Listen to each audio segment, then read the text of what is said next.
Right, good afternoon, everybody, and welcome to today's meeting of Planning Committee A.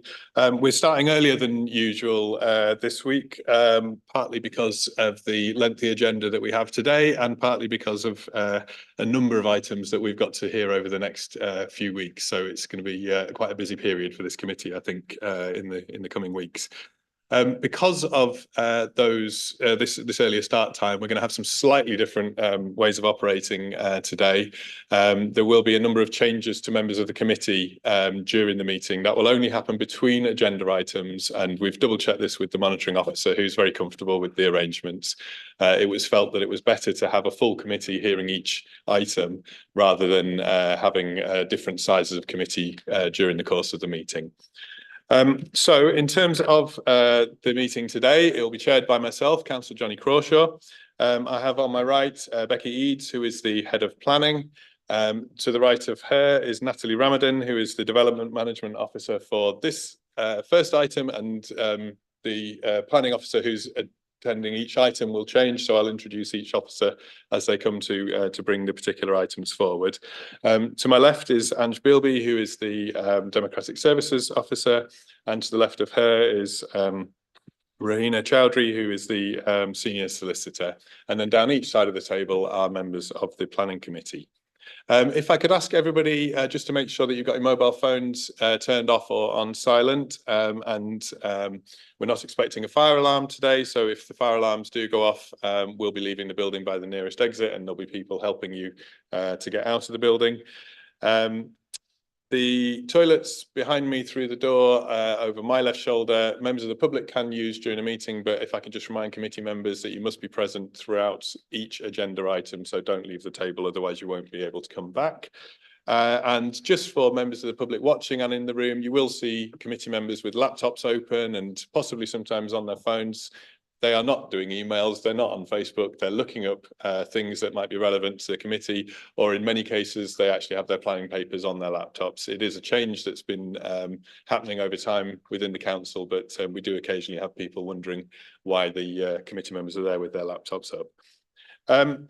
Just in terms of how the meeting will run today, so as I say, I mentioned that we will have some adjournments between items. If I can just remind everybody that this is a business meeting of the council that's held in public, not a public meeting. So there are distinct sections for where members of the public can address the committee, but if I can ask people to refrain from seeking to contact committee members outside of those particular moments. And the way that we hear each item is I'll invite officers to give a presentation on the plans. I'll invite members to ask any points of clarification on the plans. I'll then invite officers to give us an update on the report. I'll then invite members of the public to address the committee. I'll then invite the members to ask questions on the update, on any questions that have been raised by the members of the public, or indeed any questions they themselves have on the report. Once we've gone through questions, we then enter a debate, which is an opportunity for members to have a conversation about the application and what they think and feel about it. And then we test the officer recommendation. So I'll invite somebody to move a proposal that the recommendation of the officer is supported. I'll invite a seconder, and that will be tested. Should that recommendation not be accepted by the committee, then it's up to committee members to put forward an alternative way of managing the report or recommendation that's in front of us. So with that said, I'm now going to read through a slightly complicated list of apologies and substitutions for today's committee. So if you could please bear with me. So from this point until 4:30, or until the end of the agenda item that we are dealing with at 4:30, Councillor Wilson is here substituting for Councillor Whitcroft. Councillor Melly is here substituting for Councillor Nelson. Councillor Baxter is here substituting for Councillor Kelly, and Councillor Fenton is here substituting for Councillor Wardby. At 4:30, we are expecting Councillor Whitcroft, Nelson, Kelly and Wardby to arrive. They will then take their place on the committee at the end of whatever item we're dealing with, and they will become the new committee from the next agenda item forwards. Also, at the end of that item, Councillor Steels-Walshaw has to leave, and so Councillor Melly will become her substitute, and so will stay on the committee, but in place of somebody else. I will hopefully explain that again at the changeover so that everybody's clear. And as I say, just to reiterate, we've double checked the arrangements with the monitoring officer, who's satisfied that this is the best way of making sure we've got a full, complete committee to hear each of the agenda items. So with all of that said, if I can move us to agenda item 1 of the formal committee, which is declarations of interest. Councillor Fisher. Thank you, Chair. Item 4A, after the last meeting, last application on this site, there was a discussion at Strensall with Towthorpe Parish Council, which I was part of. I didn't expect another application on the site, so comments were made which would lead anyone reasonable to suggest I'm predetermined. So I shall leave the meeting for that item and take no part in it. Okay, thank you, noted. And Councillor Merritt. Thank you. Just can I declare an interest, non-prejudicial interest, as a member of York Bus Forum, York Cycle Campaign, and previously a member of York Civic Trust, in terms of some of the transport aspects, particularly of the last item. However, I had no involvement with the Civic Trust's submission on this particular application. Okay, thank you very much. And Councillor Eyre. Not actually a declaration of interest, but I was partly responsible for this substitution malarkey. So just to check, we will do declarations of interest again at the midway point of the meeting, in case different councillor. Yeah, no, my intention is, my hope is that all of the changes happen all at once, and at that point I will invite everybody to declare interest. But at any point that a new member joins the committee, I'll be inviting them to declare interest. Not seeing any further hands, so happy that we move to agenda item 2. Now, agenda item 2 is minutes, but actually we've identified there's been an error in the way that the minutes have pulled through, which has meant that some elements of the minutes are incorrect at the moment. So I'm going to defer those minutes to the next meeting, and then we'll present a complete set of minutes for committee to agree to. So agenda item 3 is the public participation on the general remit of the committee. We don't have anybody registered under agenda item 3, so I can move us on to agenda item 4, which is the plans list. So Councillor Fisher's just leaving the table, and that means we can begin agenda item 4A, which is the BHE self-storage facility at Towthorpe Moor Lane, Strensall. So if I can invite Becky to talk us through the plans. Thank you, Chair. There we go. So the application is change of use of agricultural land, the siting of 104 storage containers, which is retrospective, and it's also a resubmission. So this is the site location plan here. You can see, just change my pointer to a laser pointer. The application site in red. This is the aerial image of the site location. You can just see down here. This is the site entrance and approach to the buildings. Containers in situ within the buildings. Again, more of the containers.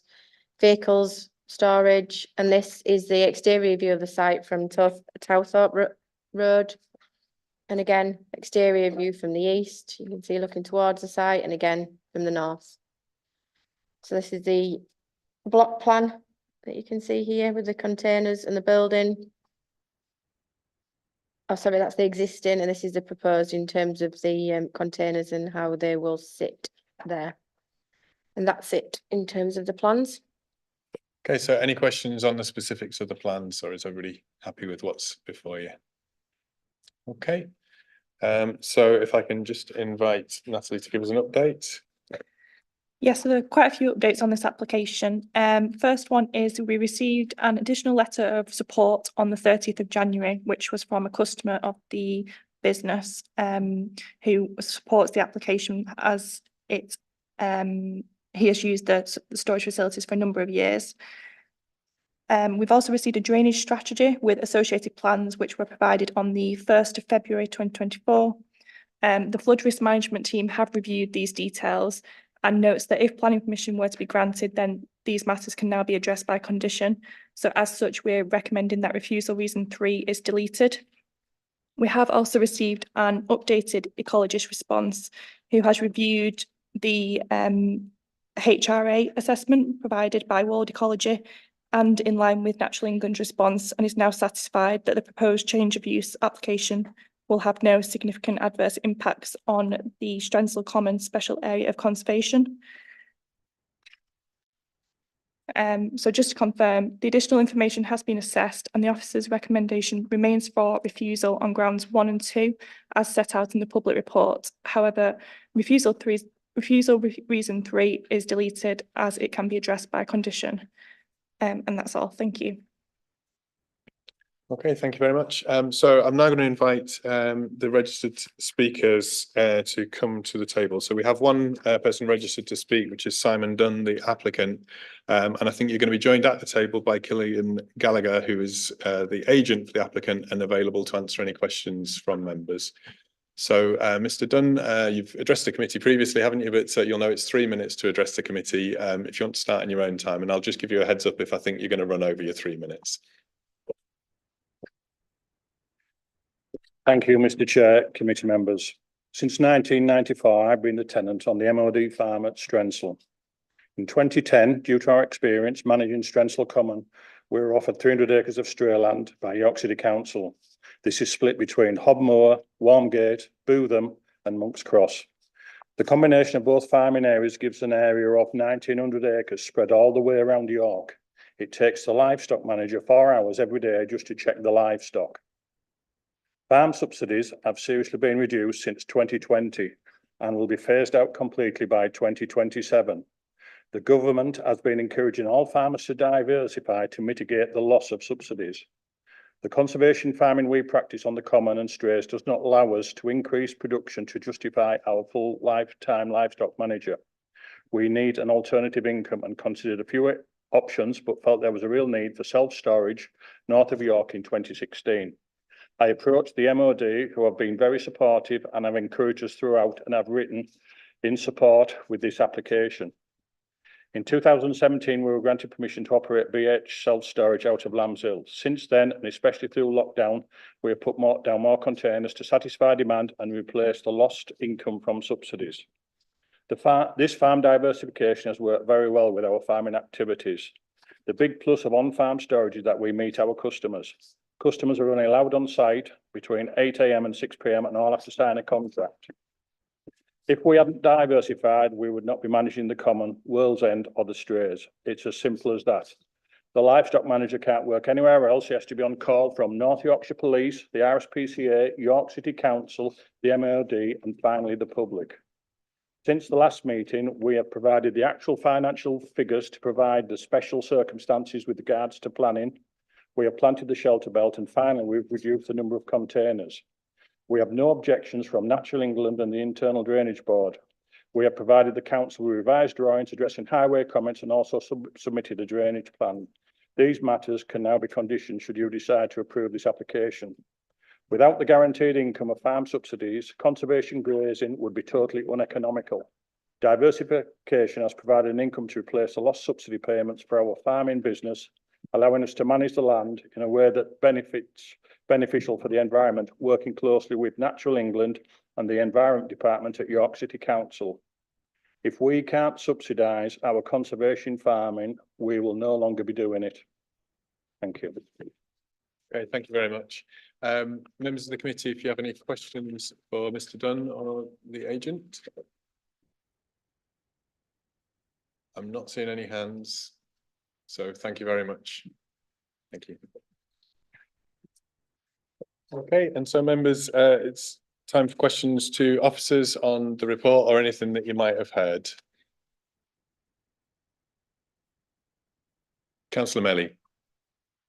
The access road is in the red line of the boundaries of the application. I just wanted to check if there are any proposed changes to that access road. Sorry, just say that again. The access road is in the red line of the boundary of the application site. Are there any proposed changes to that access road? No changes. However, the highways officer would want a condition to make sure that 2 vehicles can safely pass on that road. So it would be conditioned any changes to the highway specification. Okay, thanks.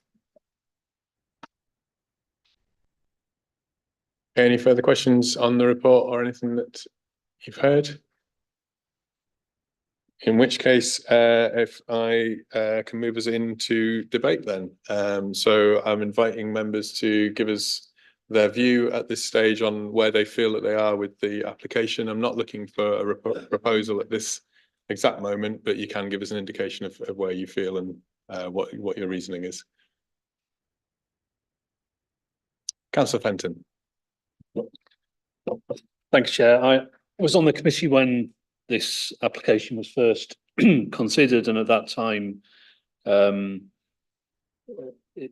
we were kind of exploring the issue of diversification and how ordinarily farm diversification takes place on the same premises where the farming activity is undertaken. This was unusual in that this diversification supports activity that doesn't take place on this particular piece of land, but elsewhere around the city in terms of the livestock management on some of the strays, which, as many of us know, do play an important part in the maintenance and enhancement of those pieces of land, one of which is in my ward.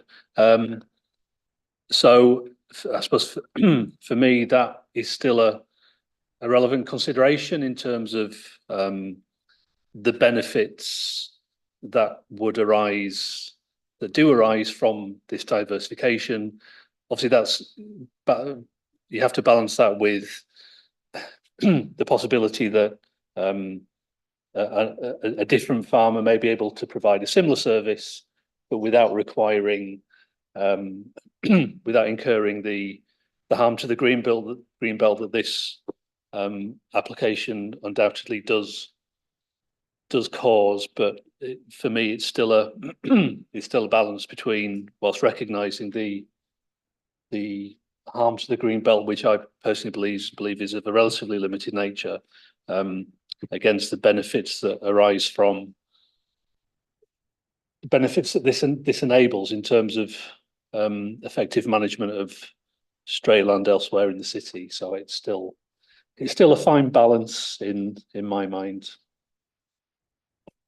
Thank you. Councillor Eyre. Did I see Councillor Mellow's hand as well? Sorry, or no? Sorry. I'll be relatively brief, Chair, which is not very common for me and nothing to do with the length of the agenda. But I think, as with Councillor Fenton, I was on the committee and remember the discussion we had last time. I was not convinced at the time that very special circumstances existed. And I think in light of consistency, having read the new report, the updated application, I see very little change from that particular position. So unless I see anything or hear anything in the debate that goes around that really convinces me there's been a significant shift, I can't see any reason to change my opinion from last time. Thank you. Any further comment? Councillor Melly. Yeah, I was just going to say that I agree with that. It's always about planning balance, weighing up the harms and the benefits, and the benefits in this case aren't linked specifically to this site in the Greenbelt. They could apply to a different site. I thought of a question which was Highways requested further information about parking and turning and that sort of thing. Did they receive that extra information?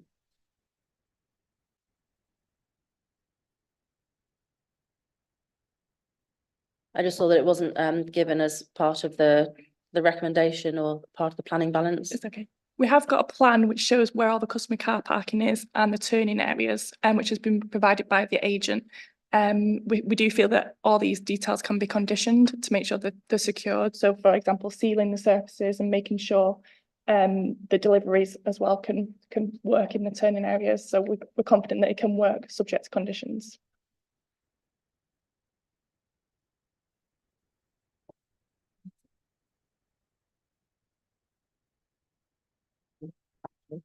Okay, I'm not seeing further hands for wanting to make contribution. I think the point that's been raised a couple of times is probably worth just a point of clarification from officers, which is just this one around weighing the benefits of the conservation farming that happen off-site versus the changes within the application site. And I know that there's been some discussion around whether it's possible to link those two things in a robust way, because obviously I think somebody suggested that a different farmer could potentially have the same contract, or likewise the application could be approved. And is it possible to link the approval to the continuation, or indeed would it be desirable to link it to the continuation of contracts that may or may not be in place? I don't know whether that's something that officers are just in a position to. Yeah. So yeah, they haven't applied for a personal permission in the first place, so you've got to look at what's in front of you. But even if they had, or even if members decided they wanted to go down that route, we still have to make a balance of whether or not we think they're very special circumstances. And in this case, that's where we've got to. We don't think that everything that's been put in front of us last time and this time, we've still got a very clear balance that we don't think the very special circumstances outweigh the harm. Is that what you're wanting? Yeah. Okay. Thank you. That's helpful. So unless anybody has any other points that they want to raise under debate, I'm looking then for a test of the officer recommendation, which is recommended to refuse. And Councillor Stewart, is that your hand that I've just seen? I'll happily move refusal. I don't think there was a particularly close balance before, and I don't think there's a particularly close balance now. I don't think it should have been called in once, and I don't think it should have been called in twice. So I will move refusal. Okay, I'm looking for somebody to second that. Councillor Melly? Is that just a second without comment? Yeah, fine. Okay, unless anybody wishes to make any further comment, I'll move us to the vote then. So it's been proposed and seconded to support the officer recommendation, which is to refuse.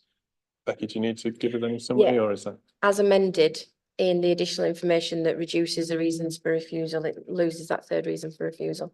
Thank you, Chair. Noted, thank you. Okay, so if I can see by show of hands, all those in favour of supporting the proposal to refuse the application. All those against? And any abstentions? So that is everybody bar one voting to refuse the application. It is therefore refused. Okay. I'm not going to take an adjournment because that was reasonably quick, but we do just need to get Councillor Fisher back in. So if we can just hang fire for a moment.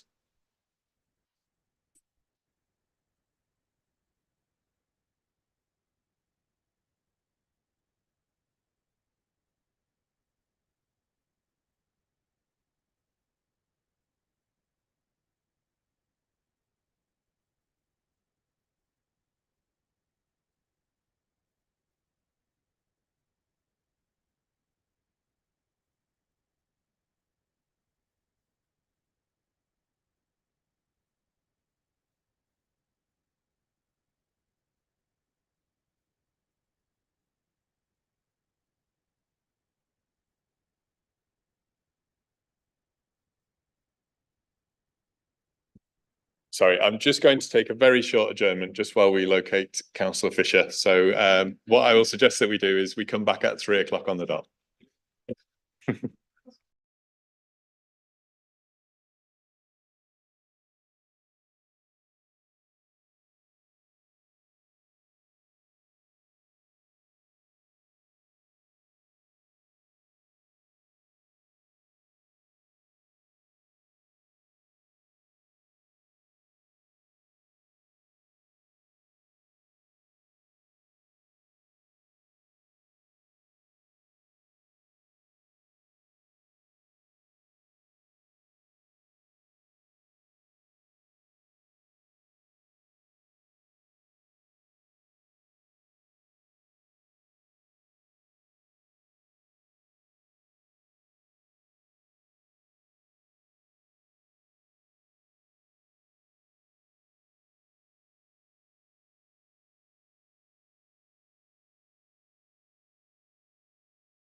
Right, welcome back everybody to today's meeting of the Planning Committee A. We're moving on to agenda item 4B, which is the agricultural land to the south of Moor Lane, Hessay.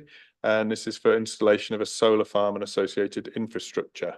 Before we begin, if I could just ask everybody when speaking, just to speak loudly, clearly, and project across the room, because I'm aware that it's not always great for hearing in this room, and there are members of the public here today who haven't always been able to catch absolutely everything that we've said during the last meeting, the last hearing. So if I could invite Becky to speak us through the plans, and just before I do, I'll introduce Eric Matthews, who's here as the Development Management Officer for this item. Thank you, Chair. So it's a full planning application for the installation of a solar farm and associated infrastructure. So this is the site location plan, as you can see. It's a large site here. The solar array is the blue on the plans. So this is the eastern boundary looking towards the site. Site from the north. Another one from the northwest. Nice day when you took those photos. Site from Tinker Lane. And again, site from Harewood Wyn. This is the proposed site layout that you can see here. Again, this is the proposed landscaping plan. This is the section of the solar panels, so you can see how they'll sit in relation to the land there, you can see. There's also substations as part of the proposals. Again, more details of the buildings that are proposed. The meteor station. And these are the fencing because it needs quite a significant amount of fencing. And the CCTV pole that are 2.4 metres in length. And again, there are a number of those throughout the site. So yeah, I'll leave it on that one for you to ask questions. Okay, thank you. Members, if you have any points of clarity for the plans, Councillor Melly. Thank you, Chair. Where are the buildings, the inverter station and the DNO on the site plan?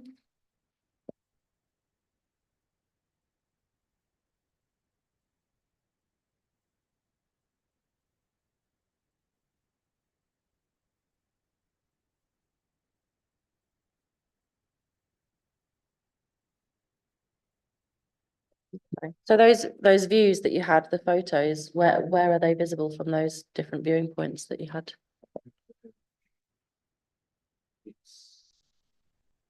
Just above where the red dot is showing. Just above where the red dot is showing.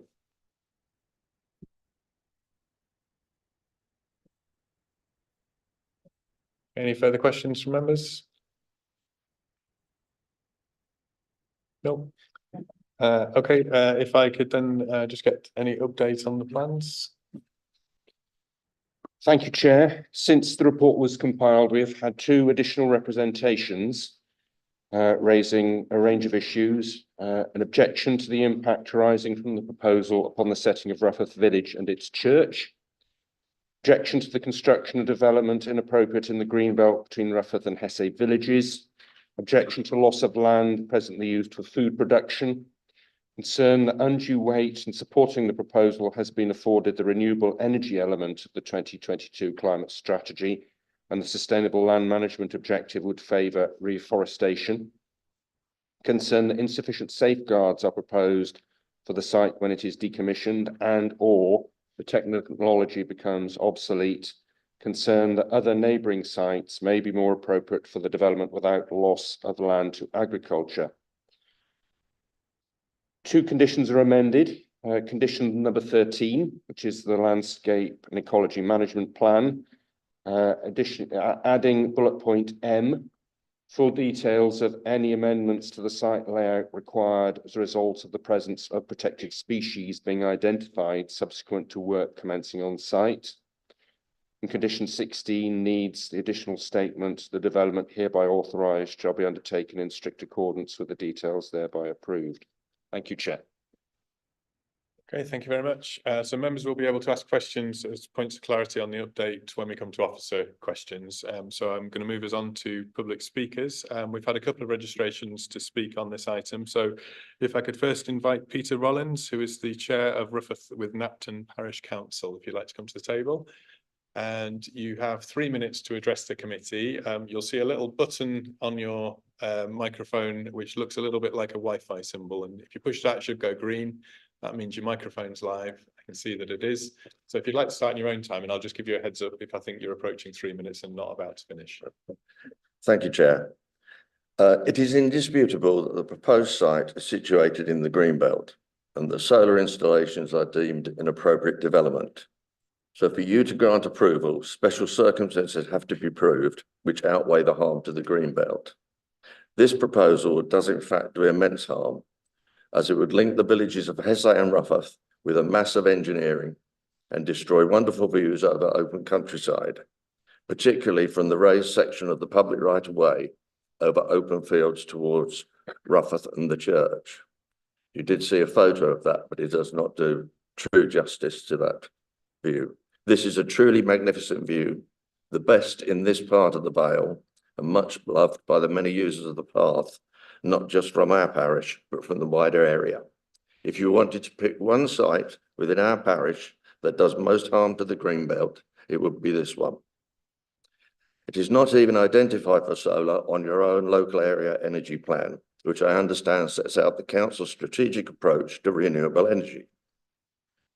We do recognise the need for renewable energy, but if the solution was to cover the Greenbelt in solar panels, planning policy would not classify them as inappropriate. Furthermore, we contend that special circumstances cannot be claimed for this site when there is a perfectly suitable alternative within our parish at Harewood Wynn, which is the subject of a planning application currently in the system. There is only sufficient grid capacity for one of these installations.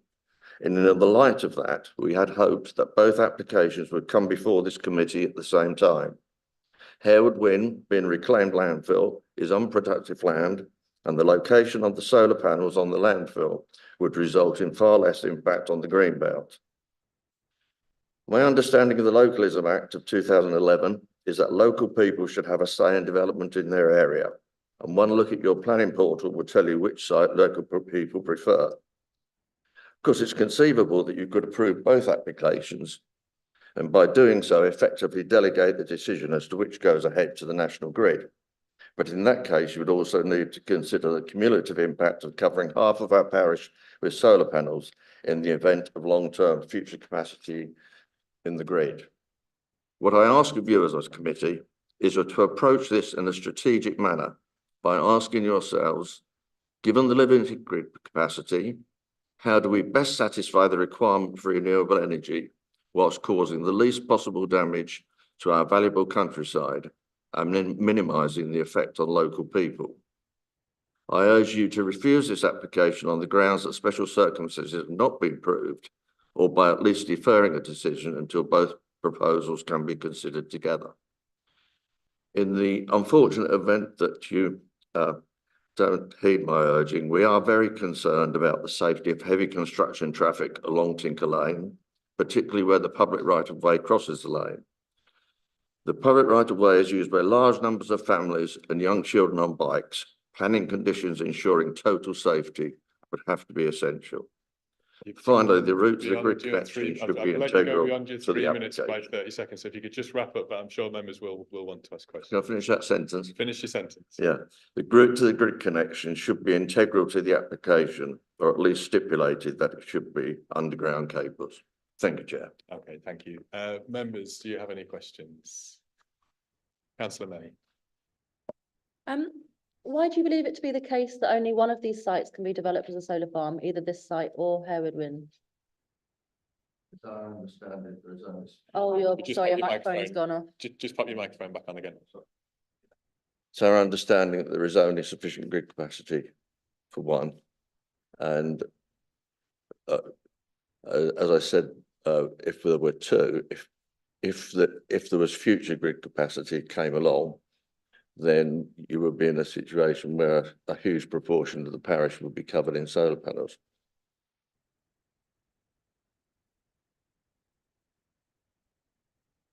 Can we have some clarification from officers if it's the case that anyone could go ahead? Because if so, I might just need to get some legal advice before continuing. So I think that that's probably not a question that you can answer right this second. We would normally ask the questions of officers, but are you able to answer a very simple? Oh, sorry, I just don't want yes, to no? continue considering this application if it's not appropriate for me to do so if there's Sure. a conflict of interest. So, Oh, okay, yeah. right, I understand. Go ahead. My understanding is that there is only capacity for one, but in the event of two being permitted, then the National Grid, who is the determining authority, and I stand to be corrected on this, will seek a financial contribution from one or both developer to upgrade the capacity. So it's not a simple yes or no answer.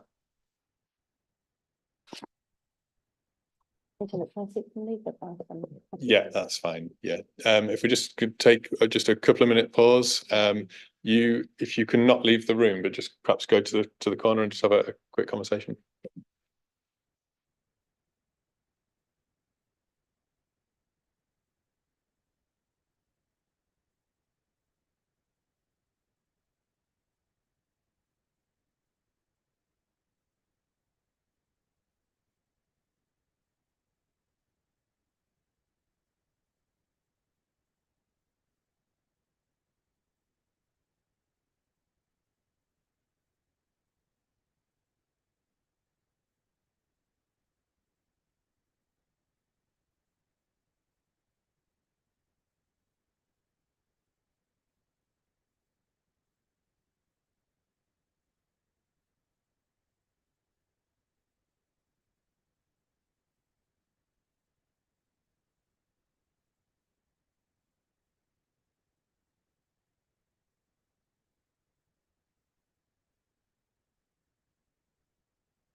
I'm really sorry for the interruption and the delay, Chair, but I think I need to withdraw from this application due to a conflict of interest due to that information that I wasn't aware of before. Yep. Sorry about that. That's absolutely fine.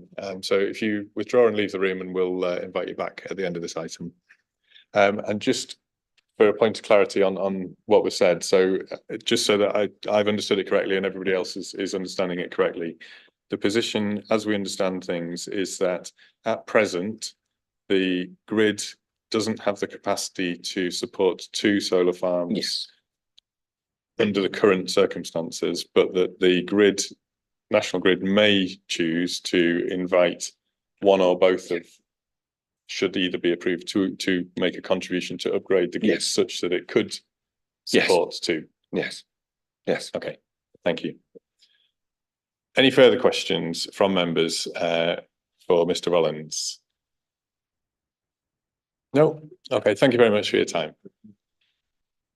So the second speaker that we have registered is Richard Morgan, who is the applicant speaking in support, and he'll also be joined at the table by John Moisey, who is the agent for the applicant and available to answer questions. So as previously, Mr. Morgan, you have 3 minutes to address the committee. If you can just make sure that your microphone is switched on before you begin. I'm looking for the lights coming on. I can see they are on. So if you'd like to start in your own time, and I'll give you a heads up when you're approaching the end of your 3 minutes. Okay. Thank you for your time today and allowing me to say a few words. My name is Richard Morgan and I'm head of Solar 2. As a very brief introduction to Solar 2, we are an independently UK-owned and based renewable energy developer. I'd like to begin by thanking the Planning Department for their hard work on this application and the balanced report that they presented to us today. Hessay Solar Farm is a sensitively designed scheme which has been developed in consultation with the stakeholders. The contracted grid capacity, and we do have contracted grid capacity, will allow us to move swiftly through construction to delivering green energy to the local grid within 2 years. and we have that grid capacity. The project will add an export capacity of 40 megawatts of utility scale renewable energy to the York City area. This will greatly increase the authority's contribution to clean energy, to the clean energy mix.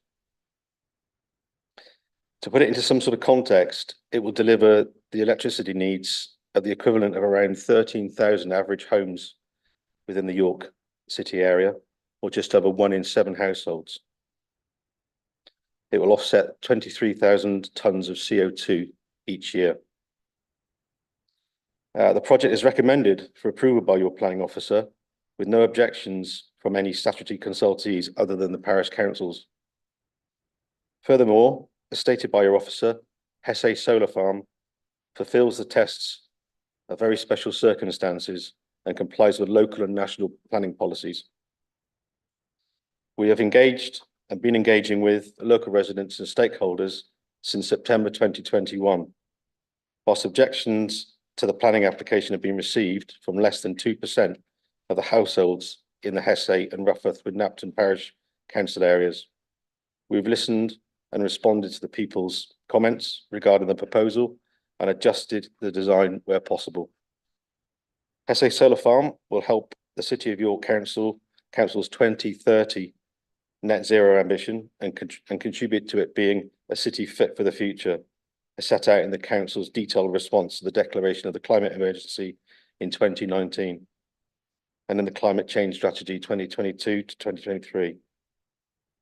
In summing up, with the help of community and officer feedback, we are confident that we have evolved proposals for the solar farm for the better and have addressed concerns as highlighted by your officers. We believe this project brings clear benefits in terms of the amount of renewable energy it will provide, whilst keeping the land in agricultural use and improving its biodiversity. Obviously, we're happy to answer any questions you may have at the appropriate time. Thank you. Okay, thank you very much. That was bang on 3 minutes. Thank you for that. So members, do you have questions? Councillor Fisher. Thank you very much, Chair. Thank you for coming along today, Mr. Morgan. You mentioned that it's a 40 megawatt solar farm. Obviously, that will depend drastically on the level of insulation incident on the solar panels. Is that 40 megawatts a peak figure, or is it an average figure averaged over the grid connection is 40 megawatts. Sorry? The grid connection is 40 megawatts. Right, but it's not necessarily going to be able to deliver that due to the varying levels of sunlight. The yield would be different to that. Right. Yeah. I don't have the exact technical data in front of me at the moment, but I'm happy to supply it. Thank you. It's just that it says that somewhere else in the I'm sure it says 49.9 megawatts as well. Yes, we can under the planning build up to 49.9 megawatts. So I believe this does satisfy that, so we can install up to 49.9 megawatts. And obviously still deliver 40 megawatts onto the grid. Okay, thank you. Okay, Councillor Fenton. Thank you, Chair. One of the internal responses from within the council reversed the desirability of additional native tree planting around the site boundary. So I just wondered whether that is something you'd given any consideration to, and if you could tell us a bit about why you've chosen this site for this development. Thank you. Sure.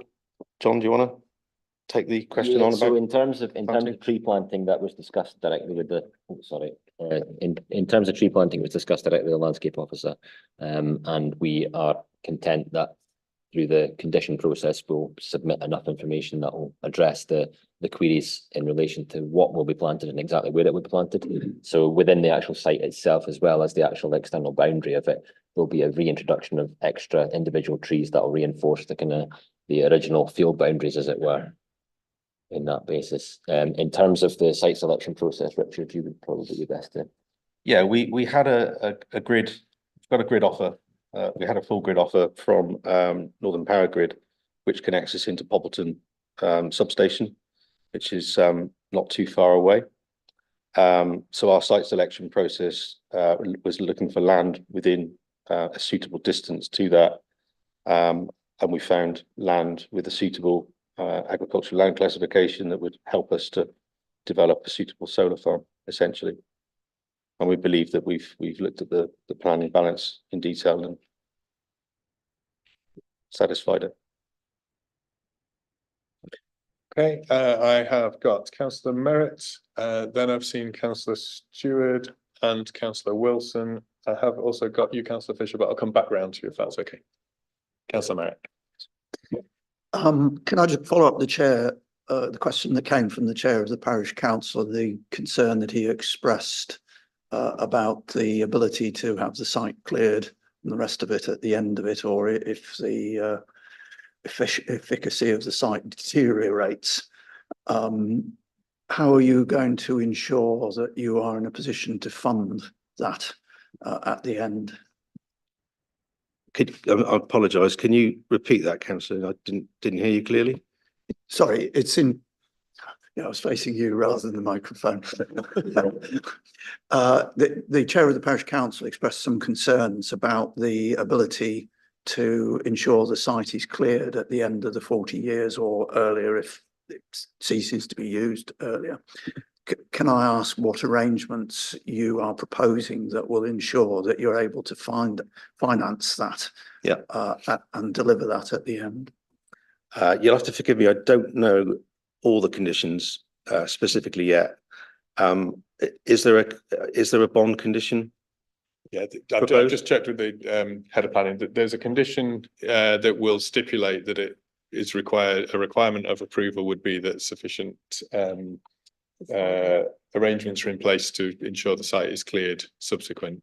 The financial side of it is not something that we can manage from a planning point of view. So we just have to be satisfied that the condition that's in place is sufficiently robust to ensure that at such point as the site needs to be cleared, it is appropriately cleared. Condition 20 on page. We're just clarifying. 79. No, hang on. I'm just conscious that such conditions haven't always delivered clearances in the past. Indeed. I think when we come to debate and discussion for members, we will need to be satisfied that we've done everything we can within the planning legislation to enable the outcomes that we wish, but we are limited to what we can do within planning. Just while we're looking to confirm that condition, I will move on. Just 20. Condition 20 on page 79. Councillor Stewart, I had you. Same question from Councillor Stewart, in which case Councillor Wilson. Same question from Councillor Wilson. In which case, Councillor Fisher, we're back round to you. Thank you, Chair. Mine is not the same question. I noticed on page 54, you quote there's an annual saving of about 21,600 tonnes of CO2 per annum. Yeah. Obviously, though, these solar panels have to be manufactured, installed. Have you got a figure for the carbon cost of the construction of the site? And can you give us some indication as to the actual time it will take to pay back the initial carbon cost? Yeah, sure. I don't have an actual figure for the quantity of tonnes that this would actually need to produce it. But the figures that the industry are looking at as carbon payback for the actual manufacture of these units is about 2 years, 2 to 3 years, typically. Is that okay? Okay, any further questions from members? No. Okay, thank you very much for your time this afternoon. Thank you. If you'd like to take your seats back in the public gallery now. And then members, it's over to you to ask questions for officers on anything that you may have heard. Oh, I'll just invite Becky. Sorry, just to come in, there's also condition 14 on page 77 that talks about decommissioning management plan, and that gives specific details on that as well as 20. So it's belt and braces on it. Okay, thank you. I've seen Councillor Eyre and Councillor Holly, was that hand as well? Yeah. And any other hands, if you indicate, I'll note you down. But Councillor Eyre. I think it's from that strategic angle, so I hope you can answer. The reference to local plan, etc., is very sketchy. I mean, obviously, you would much farther we progress things in a strategic manner.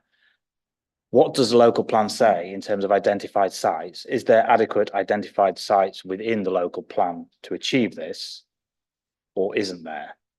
We would generally apply, so was applying very special circumstances being the need for a solar farm. If the local plan has identified enough land for all the solar farms required, then this would be in addition to that. So do we have those identified sites in the local plan? And this is becoming, or does the local plan indicate a significant shortfall in required land for this? The local plan doesn't allocate sites for solar farms. Well, there's renewable sites, of course. It doesn't allocate land for solar farms as part of the local plan process. So we have no strategic direction in terms of renewable sites. So I find it hard to, but there is. There's something about, let me double check, but it doesn't specifically say solar farm. As far as I'm aware, I will double check. So the local plan has gone through site by site and identified, which is why we have the local plan. So we don't get to ad hoc applications of people coming forward to say, well, I've got some land, can I use it? I would need that assurances that we often apply sequential tests to say which sites are better. But that doesn't necessarily happen for solar farms per se. We do it for residential sites and we do it for employment sites.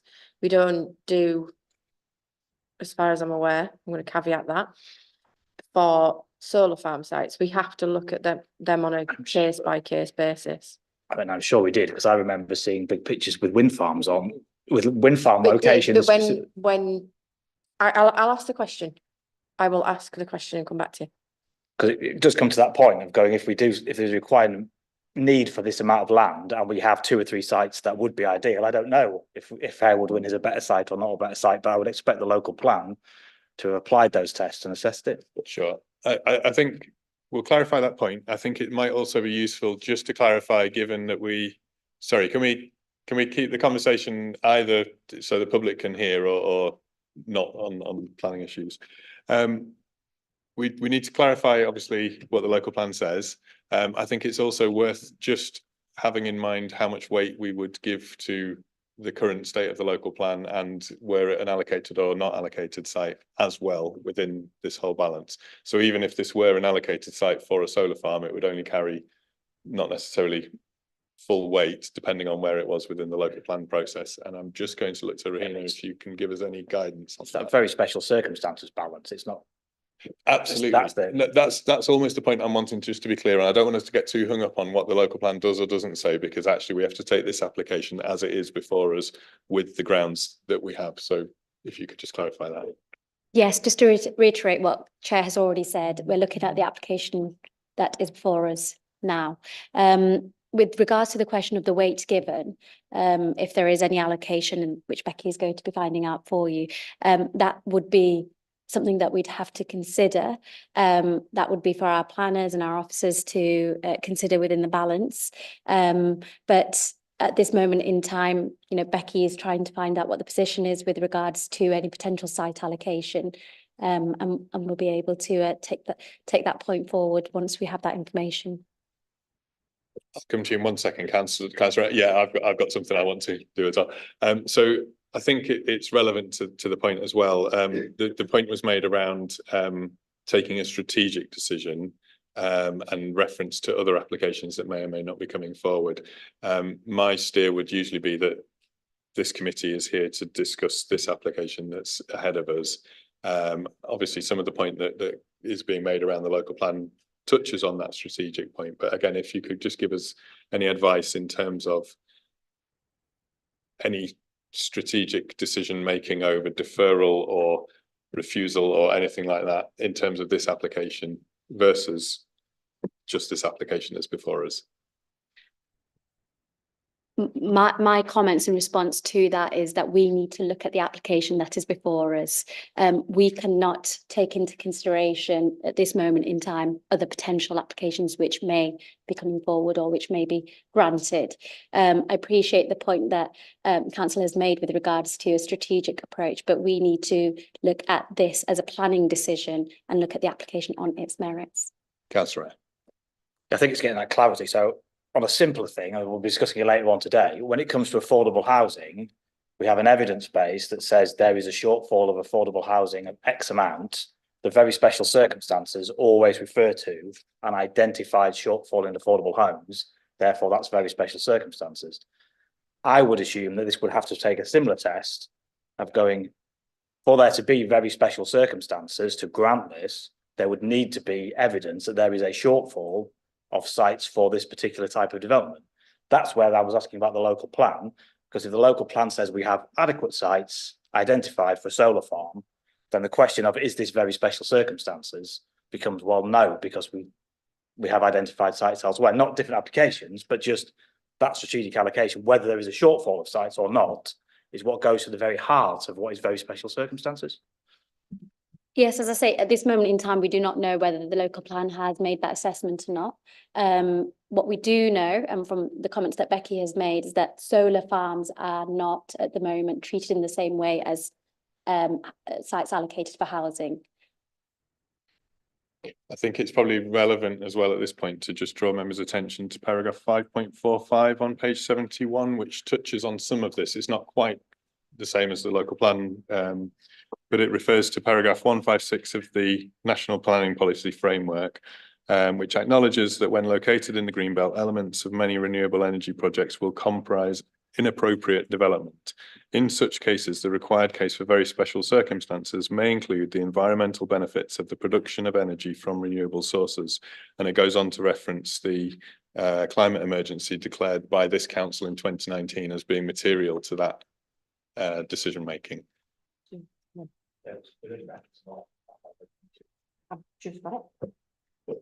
So Becky, I think you've got reference to the local plan. So policy CC1, which has been amended through the process, is part of the modifications. So it has only got limited weight at this point. That's what I've got to stress. The changes, it says renewable and low energy generation developments will be encouraged and supported in York. The council will work with the developers to ensure that suitable sites are identified and projects developed. And then there's been quite a lot of amendments through the process. Then there's 1, 2, 3, 4, 5, 6 points around what the proposals will need to look for. So say, for example, the first one, York's historic character and setting, including the sensitivity of the scheme to the surrounding landscape, proximity to airfields and other sensitive land use, including conservation areas, local communities and residential amenity, construction impacts, scale of proposed development and new grid connection lines, national and internationally designated heritage sites, nature conservation and the road network. So that's what we have in terms of the local plan policy. Go on. If you keep going down, it does say that they've identified the sites. Policy CC1 encourages development of renewable energy and low carbon energy. The City of York Renewable Energy Study assessed the city's potential and concluded there is potential. Sorry, Councillor, could you speak a little bit more slowly so we can all follow? Into that a bit. Thank you. The study also assessed the impact of such potential on the city and recommended potential areas where renewable energy could be considered in the future. Which version of this is this the updated version? Is this the track changes? It isn't the track changes one because I'm on the phone, unfortunately, but it's right. It's 11.4 in the explanation under policy CC1. So CC1 says. I mean, there's lots in there you also didn't say about the need to provide more evidence. Any application for renewable energy would also need to consider the areas of potential and other technical requirements. Strategic sites will be required to produce energy master plans. So 11.4 says CC1 encourages the development of renewable and low carbon energy generation. The last sentence of that paragraph, if it's still there, says the study also assessed the impact of such potential on the city and recommends potential areas where renewable energy could be considered in the future, unless that's been amended.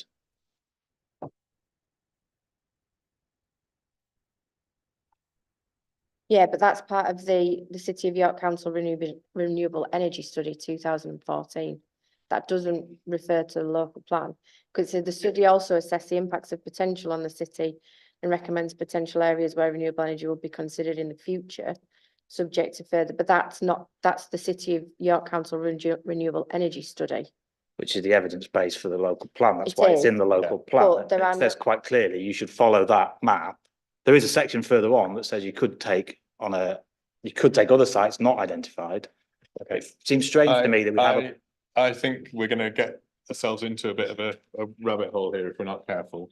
I think that what we need to consider is the weight that we can afford to the local plan, the weight that we can afford to the evidence base that sits beneath the local plan, and then the other relevant policies. And as I say, are drawing attention to 5.45, which touches on some other areas that might be relevant.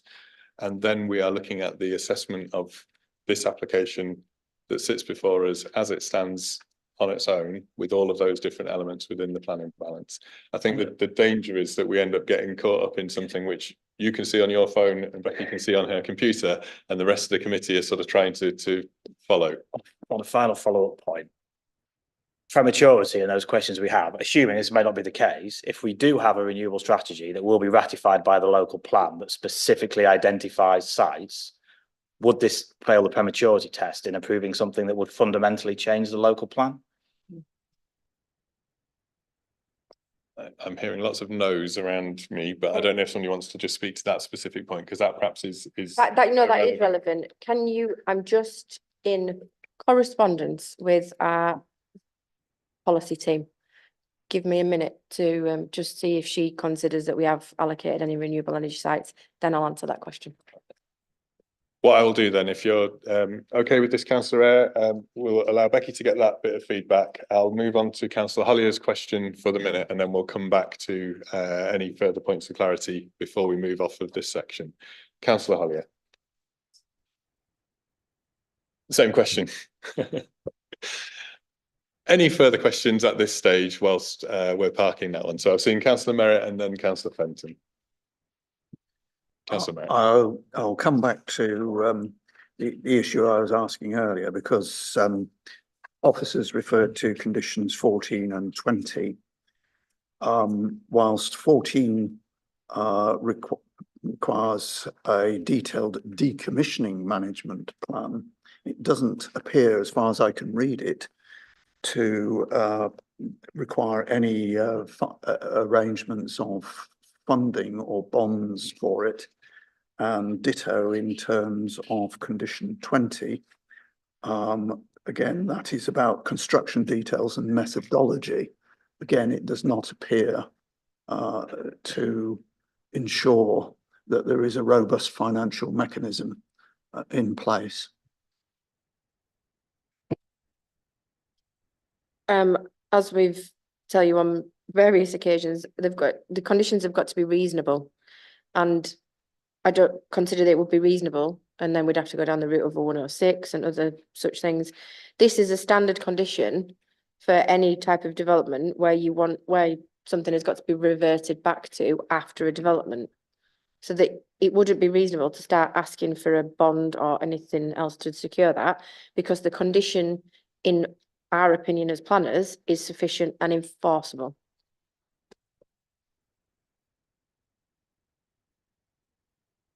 Can I just press that a bit further?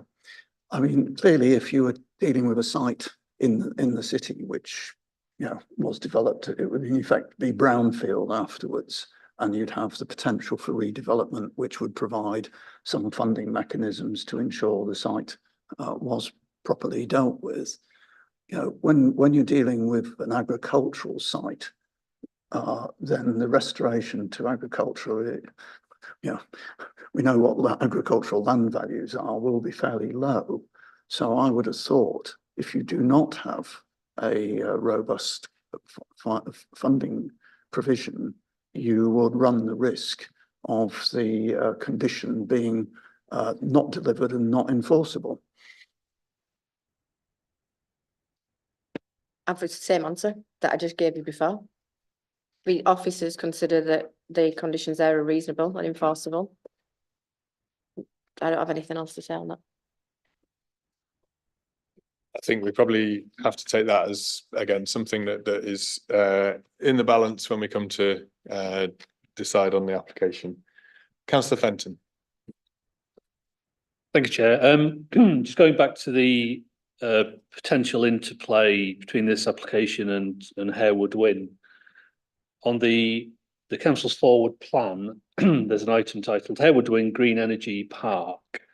So there'll be a report which will provide an outline of the project, and the executive will be asked to agree to initiate the Harewood Wing Green Energy Park project and the development of a strategic outline case.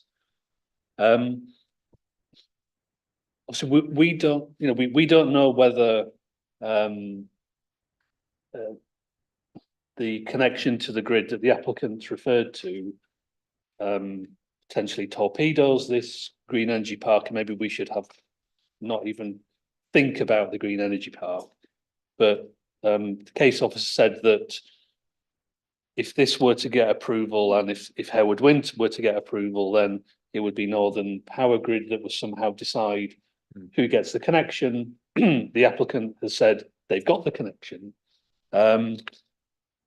So I'm just wondering, it's maybe something for legal colleagues to advise, to what extent we should consider the potential adverse impact on the Harewood Wing Green Energy Park, should this application be approved, or should we give no consideration to that whatsoever, and only focus on the application before us and give no weight to the potential adverse impact on something that is on the council's forward plan, and presumably officers involved in working on this item are cited on this application have had the opportunity to comment on it, but it's not obvious that that is the case.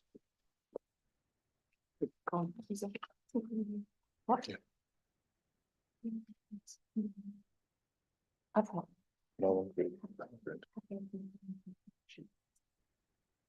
I don't know. Haven't had nothing with an option for now.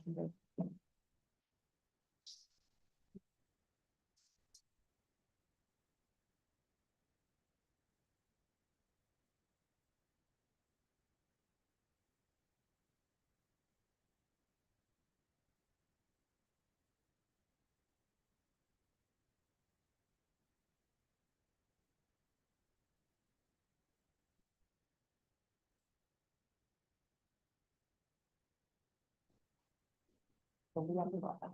So we consider not be present.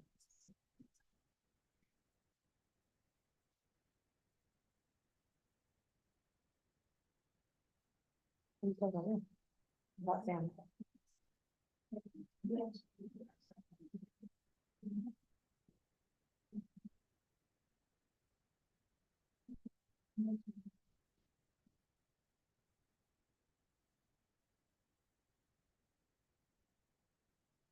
Thank you. To clarify, in his presentation and in answering questions, the applicant indicated that they had confirmation from the grid provider of a connection. My earlier response to Councillor Melly is based upon the evidence, the material that we had been provided with up to that point in time.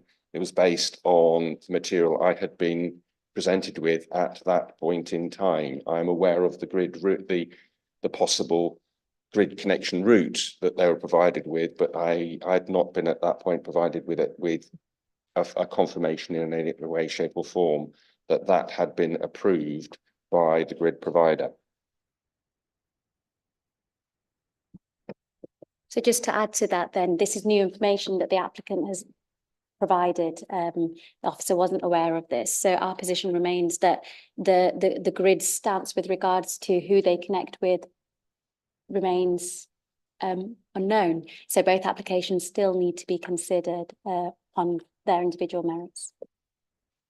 Just to clarify Councillor Fenton's point then, because I think if I'm correct, and correct me if I'm wrong in paraphrasing you here, the question that he was asking is, should we give any weight to the upcoming decision around Harewood Wing and the fact that it's on the council's forward plan? And I think that what you're saying is that no, we shouldn't give any weight to that at all in determining this application, because we are just looking at this in isolation. That's it, you've understood. Yeah. Okay. So, Councillor Stewart.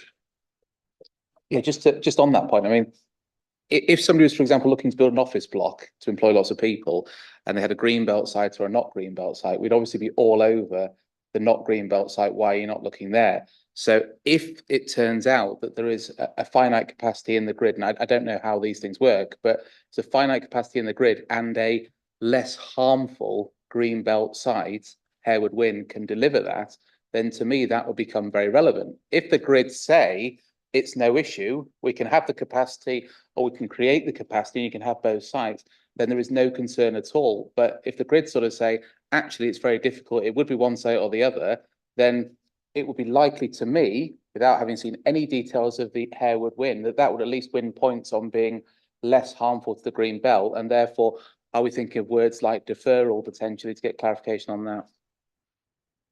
This might be a helpful point for Becky. I think you've got an answer to the other questions. I've got clarification. We haven't allocated any particular sites in the local plan, which, let me finish, for renewable energy. But the renewable energy study evidence base identified areas which may have potential for the different sites of renewable energy based upon a certain criteria. But they didn't go into the plan as it stands because we needed to look at it on a case by case basis. So there isn't anywhere in the local plan that has an allocation for renewable energy. It was looked at as part of that process, but it hasn't made it into the plan in terms of identified suitable sites. Thank you, Councillor Eyre.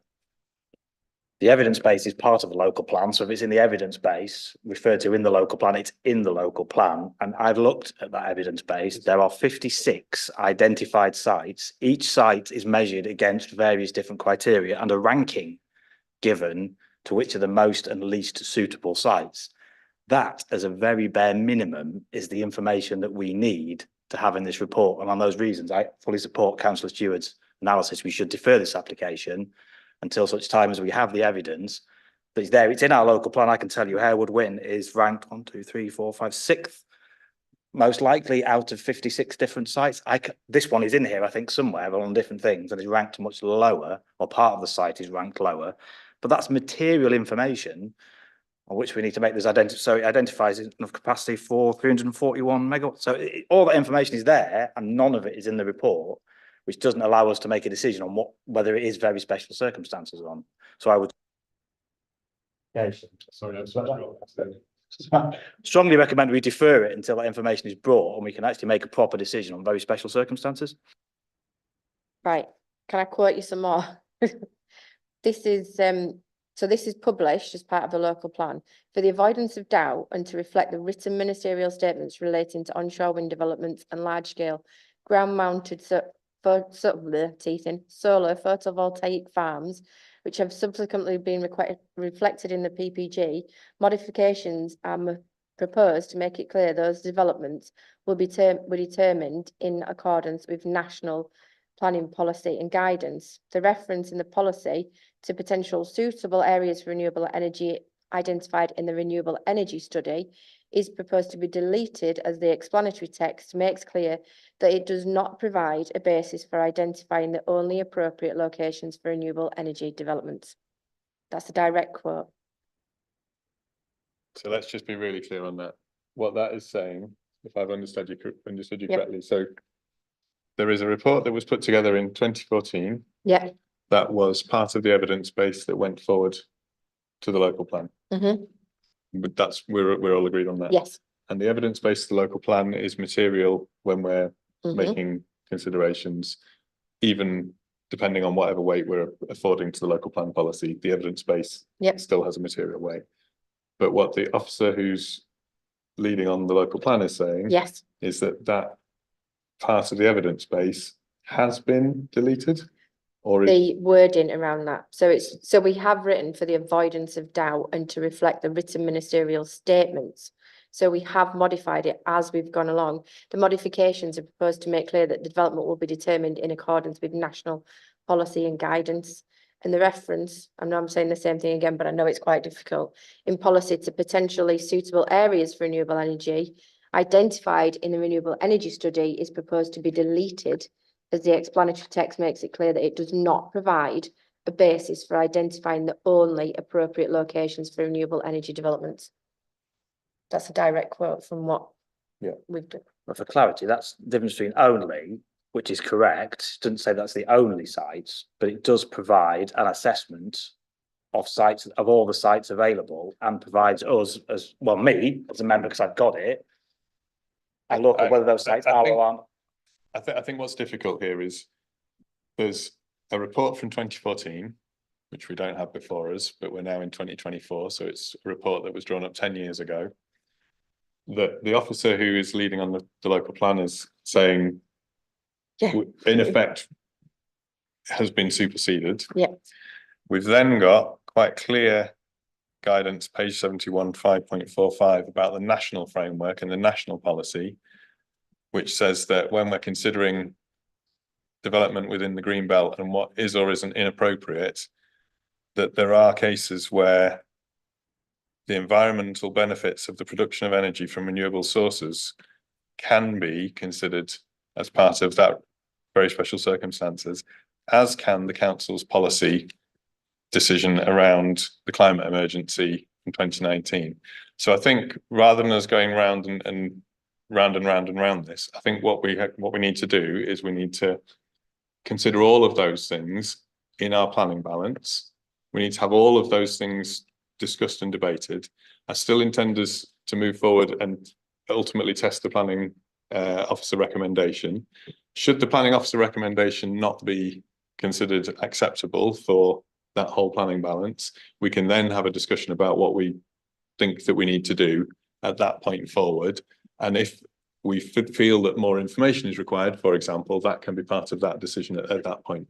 But I think, unfortunately, ultimately, what we're going to end up doing is kind of going round, and I'm finding it difficult to follow some of the minutiae of it. And I'm looking at the wording on Becky's screen here, and I'm sure that other members will have the same, you know, probably a worse experience in terms of trying to follow what everybody's saying. Which is why I proposed deferral, and if Councillor Stewart is happy to second that, that's on the table. Well, we're not at that point at this moment in time. This is what I'm saying to you as chair. I've moved it. We've Chair, had so it has been moved. No, you have to. No, so what I'm saying to you is we're currently in officer questions at the minute. We've had some discussion, and I'm happy to continue taking questions. We've given that a good going. When we get to the point of testing the recommendation of the report, which is what the planning guidance says that we do, we follow through, we test the recommendation. Should that recommendation fall, I'm then very happy to listen to other options in terms of what we think we want to do with it. But I think that otherwise we're going to go round and round. That's my concern.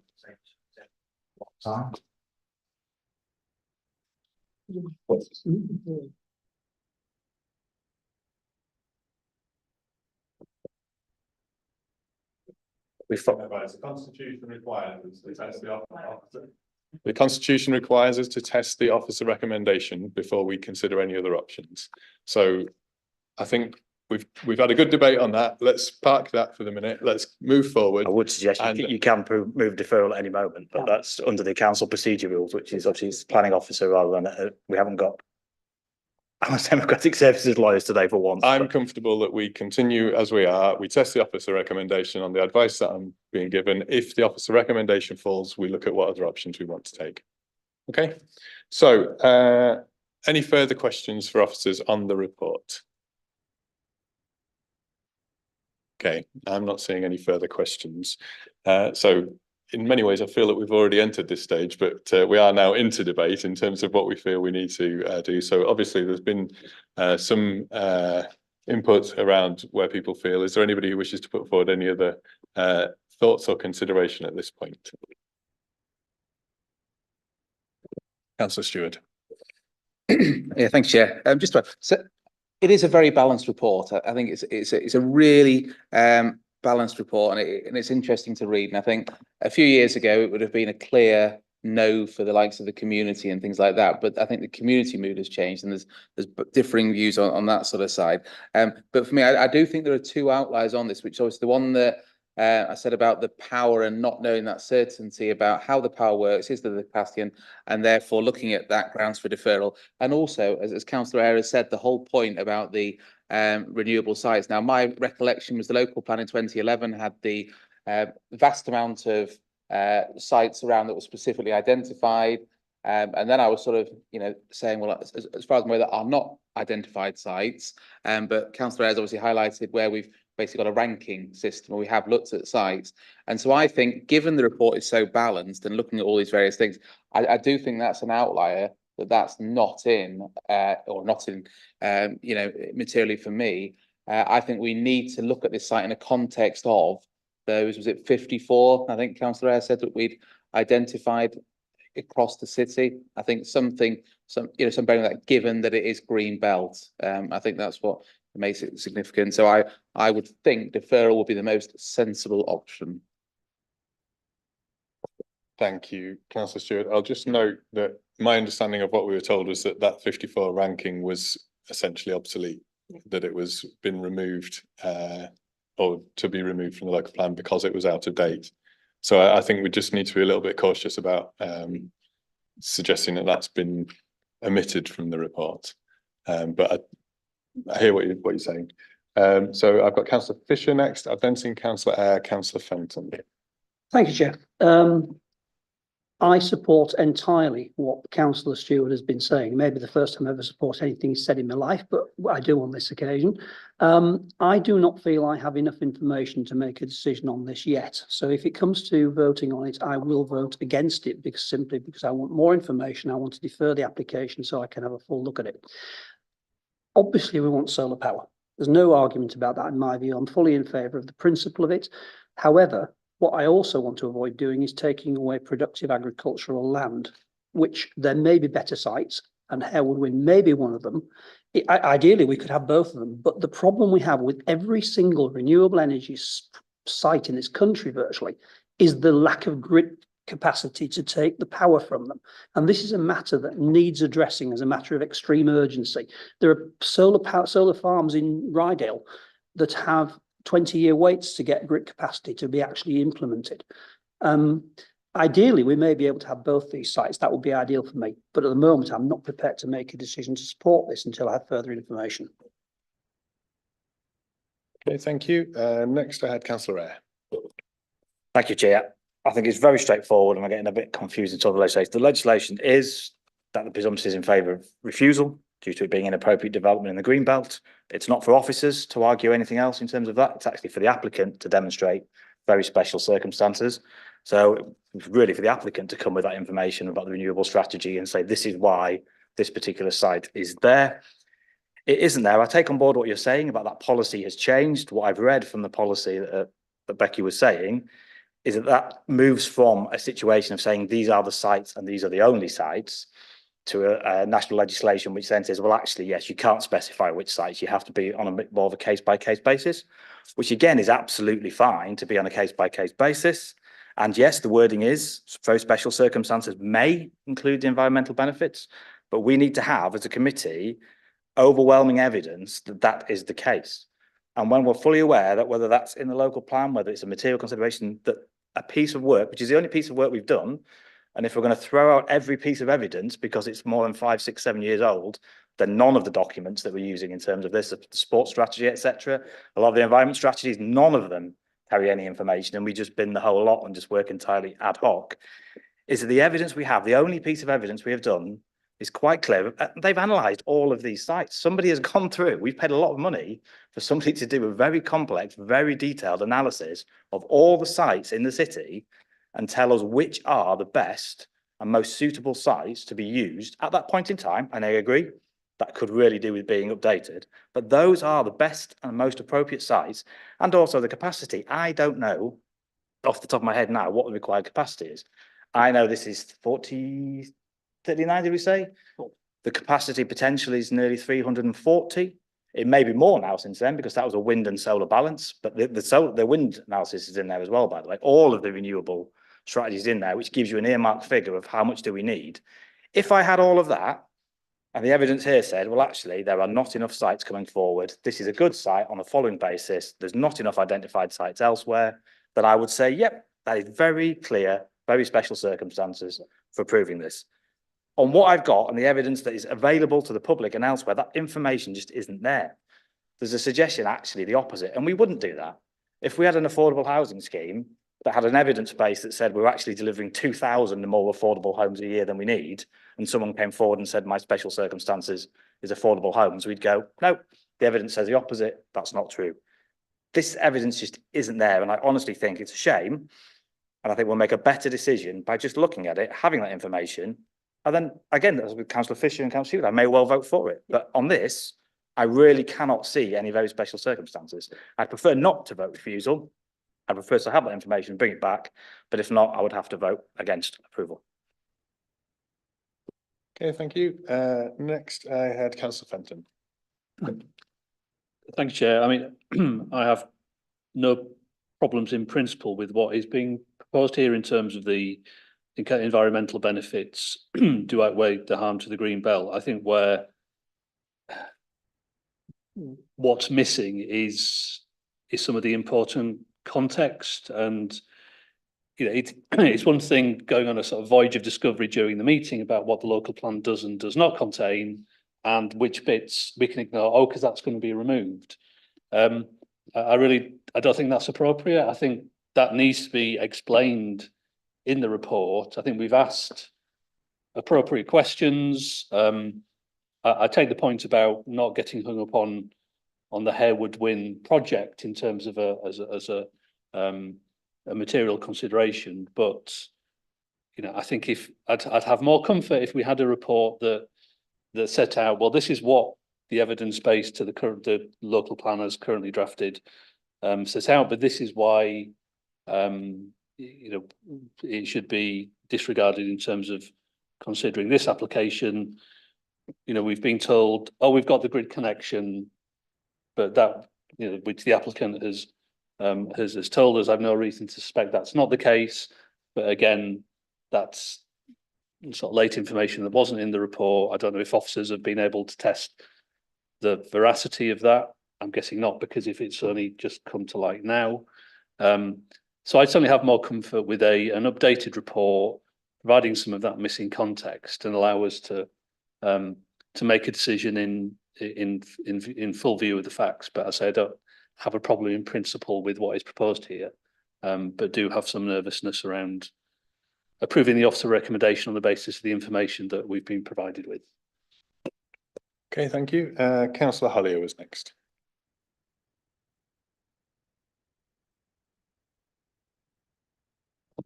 Apologies. I was just wondering why the recommendation was to approve and not to refer to the Secretary of State, if it's inappropriate development in the green belts.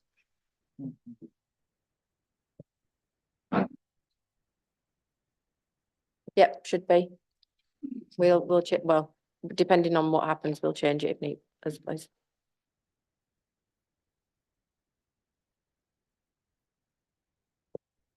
Did you have anything further to comment, or was it just a question? Yeah. Okay, thank you. Any further comments from anybody else? Councillor Merritt. Yeah. Just in response to Councillor Stewart's comment earlier, yes, the 2011-14 local plans did have both areas of search indicated on the local plan map. And if I remember correctly, there were 2 specific allocations for solar farms, but the council under your administrations moved away from that approach in the current draft local plan, you know, to where we now are. And as Becky explained earlier, we need to consider this one on its own merits. If Nigel read out paragraph 11.4, you also need to read it with 11.5 in the draft local plan, which makes it clear that that previous study is there for information only. It's not there as a basis for decision making. We've been told that fairly clearly. So, you know, we should not be trying to, in effect, move to a basis that we don't actually have any support for. So I think we have to make our judgment on this, on the merits of the case. You know, there may be other sites were identified in those in that particular study, but as John, you know, as Johnny has said, it's more than Decado. we don't know if the sites that were identified will come forward. There's no, the owners of those sites don't have to bring those sites forward. They're not allocations. So we really do need to consider this on its merits. And, we do need to get additional renewable. The current version of the local plan has deleted any potential for wind sites. So basically, the main renewable that we potentially have is solar. And, on the basis of this report, I think we, on balance, and it is a balanced judgment, I wouldn't disagree. I think we ought to be supporting this. Thank you, Councillor Merritt. Just for the benefit of committee members, so you referenced paragraph 11.5, which falls under policy CC1 of the local plan. So I'm just going to read 11.5, which says, sorry? Well, I think it's relevant in terms of the point that Councillor Merritt was making. So we've already read 11.4 and highlighted that. 11.5 says the renewable energy study included a series of maps which highlight potential areas across the city that could be considered for renewable energy generation in the future. These maps are to encourage consideration of renewable energy generation only. This does not preclude future projects from coming forward that are not highlighted in this study. However, all applications will need to meet policy CC1.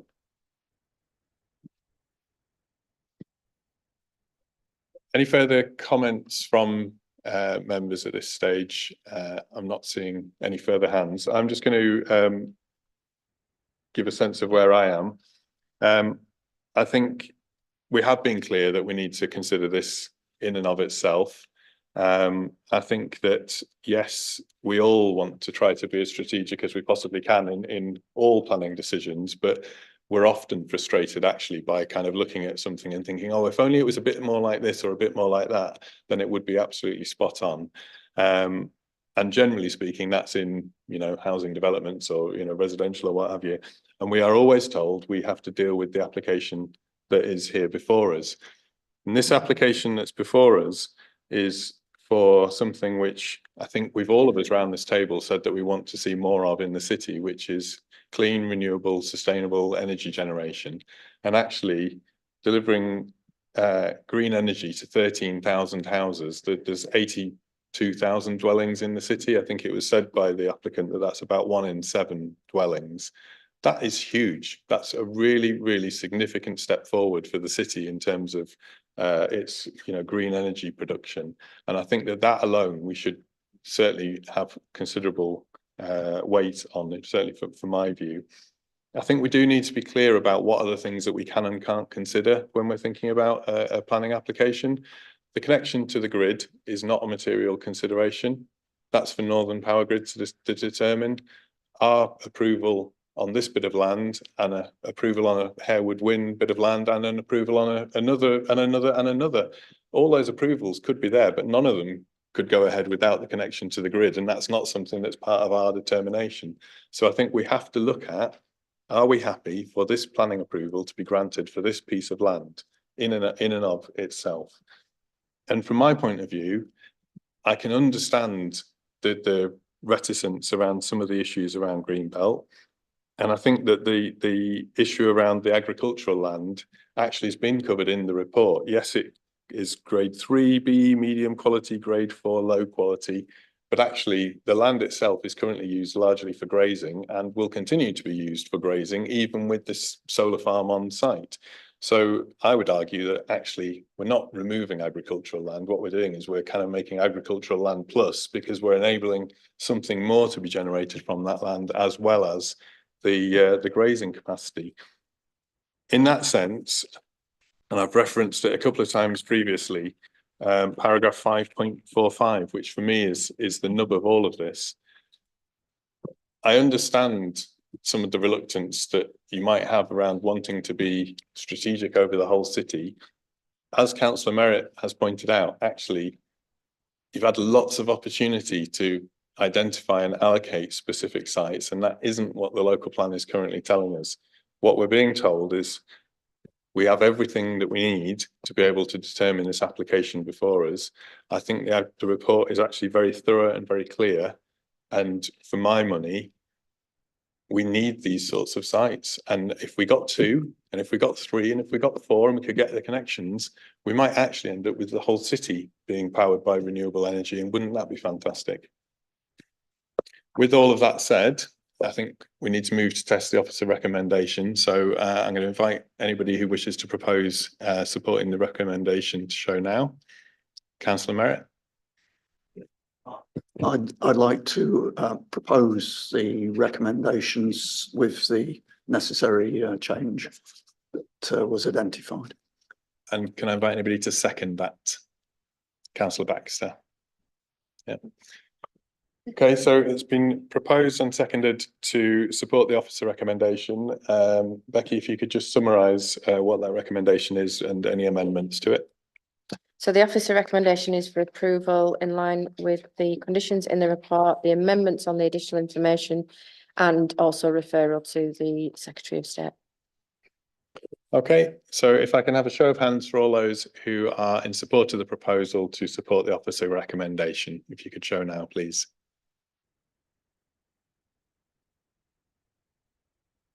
Okay, and all those against?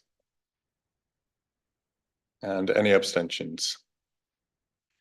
So I made that 6 for, 3 against, and 1 abstention. That is therefore approved. Okay, I'm going to take a short adjournment at this point. We're at a slightly awkward point in terms of timing and members who are coming to take over. So what I'm going to propose that we do is we adjourn now until 4:30, and then we'll start the next session as if we were in the new meeting. And apologies that that does mean waiting around, but I think that that's the most sensible way of handling it. Thank you.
Right, good afternoon, everybody. Welcome back to today's meeting of Planning Committee A. As I mentioned at the start of the meeting, we're having a sort of funny situation today where, having started early, we're having changes of committee, and those of you who've been here since the start will notice there's one or two different members of the committee present now. So I'm just going to run through for clarity so that everybody knows who's here and what's happening. So we've been joined by Councillor Whitcroft, Councillor Nelson, Councillor Kelly, and Councillor Wardby, all of whom are substantive members of this committee, but who weren't able to be here from the start of the meeting. So thank you to Councillors Wilson, Melly, Baxter and Fenton, who were here as substitutes. Councillor Melly is still here, who is now substituting for Councillor Steels Woolshaw, who is ordinarily a member of this committee, wasn't able to be here from 4:30 onwards, but was able to come for the first part. So I hope that that's as clear as it's took me ages to work all of this out, honestly, but we're there, I think. So what I just need to do is invite any of those members who've joined the committee at this stage to declare any interest that they may have with the remaining items. So if I can just see if anybody does. Councillor Wardby. Thank you, Chair. I just want to say that in agenda item 4C, I am, and I'm also, or was, on Clifton without parish council, but I at no time had any part in their decision making. So I just want, for transparency, thank you. Thank you for making that clear, Councillor Wardby. Okay, so we can then move on to agenda item 4C. I'll just point out that we are joined at the table by Louise Milnes, who is the sorry, I'm reading off my script and not looking at Lindsay Jenkins as the Development Management Officer. So if I could invite Becky just to talk us through the plans. Thank you, Chair. So it's a full planning application for the erection of a 60-bed care home with associated parking, landscaping and access it following the demolition of the existing buildings and a creation of new sports pitches for use by York Sports Club. So this is the site location plan here. You can see the site just where my pointer is in here.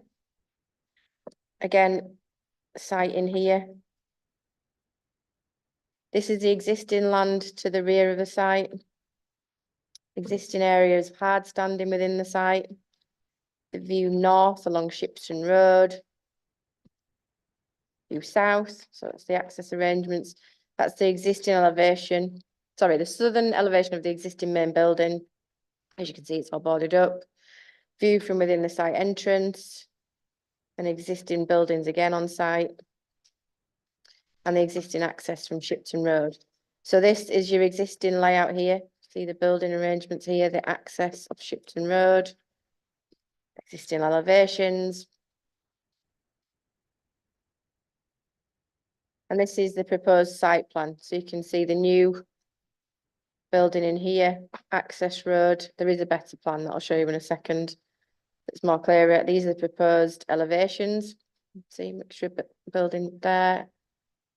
Floor plans, these are all on your packs. And this is your proposed landscaping plan here.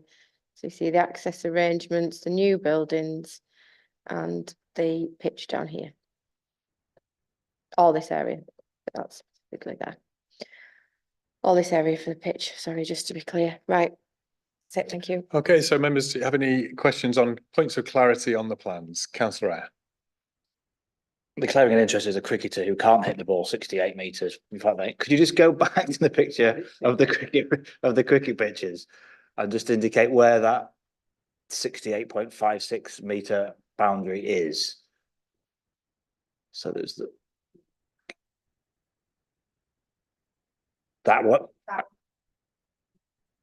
is it where it says York Sports Club?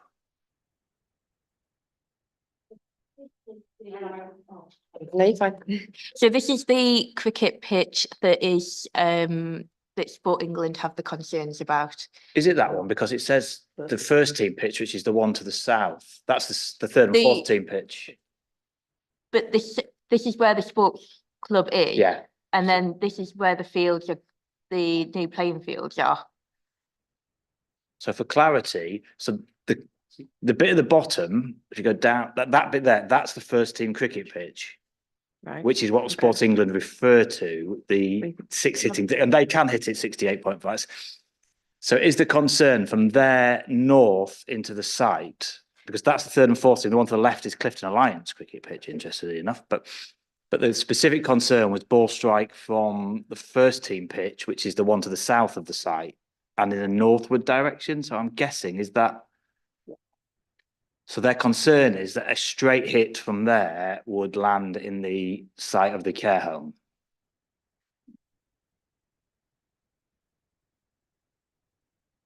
That's my question, is that correct?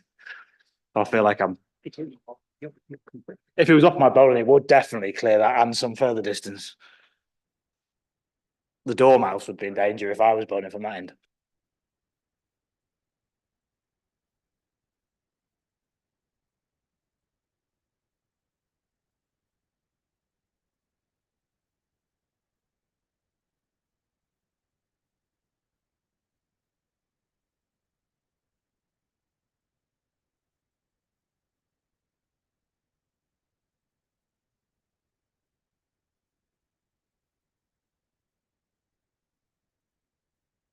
Sorry. From the information we have, it looks like, so it says Sport England maintains its objection as a non-statutory consultee. The outstanding matters relate to ball strike. The new playing field is likely to be at risk of ball strike from the existing cricket ground and does not demonstrate how users of the new playing field will be protected. So they've said playing field, so I'm presuming they're taking it as a whole, not just, but obviously the field is up here. So they've said playing pitches. So I don't think they're specifically saying first team. On the update, if you look on the update. Well, the update does say focusing on the risk from ball strike from the first team cricket pitch in a northern direction to the additional playing fields, the shortest measured boundary from the closest stump is circa 68.68. So it is from the first team pitch.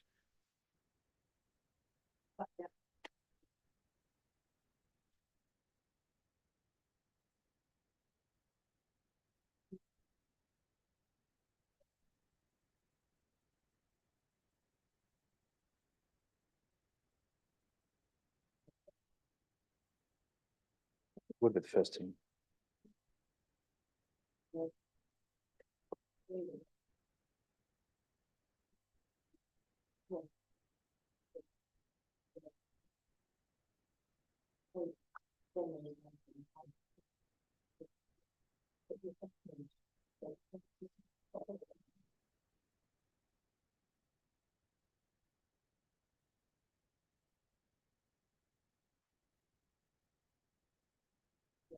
Okay, sorry, we just had to clarify. We think it means the pitches as a whole, all of them on that site, not just the first team pitch, is what our understanding of it. But they have specifically outlined, obviously, a first team pitch and the distances. Right, there's a further qualification in terms of he looked at that, because the reason I'm asking is that the first team pitch is used for international and professional sports, which could massively exceed 68.56 meters by 20 to 30 meters, whereas the other pitch, third and fourth pitch, I can agree with that, but has that assessment taken into account that there will be international standard players and professional cricketers using that pitch and therefore increasing the level of risk?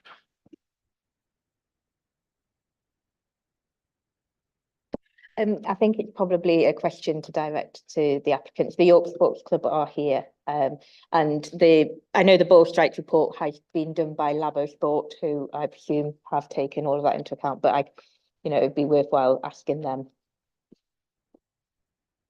Okay, Councillor Fisher, was your question related to that, or was it something separate? It was exactly the same. Having played in all those three pitches, I know exactly what the situation is. Okay. Any further questions on the specifics of the plans? Nope. So if I could just invite any update on the report. Yeah, thank you, Chair. Sorry, we have got a bit of a long update. We've received an additional representation from a local resident who has requested that the local planning authority apply a hedgerow retention order on the boundary hedge between the site and the footpath. We consulted with the council's ecologist, who has advised that this is a species poor hedgerow and it would not meet the criteria for protection. However, the hedgerow is identified in the ecological management plan for its retention, protection and enhancement. Secondly is an update from Sport England, who maintain their objection as a non-statutory consultee. They refer to, I think we've half touched on this, but they refer to the issue of ball strike and the assessment made. Officers have viewed this and consider that there is no issue of ball strike. The report sets out that is a conclusion and there's no mitigation required. Therefore, officers considered that the objection maintained by Sport England as a non-statutory consultee is given limited weight in the assessment of the application. There's also an additional section to be included in the report, which sets out the officer's assessment in respect to the public sector equality duty. And then additionally, the applicant has submitted additional plans and further information. First of that is the archaeological information, which we have assessed, and officers advised that the requirements of condition 13 have now been complied with, and therefore we consider that we seek recommendation that condition 13 is removed, and the archaeological information is included in the plans list.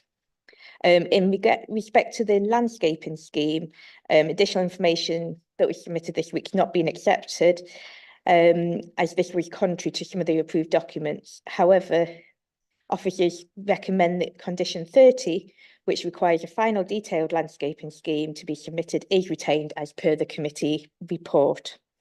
And then members are advised that the landscaping scheme in the published report has been superseded by the plan on the presentation, which just addresses drafting issues. Thank you, Chair. Okay, thank you very much. So there'll be opportunity to ask points of clarification when we get to officer questions. So we're going to go straight on to the public speakers now. So we've got 3 people registered to speak to us this evening. The first registered speaker is Gary Craig. So if I could invite you to come to the table, and we've got the picture up. You requested a sort of overview of the site, and hopefully what we've got up behind us is sufficient. Yeah, with your permission, I'll come down on the river map because this will speed things up quite considerably. We're going to need to work out a microphone if we're going. No, it's for the webcast. There's a webcast, so we need to have a way of recording you. Oh, so okay. The way that we do public participation is you have 3 minutes to address the committee. I will allow you to do it from there. Yep. Thank you. And I'll give you a wave or a shout when you're running out of time. Right. Okay. I have 6 points to make, and I'll make them very quickly. First of all, at the bottom edge, 2 years ago, 3 mature trees were felled. The condition of their felling was that they'd be replaced within 6 months. They have not been replaced. So is this a requirement on the then and current property owner, NHS Property Services, or will this requirement transfer to the proposed new owners? And can we ensure that this is carried out? The trees were about 200 years old. They were felled allegedly because they were interfering with the squash court wall just here. That's the first point. I want to see those trees put back up. They were beautiful trees. Second point, the footpath, which runs all the way up the road, right up to Clifton Park Avenue, just inside.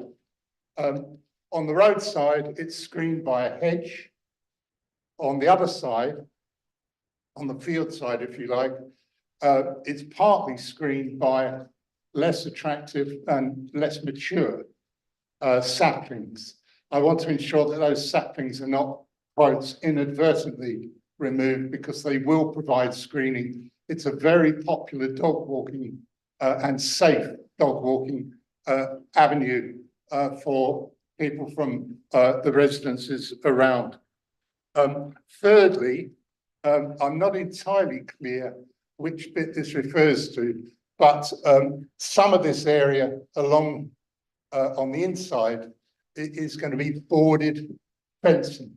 Now, presumably that's to prevent any sports equipment, balls and so on, flying into the footpath.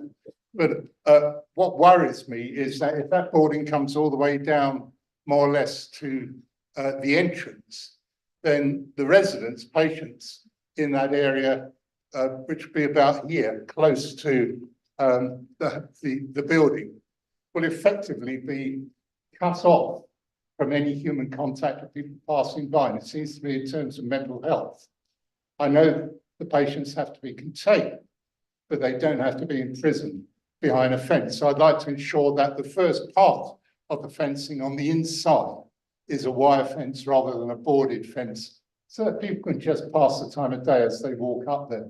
And that would be, I think, valuable in terms of mental health. You've got about 30 seconds left. Right. So you'll have to Fourth thing, the buses, there's reference made to buses, how attractive they are. There's a bus stop there, and there's a bus stop just up there. Yes, you can use those buses if you want to wait 3 hours. But number 2 does not stop at those bus stops. And I'd like this committee to refer that issue across to the Transport Committee, because those bus stops only take the long distance buses from Helmsley. I happen to live right here. It would be wonderful just to walk there for a bus stop, but I have to walk almost half a mile either way. You're So- over your time now, so Okay, just well- very, very brief points. But Okay. we'll have to ask you to wrap up. The impact of parking, there isn't enough parking in the development. The impact is most likely, it says in the report, to be felt by Galtrees Grove. We already get overrun when there are sports events, when there are concerts and so on. It's a very narrow road. It's much narrower than Moreton Way. It's a cul-de-sac.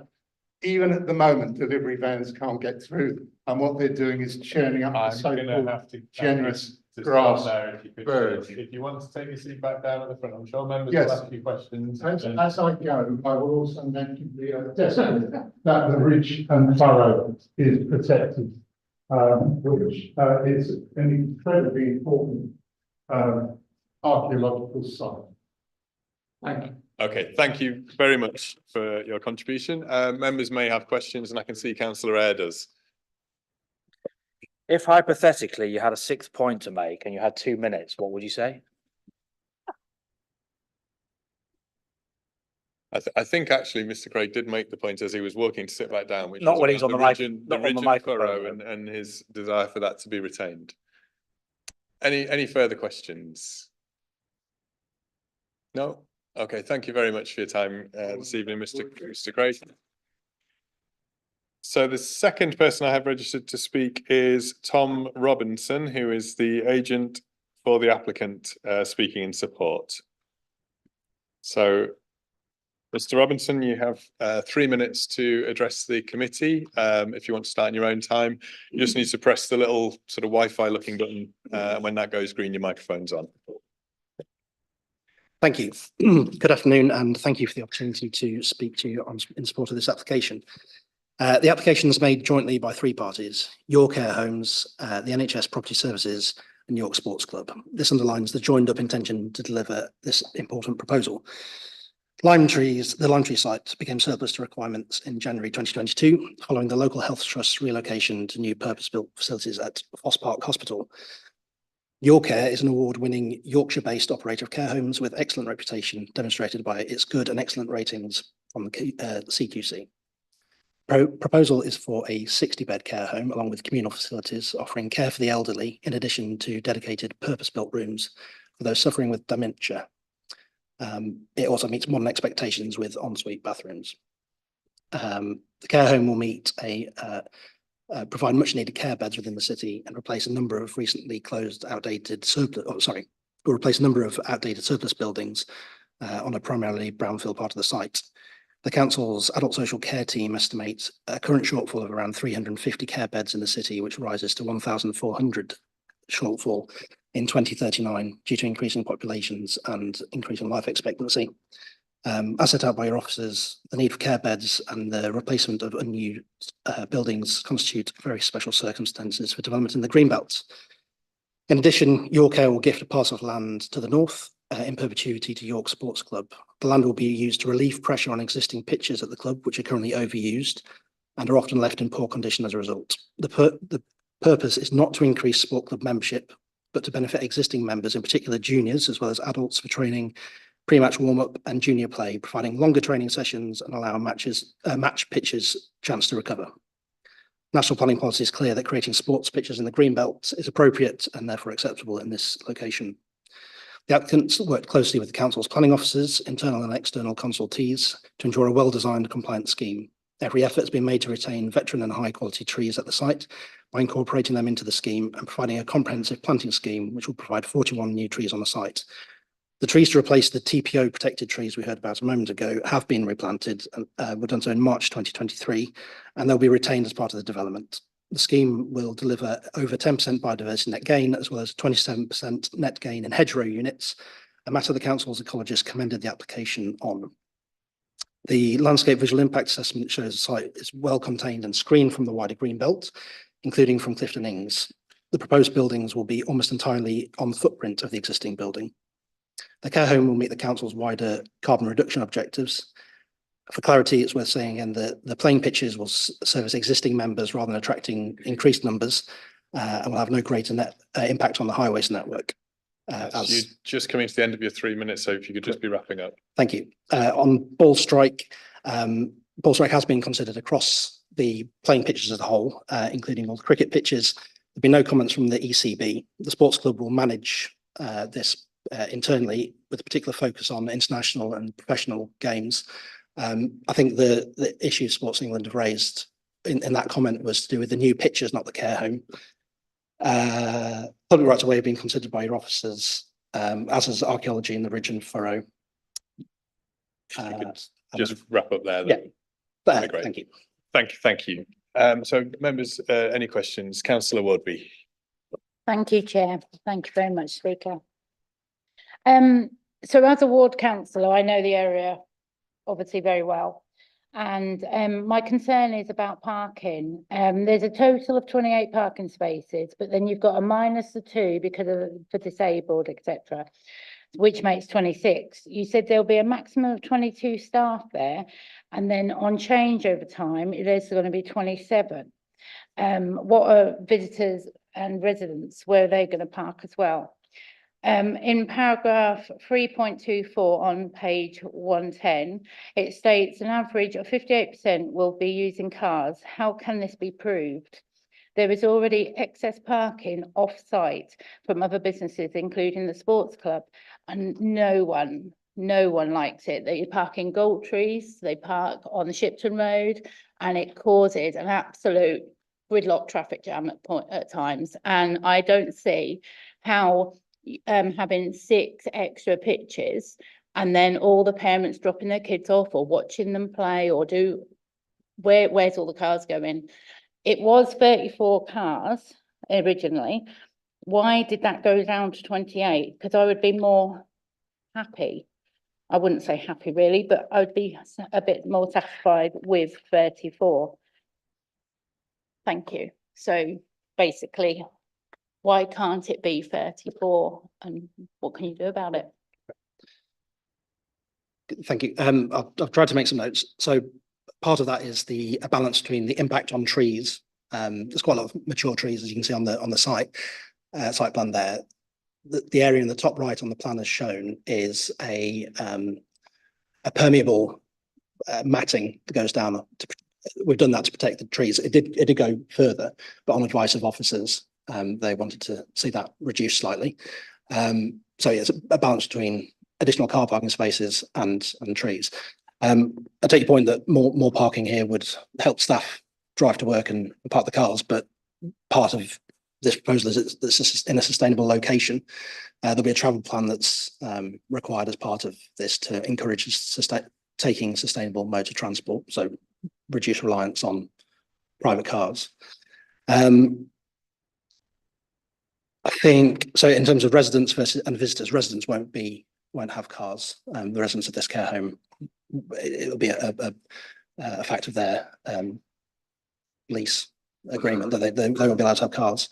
And those figures that you've picked up, there'll be during shift change there'll be, was it 22 and 22? You've got better memory than me, but not all of them will come by car. I wouldn't anticipate them all to come by car, as it's in a sustainable location. I'd take the point about buses not being as frequent as we might like, but it's walkable and it's cyclable, and there's a large residential area nearby from which staff would be expected to be drawn. I think some of the overflow parking is a matter from the sports club, but to go back to what I was saying, this is to relieve pressure on existing sports pitches. So as it stands, because at one end there's the river that floods, so during a lot of the year, the playing pitches nearest to the river are taken out of action through flood water. There's only, I think there's 2 or 3 rugby pitches which have to accommodate, I think, 3 men's teams, 10 or so juniors teams, a women's team, touch rugby in the summer, and they're all using the same pitch all throughout the year. And as you mentioned, it gets churned up. The men's first team plays at a reasonably high level, and the league requires them to have a decent pitch, that with matches not called off because it's turned into a quagmire during the previous week. And then, as we've discussed earlier, there's cricket and rugby played on this site, and they're so constrained that the rugby pitch and the cricket pitch overlap in places. So in April and September, when both teams are trying to play, you've got the mess left by scrums on the same patch where people are trying to hit a 4 along the ground and the ball's bobbing all over the place. So these areas here are to relieve the pressure on the pitch. That's a really long way of telling you that this isn't to attract more membership, to not exacerbate the problems that you're already experiencing. It's to give the existing members and players more space to play without constricting. One final bit, because they'll have this extra area, juniors will be able to train at more, they'll have more opportunity to train on more evenings. So the impact of parents dropping off and picking up would potentially be spread over, there'll be fewer movements on more days, if that makes sense. Rather than having 50 parents dropping off on one day, you can have 25 on 2 days, hopefully relieving some of that. I hope that helps. Well, thank you very much for that explanation. I'm still not convinced, but I will ask the officers about what they've discussed. Thank you. Okay, any other questions from members? Councillor Eyre? The least surprising question, and feel free to defer to the next speaker if you don't know. Can you explain the ball strike comments to me about which particular boundary it was, what the study considered, etc.? I think I can. So that the comment in the additional information to the committee report talks about the ball strike to the new playing pitches. It's not to the care home. And so I think it taken from that wicket in that, what's the central pitch in there, there's a white stripe. I think that's where the measurement's taken from. So it is from the first team pitch at the south. I'm sorry, I'm not sure which one's first team and which one's. It's the one at the south of the. Is that south? Yeah, I think it's a north. I think it's all been considered. Both of them being considered, and whether it's the summary that's included in there necessarily teases it out. But the Sports England. So from the bottom right pitch, there was a risk of ball strike that can be addressed with some fencing, which is included in the final scheme, shown as a line along the, or is it I think perhaps conditioned. I'm sorry, I don't have it off the top of my head. And they've also assessed from the other pitch. I'm sorry, I don't know which way around, first and not first team pitch. I should point out that the representative from the sports club is. That's what I'll ask them as well. Oh, sorry, I thought you meant you'd ask somebody. No, I meant if you feel free to pass it on to that if you think they have. I should have taken that. I should have taken that opportunity. Sorry. Okay, Councillor Nelson. Thank you. I was just wondering if you could address the kind of questions around the footpath. And my understanding is there's 2 rights of way, one of which is a public right of way, and I think it says something about a right of way that has been used for a really long time and has kind of public rights, and that you took into the plans as an amendment. If anyone could point out where that is, that would be really great. I should have asked that when we were looking at the plans. But yeah, I'd really appreciate it if you could kind of talk a little bit about those footpaths and how you're intending on managing them, and, you know, in a way, you know, respond to the public comments that we've had about those footpaths. I think just before you begin, yeah, we'll just point out with the cursor where the pathway is. And is there a second footpath or a second path through? Have I misread that in the papers? I think so. There's a footway alongside the highway, as a pavement, as you would think, and then there's another public right of way that's behind a line of trees. I think that's what the previous speaker mentioned. And just so that we're completely clear, not that it's especially relevant to planning, it's not technically a public right of way at the moment, but it's been in use for 150 years. It could become a public right of way, and it is essentially being treated as such. I think I said that. So the outer band of vegetation will be untouched, and the as will the inner boundary, but that'll be supplemented in places by a fence. As I mentioned, the care home will include, as well as elderly patients suffering from dementia. So you can, I'm sure you can appreciate there's a certain degree of balance of security without making it feel like an institutionalized, if you like. And that's a balance we've struck. The landscape officer's comments have all been taken on board and incorporated into that. So a combination of planting and new boundary treatments, trying not to make it feel too enclosed for the sake of residents and people using the footpath. Thank you. Any further questions? Oh, sorry, Councillor Stewart, I did have you down. Sorry. Thank you. Yeah, it's not a technical question. It's just to understand how you view it working with the care home and the sort of cricket football club as neighbours, because, you know, so we've heard about the ball strike and there's elements that are negative, but to me, it would seem a really positive thing to have the care home next to the sports facilities. And for me, there'd be lots of people who, I appreciate some of the people will be bedbound and everything like that, but lots of people who would love the idea of, you know, it being there, something going on, everything like that. So my question really is, will any of the rooms, for example, be able to see out? I don't mean see out to particularly watch the cricket. And I appreciate the point about, you know, dementia and secure care, but, you know, will you have facilities for example, a gate through onto the sports pitch? Because, you know, again, it's a private club. If Yorkshire playing there, you can't have all, you know, everyone sort of emptying through. But if it has that involvement, I think it'd be a lovely place to potentially be. And that sort of, you know, going through the back as opposed to walk out onto the road along, you know. So it's just to understand that, because for me, I think there's a lot of positives to the home being sort of there. Yeah, I agree. Sorry, Chair. It is a selling point for the site. That's partly why York Care are interested in it. And one of the benefits of having three applicants in one of which being the sports club and the other being York Care, it fosters that relationship. So to the north, where the new playing pitches are going, that'll be quite open and there'll be visibility there for the residents. I don't know if you've got the elevation plans in front of you, but there's quite a few large windows and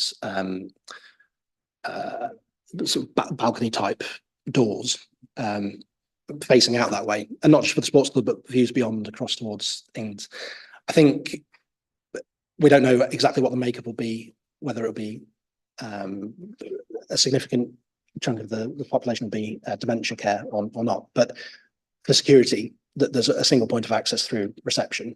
Once you're through reception, you can go to the accommodation, you can do to the communal facilities, you can go out to the garden, and access is managed quite closely. It has to be. So I think having a gate there would be perhaps too much of a risk for the management of the site. But it's a short trip round to get into the sports club. I think it's been for safety that they've not included that. Okay. Not seeing any further hands. I've just got a couple of questions, hopefully quite quick ones. It was commented on by the parish council and by one of the public speakers about loss of trees, some of which were TPO'd. I think you've mentioned that the specific trees that were mentioned by the public speaker, you said have been replaced. I just wanted to double check that you were clear that, first of all, any trees that were being removed, had been removed, would be replaced and would be replaced by the new owners of the site, so that sort of legacy responsibility is there. And also, part of the application does require the removal of, I think it's 5 mature trees. First of all, I just want to be clear that you explored every alternative option before going down the route of removing them. I know there are a number of new trees to be planted, so there's a more than like-for-like replacement, which is obviously positive. But also, what consideration have you given to how the timber is used? Because obviously big mature trees, there's potential for something sustainable or useful with that material. Thank you. Yeah. So yes, to reiterate, as you say, those trees that were removed as part of the TPO were replaced in March last year, and we've submitted evidence to Lindsay and your tree officers in the council. The incoming owner would be at under the same responsibilities to protect TPO trees legally, bit outside of planning, and will continue to do so. Lindsay can attest we've gone through quite a few amendments to the plan, and it's largely been driven by protecting trees, not just staying away from the canopies, but sufficient root protection areas. We've got the softer landscaping for some of the parking to help relieve pressure on roots. Yes, unfortunately, there are a few trees to be removed. There's one being relocated, which is not a simple thing to do and not a cheap thing to do, but it's the right thing to do in this instance. And with discussion with the officers, we've tried to get it in the right place so it can thrive in the future. One of the conditions is for a detailed landscaping plan that should cover a lot of those comments. In my notes, there's 41 trees to be planted as a result of this, so that's a big net gain. Biodiversity net gain, you'll be seeing more and more as it comes in. Part of that is you assess linear features, in this case hedgerows, and there's a 21% increase in linear features as a result of this. So yeah, lime trees, the nature of the name of the site. We knew when we were getting into it that trees would be a main concern. I think we've done a good job of maintaining and enhancing that. I'm sorry, I didn't answer your question on the felled trees, and I'm afraid I don't know the answer to that. Okay, I appreciate that. I think maybe just if this plans were to be approved, if that's something you could take back in terms of just seeing that, you know, those trees are then disposed of in the most sustainable, constructive way possible, that would be positive. Councillor Nelson, you indicated. Thank you. That just reminded me, I do have some sort of leading on from that, a question in relation to trees. I noticed that, you know, obviously the site is called Limetrees, and it's called Limetrees because of the 4 lime trees on the entrance to it, and 2 of those are being lost as part of widening the drive. You know, I can understand the practical reasons for that, but my understanding is they're not being replaced with lime trees. And I did wonder just whether that had been part of, you know, whether there'd been any thinking of that. It just seems almost like a shame that those particular trees aren't being replaced like for like when that's what the whole place is named after. Yeah, I do appreciate that. I think it stems from specialist advice from an arboriculturalist about what would be best on the site, what's most likely to thrive in the space that we have for them, as well as giving a mix and a variety for the residents in the grounds. So it's not just, I know you're not suggesting they should all be lime trees, but it's come from the landscaping and arboricultural consultants we've had and their recommendations. I think it was probably a conversation during pre-app or discussions with officers, but it's not been something that they've requested that we do. Might it be something, if, you know, I think there's a question here to ask the officers as well, but might it be something that would be considered if, or is that all kind of set in stone is what I mean now? Is that kind of decided at this point? There's a planting scheme to be confirmed, but that's based on a landscaping scheme that's to be approved today, hopefully. Thank you. Okay, Councillor Fisher. Thank you, Chair. Has any survey been done about owls on the site or in the nearby area? Because looking at this landscape around there with Clifton Ings, the landscape on the other side of the river, the areas of rough pasture, that looks like prime barn owl habitat. And I wonder, had thought been given to provide a barn owl nesting box or 2 somewhere on the site? Because they are a very, very, very endangered species, and this looks like the sort of habitat where they would thrive.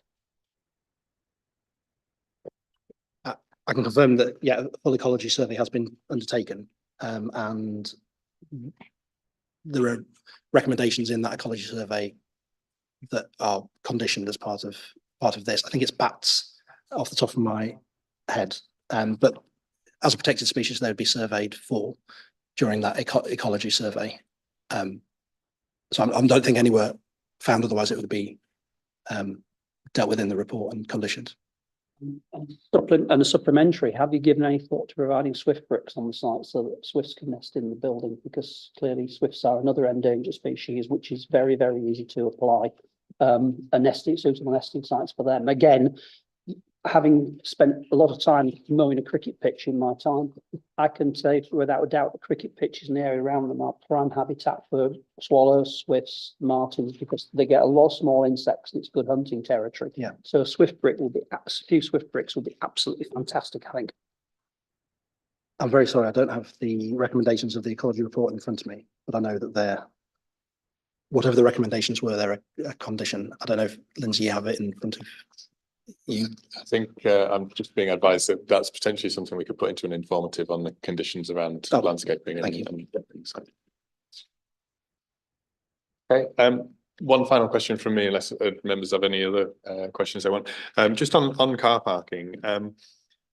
There's only 2 blue badge bays being provided, and given the nature of the people who will be using this facility, I don't know, for example, with the dementia beds in particular, but my sense would be that potentially there would be elderly relatives, spouses, for example, who might want to visit, who may well be blue badge users themselves, and 2 blue badge bays for a 60-bed facility seem to be a very, very small amount. And I just wondered what consideration had been given to providing more than 2 within obviously a limited car park. I understand that, but yeah, you have it. It's quite constrained car park, and most of the parking, where possible, we've reused existing hard standing, which is already partly laid out as a car park. There are trees, the parking bays are in places broken up by existing trees with curb lines around them, and for route protection reasons, we can't nibble into that to make bays that are wide enough for accessible parking spaces. Also, the demand for parking is driven a lot by the applicant's experience. I think the 10 or 11 care homes elsewhere, and they endeavour to provide what their residents, their staff need. And I think I'm sure it'd be fair to say if there was if they noticed increased demand in this site in particular, they would adapt to that. So in answer, yes, it's been considered, and I think they've provided a scheme that works in their experience. But I think what I heard you say there is that there is possibly some scope for flexibility if it was to meet found that there was a need for more. Yeah. Okay, thank you. Not seeing further hands, so thank you very much for your time this evening. And if I could then invite the third and final speaker, which is Kevin Johnson, who is the manager at York Sports Club. And again, you have 3 minutes to address the committee. I'll try to give you a heads up if I think you're running over that time. And if you just press your mic on and then start when you're ready. Good afternoon, everyone. My name's Kevin Johnson. I've been involved at York Sports Club for 28 years now. I've been the manager for 16 years, and I've been on the junior rugby section committee for about 25 years. So I've got vast experience of what we need for the land down there, to be honest. We're really excited about this opportunity because it gives us what we would need in terms of extra playing and training land. And we've got a lot of challenges around playing and training grounds at the club, and this would really help some of that. So I'd like to explain why. Firstly, our grounds are on the floodplain. So whenever York gets hit by a flood, which we all know is quite often, it has a huge impact on us because our back pitch is the wrong side of the flood bank. So we lose that pitch completely. And that in itself gives us problems. On top of that, when the floods do hit, the Environment Agency shut off a sluice valve, which effectively stops all the rainwater from our pitches draining into the river, obviously because they don't want it going into the river at the time of flood. The consequence of that is that we're left with waterlogged pitches because the water has nowhere to go, particularly down towards the bottom end where the flood bank is. The pitches we're looking at utilising from the grounds are up the top end where it will be a little bit drier. So that causes lots of problems. The impact of having waterlogged pitches is that we have to decide whether we let our cricket and rugby players use the first and second team pitches or whether we have to cancel matches altogether, games and training altogether. We're trying to improve the quality of the sports club pitches for all of our teams, senior and junior, cricket and rugby, and use of those playing areas makes it very difficult or nearly impossible for our groundsmen to keep the first and second team pitches to the standard that we require. I think it was mentioned earlier that at rugby now we're quite a high level, and at cricket we can't go any higher other than county. So the quality of the pitches have to be very good. And the footfall on that when we're flooded makes it almost impossible for us to keep them in good condition. So due to that lack of playing space, particularly when the weather's inclement, we have to cancel lots of training. And the junior teams and the ladies teams, unfortunately, take the brunt of that.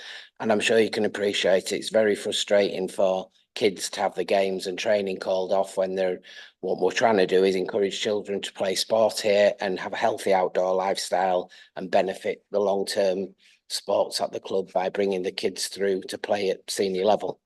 You're just coming to the end of your 3 minutes, so if you could just that's the end, is it? You're just coming to the end now, so if you could just be wrapping in conclusion then I'd like to say in April and September there's about a 1 month overlap with cricket and rugby as well, which obviously has a knock-on effect because both teams are trying to use the same grounds at the simultaneous time. Each sports club's had a discussion around the land, and we're going to they know how they can allow for the improved facilities for their sports and how they want to use it by encouraging participation in girls teams as well, which is something we're trying to focus on. And as mentioned at the very beginning of my presentation, we're excited about the opportunity, the positive impact it will have on maintaining better pitches for our first teams to both help us provide playing surfaces that teams deserve and also help to provide the space and training, improving the skill levels and health of our junior, women's and girls rugby teams and cricket teams. Okay, thank you very much. Councillor Fisher was right in there with the first question, but I'll invite any other members as well. Thank you. I have played on your northern pitch about 10 years ago, and it was the first game of the season, and it was the area onto the Limetrees side wasn't like a rutted field. It was in a very poor condition. Will you be able to take, and it was possibly dangerous, but we didn't want to cancel the game because we want to play cricket. Will you be able to take that more or less out of use as a rugby pitch, or will you still have joint use of it? Because clearly to get that out of use as much as possible will be incredibly beneficial to playing a cricket. Yeah, the very core links to cricket and rugby because of the seasons overlapping. In all honesty, I think what it will enable us to do is to stop rugby being used so much on it as we get nearer to the cricket season. So it'll give the groundsman a little bit more time to get things ready for cricket because we'll have another area of land that we can use. Okay, Councillor Eyre was next and then Councillor Whitcroft. Feel free to say no again on this one, but I'll try for a third possible time. Can you solve for me the ball strike mystery of where the 65 metres is, where the 69 metres is? Yes, I think I can. Unfortunately, I think there's been something slightly a misrepresentation. I don't think it's the first team cricket team pitch that they're talking about, which is the bottom one, the one that's sort of circular at the bottom. From the batting end to the care home, it's about 90 metres, and I doubt Superman could hit that. But it's the second team pitch, the one above, that one there, yeah. So that one, there's a strike rate of, I believe, about 68, 69 metres to get to where the training stroke pitches area would be that's currently Limetrees land. So I think that's the actual ball strike problem, or what was perceived as a problem initially. But the way that we manage things anyway, while there's a cricket match on, there wouldn't be anybody training there because we're very conscious of potential injuries and things while training and playing. So we have our own regulations and what that we apply to the club about where and when people can train while there's a game on. And generally speaking, there's not somebody in that area where there's a game on for health and safety reasons anyway. Is there any major objection to having a netting up or anything? Is there a reason why you never consider, just on the off chance that you could. Yeah, certainly not by the club. And when that land is released to us, I suppose that's our land. So we wouldn't have an objection to having something up there now. Okay, Councillor Whitcroft was next. Thank you, Chair. Thanks very much for coming here today. I just wanted to ask quickly about lighting. So I understand that there's no further requirements proposed external lighting for the playing pitches that are going to be new. Just wondering whether that would limit the capacity for you to use them if training sessions go on after dark or things. If there's any concerns around not having the lighting there. No, we've got existing floodlighting on that second team cricket and rugby pitch. That probably would give fairly sufficient lighting for training already. But no, I don't think it would have an impact on that, because we've got other pitches that we can use, obviously, for the majority of the time when we're not in a flood or a waterlogged period. So those pitches would continue to be used in an evening. So we don't anticipate needing any more lighting now. Okay, Councillor Melly was next. Thank you, Chair. Still trying to understand this bull strike issue because it's not something I've come across before. Because in the Sports England representation, they mention what they're referring to in terms of issues of bull strikes is from existing cricket pitches to the new playing field. Yeah. So it's not just about the care home; it's about safety of people on the new playing field. Yeah. So do you know what those distances are? Yeah, that's that second team pitch that I mentioned. And as I said, we have our own internal rules and health and safety guidelines that we follow. So if there was a match on, we wouldn't have anybody training on those pitches. So you're going to end up with two pitches next to each other with only one being able to be used at a time. Is that right? The pitches that it wouldn't be a cricket pitch where the Limetrees land would be. It'd be an area that'd be used predominantly for junior rugby and training space for junior cricket and rugby kids. So while there's a match on, we wouldn't have children within an area where they'd be likely to have, be hit by a ball strike. We wouldn't allow it in our own health and safety rules that we have at the club. Okay, thank you for clearing that up for me. Okay, and Councillor Nelson. Thank you. Maybe I should have declared an interest because I studied medieval history and I love a ridge and furrow. So I did just want to ask a little bit about that because, obviously the areas of ridge and furrow that are where you're wanting to turn that and landscape it into being training pitches, you're not going to be retaining the ridge and furrow, but have you really sort of looked at it to see whether there's any areas of that could be retained without massively impacting, your use of the site, particularly if it's for training? You're not going to be using that ground for matches, as I said. You're going to be using it for juniors and things like that. So how far have we looked at, the possibility of retaining as much as that as possible? Yeah, we have looked at it because of the shape of that area of land. It doesn't conform to, an exact pitch size. So it is predominantly going to be used for kids where they need a smaller size, and training where it's not quite as essential that we have a perfectly flat surface. So there was an old five-a-side football pitch on there that's ideal for a pitch, and it is flat enough now without too much work to do anything.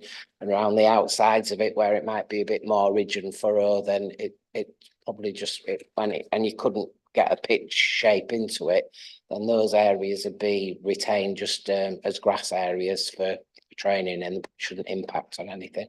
Okay, that's really good to hear. Is that sort of something that's been agreed with officers or in a condition? I mean, I suppose I don't think we've had an out and out pitch plan yet, and obviously there's going to be some levelling of grounds, and I couldn't tell you at this stage what that is, but if there existing trees and things don't make it viable to have a pitch space, then but that's something the sports club would be really open to. Yes. Yeah, that's great. Thank you.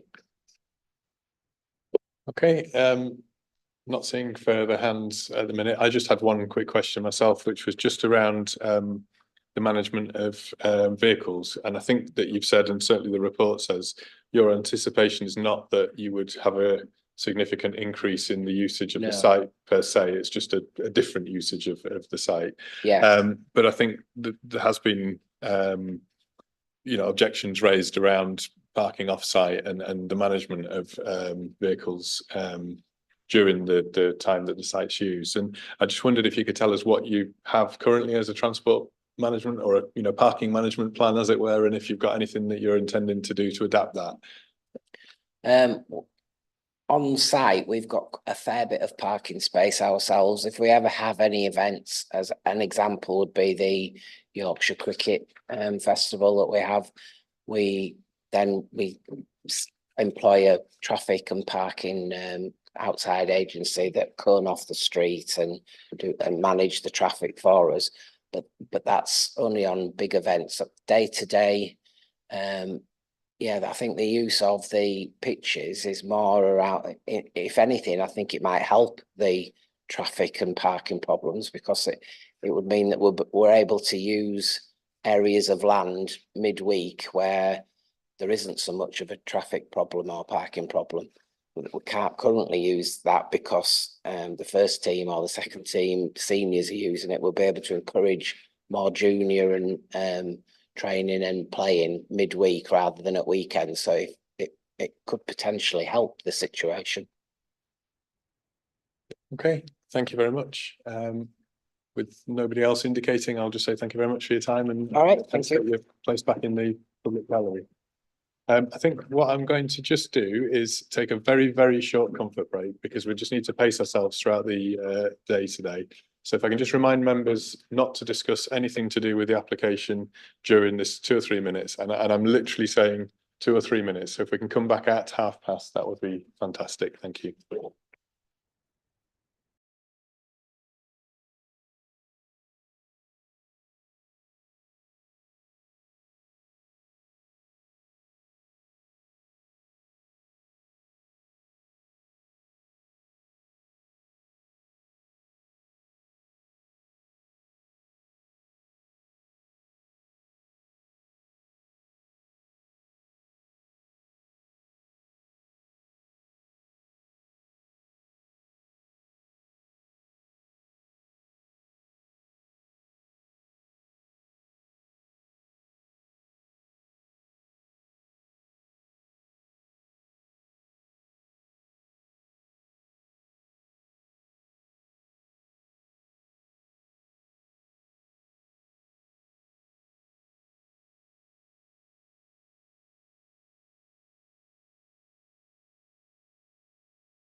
Okay, welcome back everybody to today's meeting of Planning Committee A. We're partway through agenda item 4C, which is the application for an erection of 60-bed care home at Limetrees.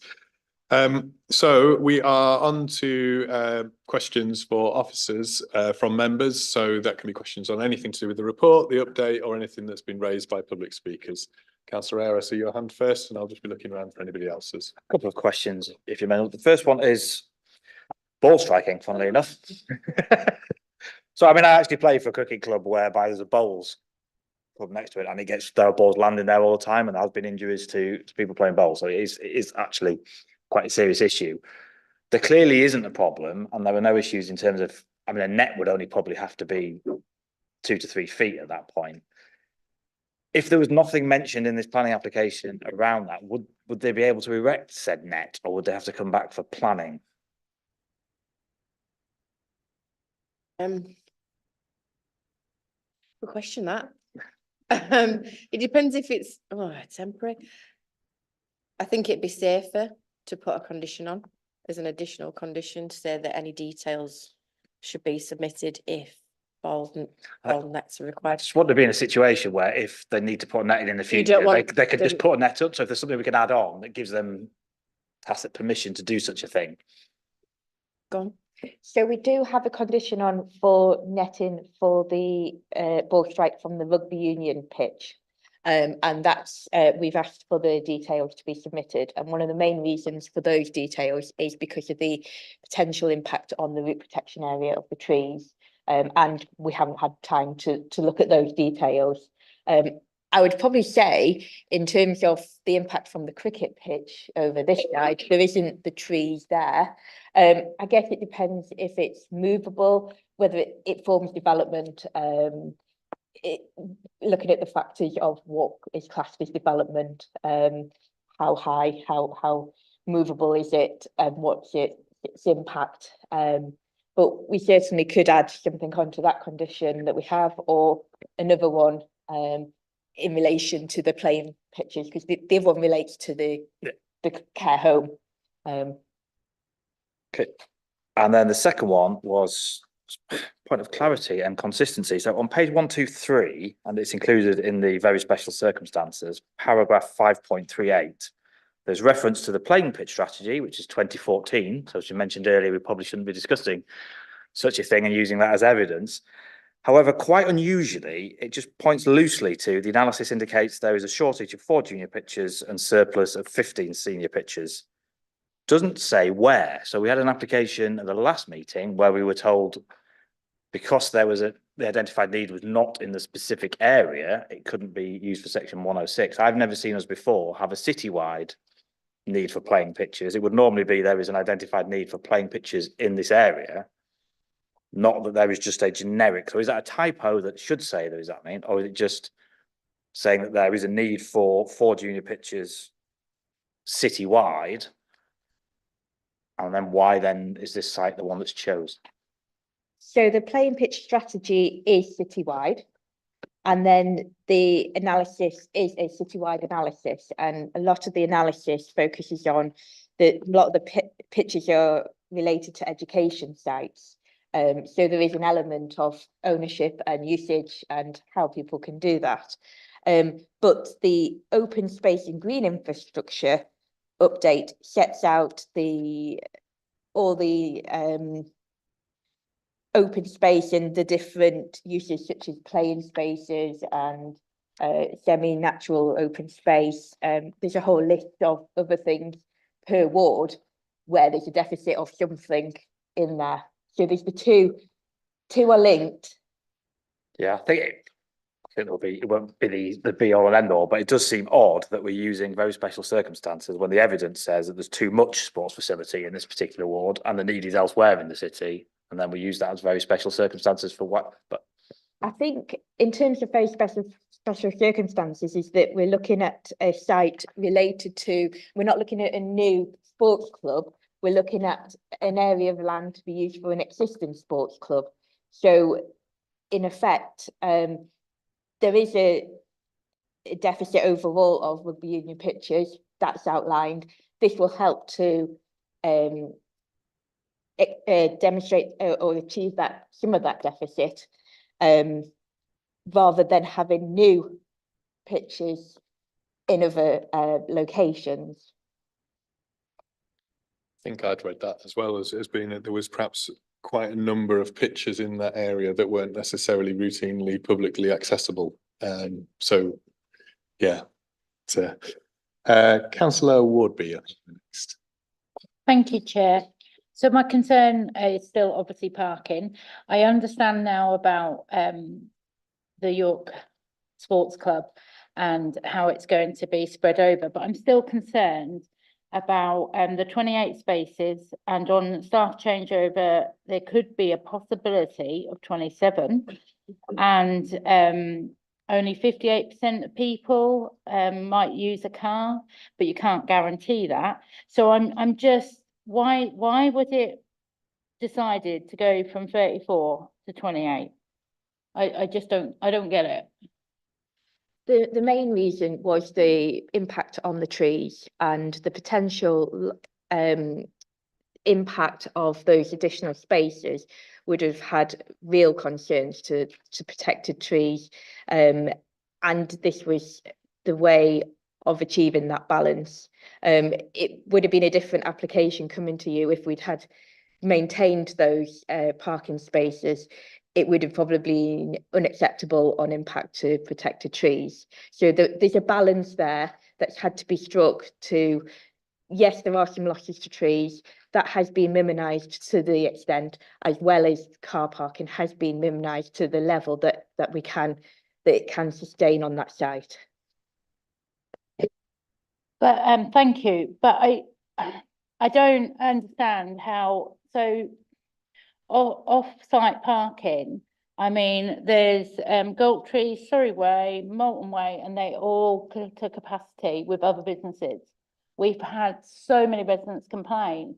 So if there isn't enough parking spaces, what is going to happen?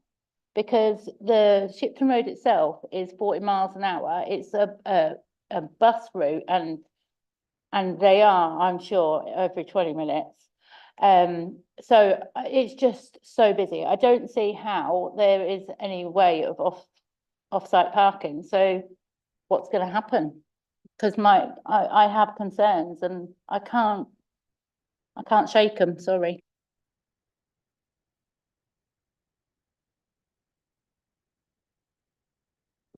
I'll just, if you're going to answer, Helen, I'll just introduce you. So, Helen Bergerac.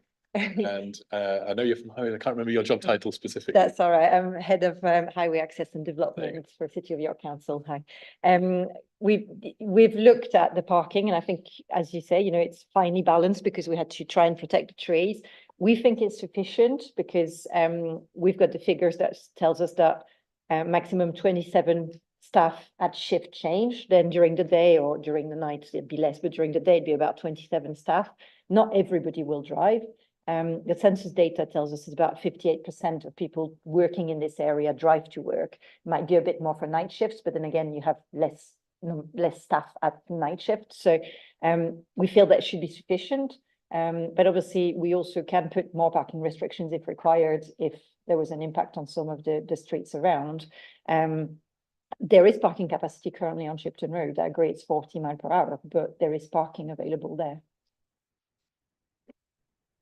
Okay, Councillor Whitcroft was next.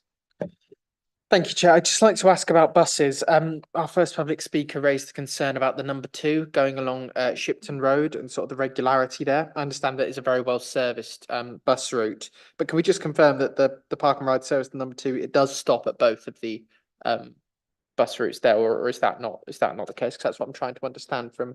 So number 2 doesn't stop at the bus stops the closest to the site unless it's the evening service 2A, which does stop there. But there are other buses stopping at those stops and also the stops on Rockcliffe Lane. So overall, it's not a fantastic service, but it's not a really bad service either. We've got number 19, number 30, number 29, number 2A for the evening. And then the Park and Ride is at Clifton Green, which is about 800 meters. So if you're somebody coming to work, you potentially could walk 800 meters to get to your bus. It's not an impossible distance. Okay. And Councillor Fisher, I had you next anyway. So, Thank you very much. First of all, could I ask what time does the number 2 bus ceased working, the park and ride? Would that be okay to serve the night shift? Because the 29A is a Monday, Saturday service only, and the last bus there is 17:35. The 31X is a Monday, Saturday service only, and the last bus is at 16:05. And the 30X is a Monday to Friday, and the last bus is 18:35. And on Saturday, it's 17:45, and it doesn't operate on Sundays. So the idea that this is really well served by buses is true during the day, but it's not true at all during the evening. I think this whole Shipton Road corridor has a real problem with late night bus services.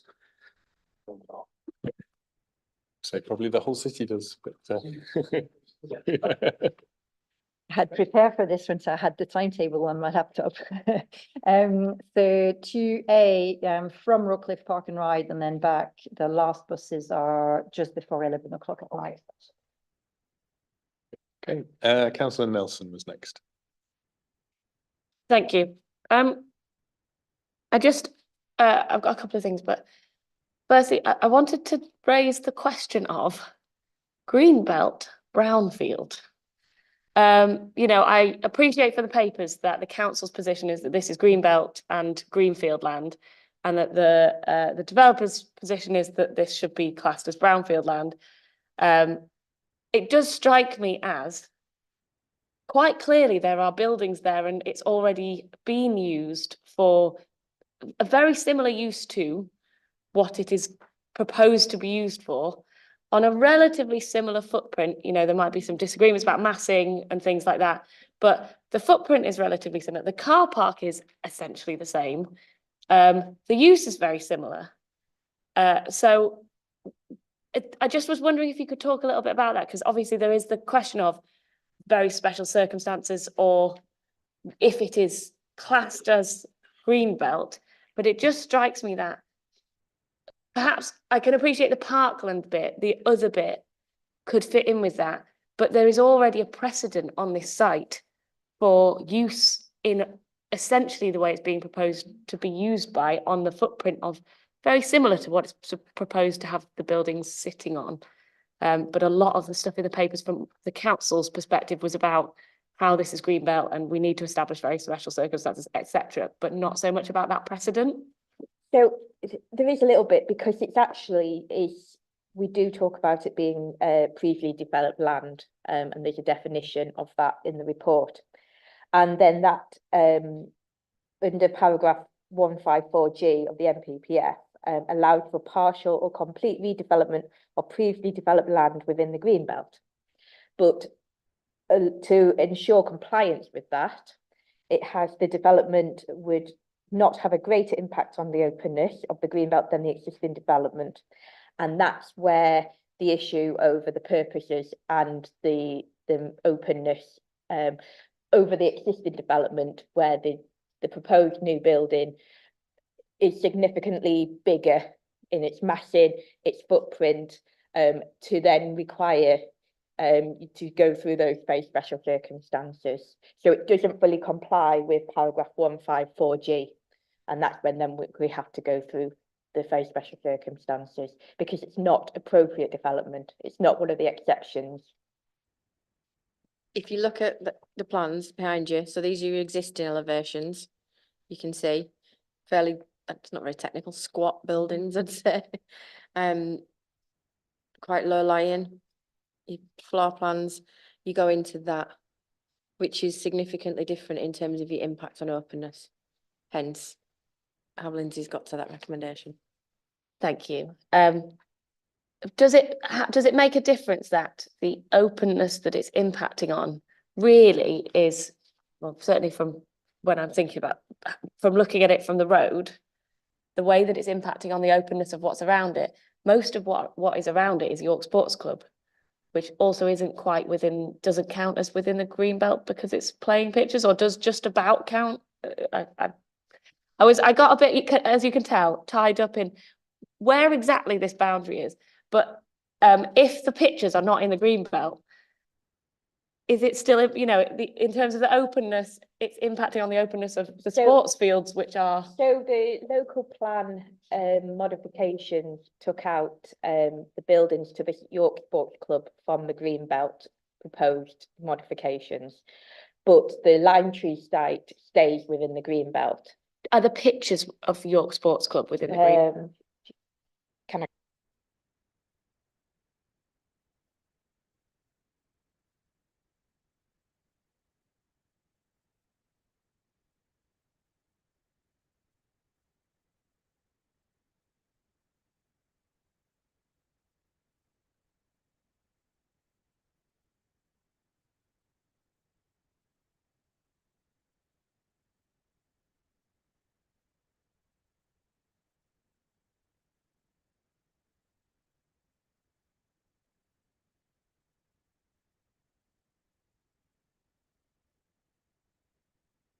I think from looking at my notes on the modifications to the local plan, that it was the sports club and the buildings, but I think the local plan team wanted to keep the playing fields in the Greenbelt because of the openness and because of the purposes that they serve to the Greenbelt. There was some evidence there.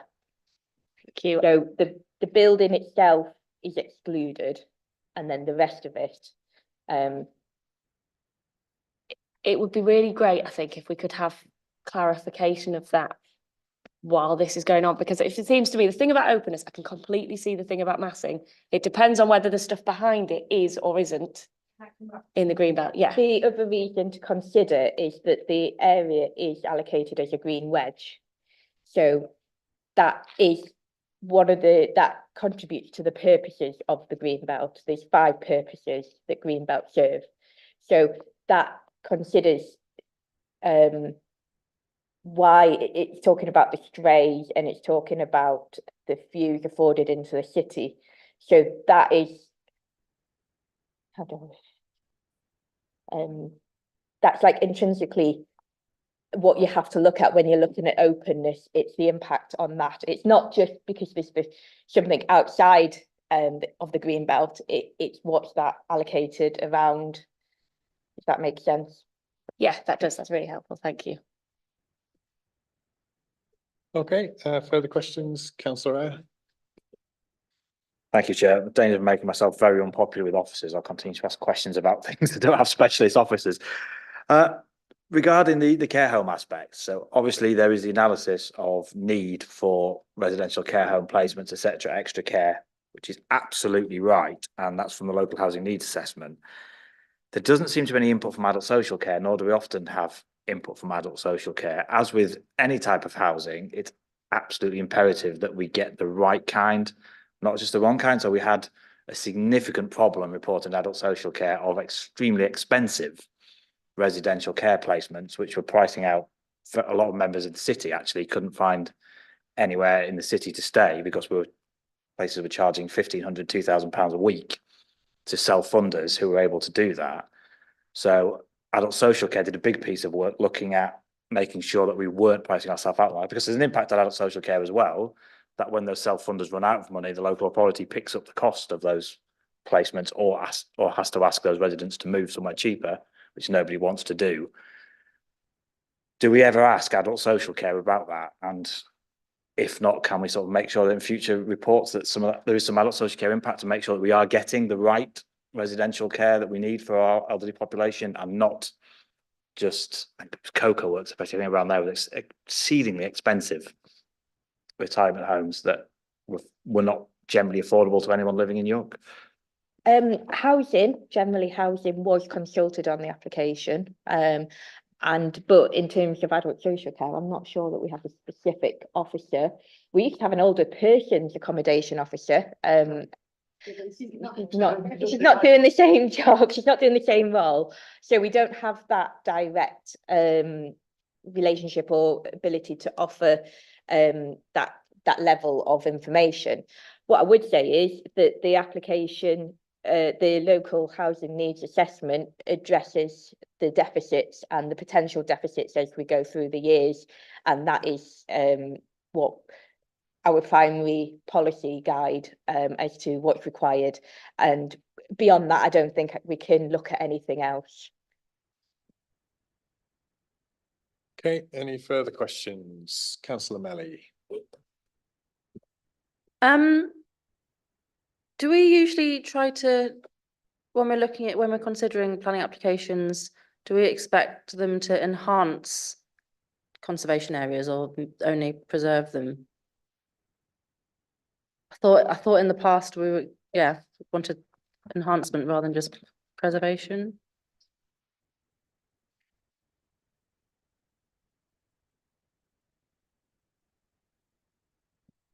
Just while getting the exact. Sorry, the Planning Listed of Buildings in Conservation Act 1990 says to consider the desirability of preserving or enhancing the character and appearance of designated conservation areas. But bearing in mind, this is not in the conservation area, it butts it. It's not in the boundary of it. And it's slightly different when you look at listed buildings. That's probably why there might be some confusion. Okay, and Councillor Nelson. Just kind of not linked into biodiversity, but in terms of environmental issues, have there been any conversations about things like solar panels, heat pumps, you know, those kind of sustainable sides of running buildings, especially big buildings like this that probably use a lot of energy? And if so, kind of what were the outcome of those? Could it be something that could be asked for as requested in condition, things like that?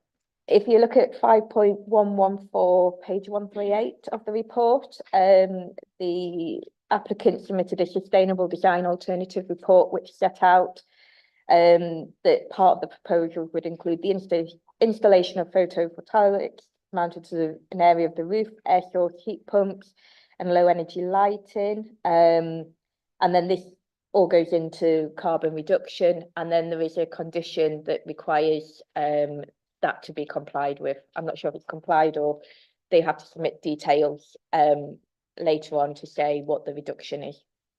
Thank you.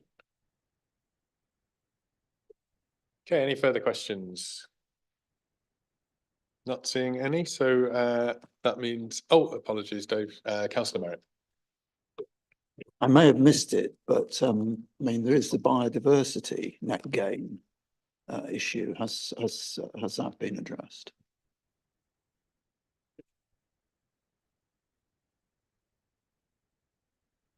The mandatory requirement for biodiversity net gain doesn't come in until next week. But the ecologist did look at the report and it was highly commended for their ecological enhancements across the site.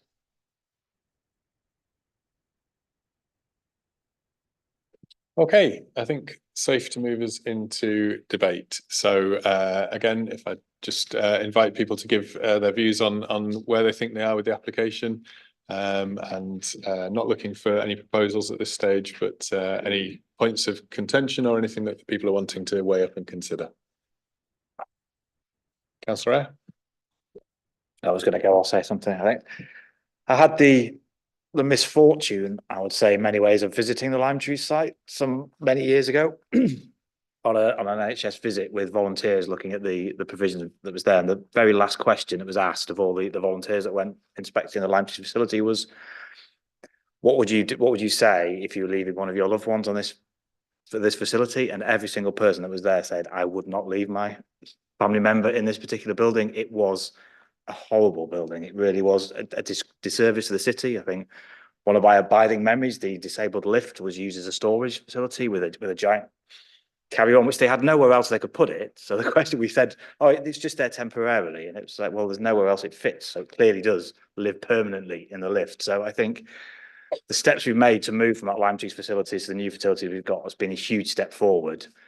The next step in that process, obviously, is getting this site going and getting this site developed as something of benefit. And I think the vast majority of this has that merit. I do see that. I think, obviously, with the caveats I've mentioned, I think issues around the affordability of the care home are a concern.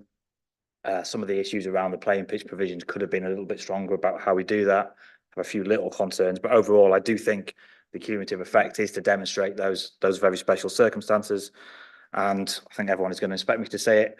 I would like to see something in there if we possibly can, because it is likely to be an issue. And for those who play cricket, it doesn't take a lot. And I think the response of the manager was unfortunate in a way. He was trying to be helpful, and it was the worst thing to say is, I don't want juniors not to be able to play rugby on a Saturday afternoon from 12 o'clock until 6 o'clock because cricket's being played, for the sense of what will probably only need to be a 2 or 3 metre high net at that distance. So if there's anything we can do that doesn't force them, because I think what Sports England asks for is too much in terms of some of the things they're suggesting, but anything that gives them the flexibility to say, well, actually, you don't have to put a net up, but keep that under consideration.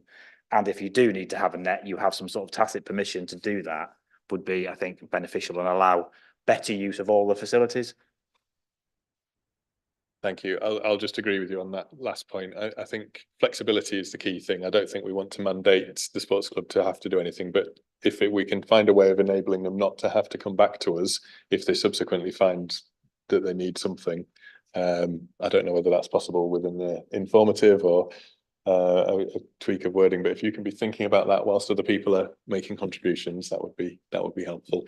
So I had Councillor Nelson, then Councillor Fisher, and I've just seen Councillor Stewart as well. I completely agree with everything that Councillor Eyre has just said. You can, write that on a leaf or something, save that forever. I just wanted to add, I think there's a couple of other things that have come up in discussion. I think it would be really great if we could add something in about Swift bricks. We love Swift bricks. Swift bricks are great.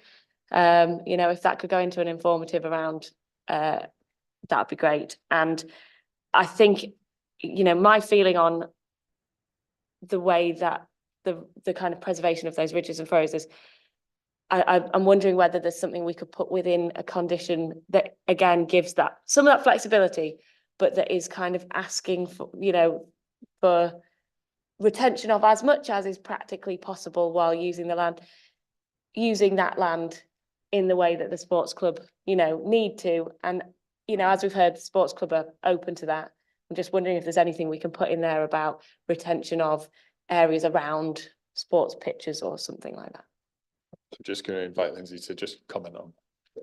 So the archaeologist has assessed the information and has advised that by the nature of playing pitches, there's unlikely to be any opportunity for ridge and furrow to be retained. There was requirement for a topographical survey to be done, which has been carried out, and the archaeologist is content with the use of playing pitches.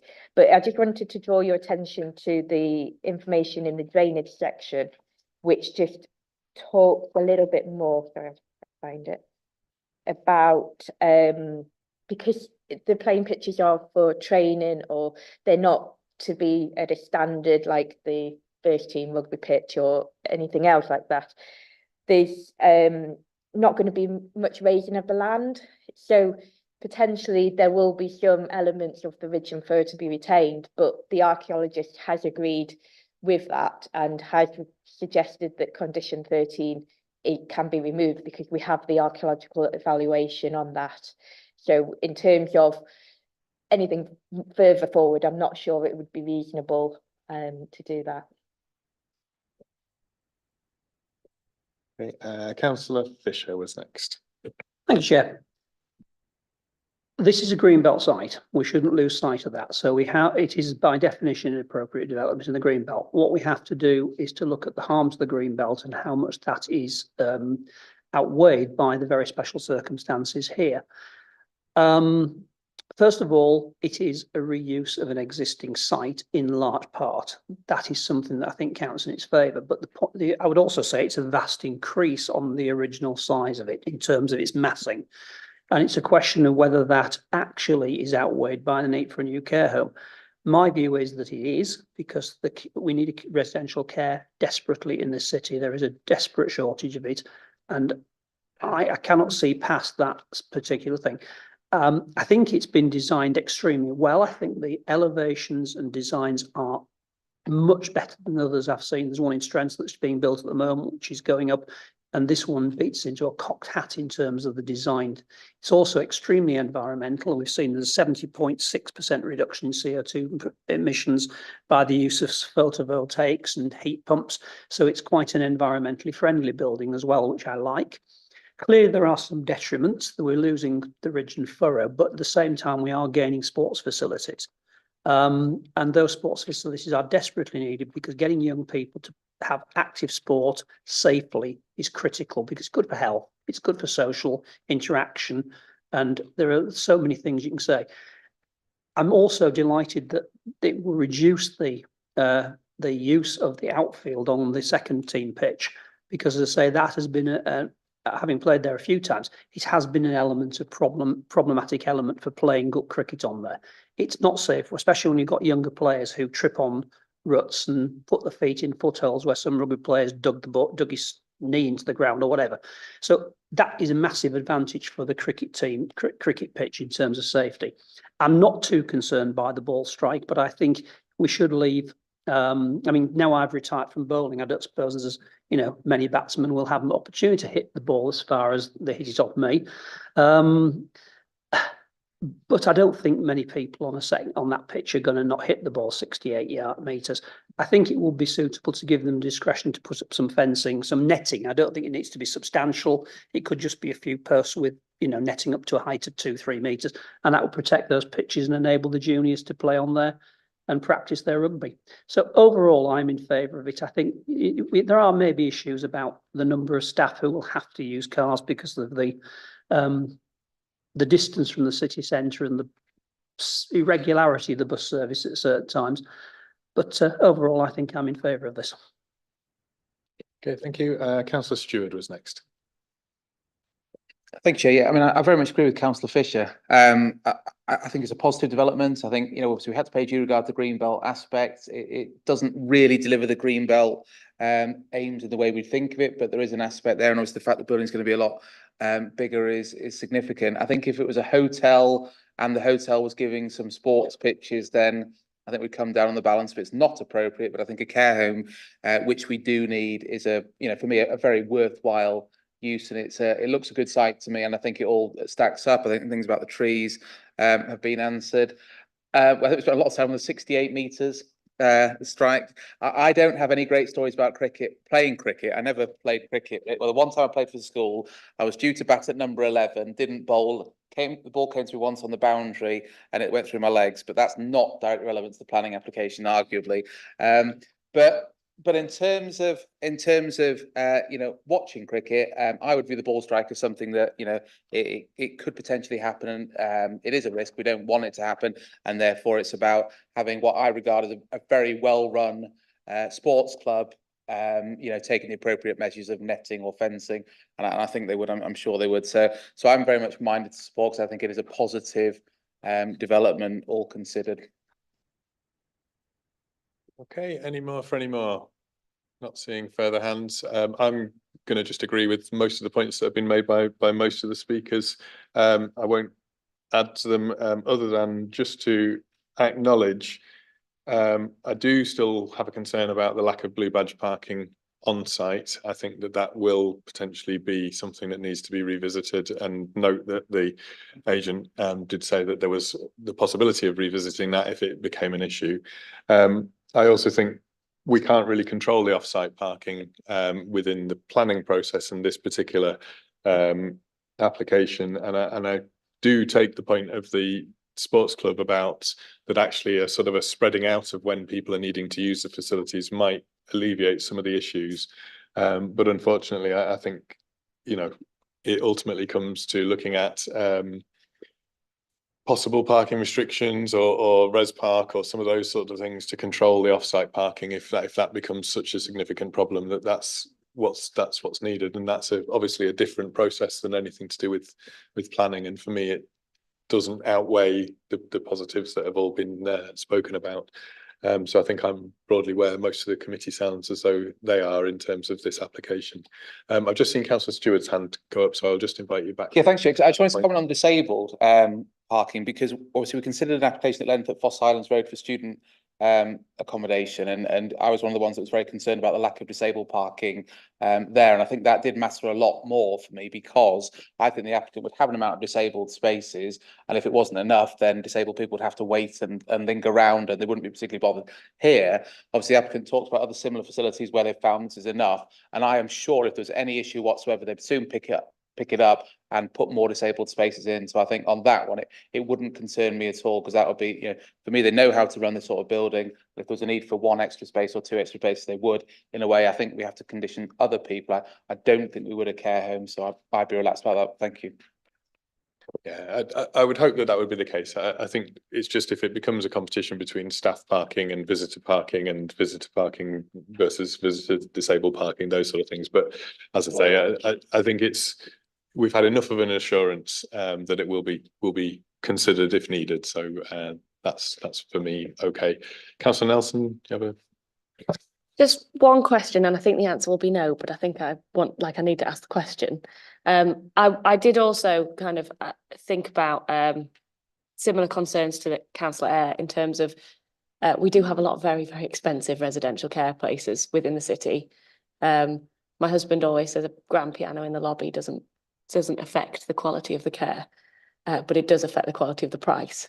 So with that in mind, is there anything within our power within the planning, and I think the answer is no, to kind of it seems almost a shame that we can ask for affordable percentages of affordable housing, but we can't ask for percentages of affordable care home spaces, or, you know, a sort of working relationship with City of York Council Health and Social Care or anything like that.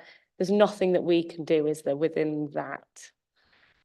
No, I'm afraid not. I would advise that York Care have worked with the City of York Council before. I've dealt with them on another care home, so they are partners in some respect to the council. So, whilst this one doesn't have any links to the council as yet, but the applicant is already has those conversations going. So I'm sure he'll take some of what you've said away. Excellent, thank you. Councillor Eyre.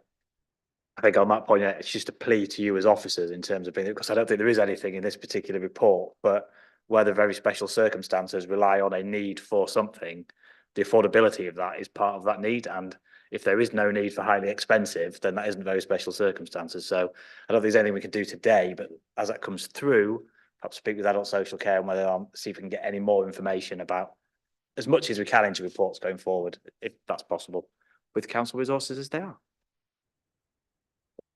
Okay, just to come back to you about the two informatives before moving us to proposing recommendations and things.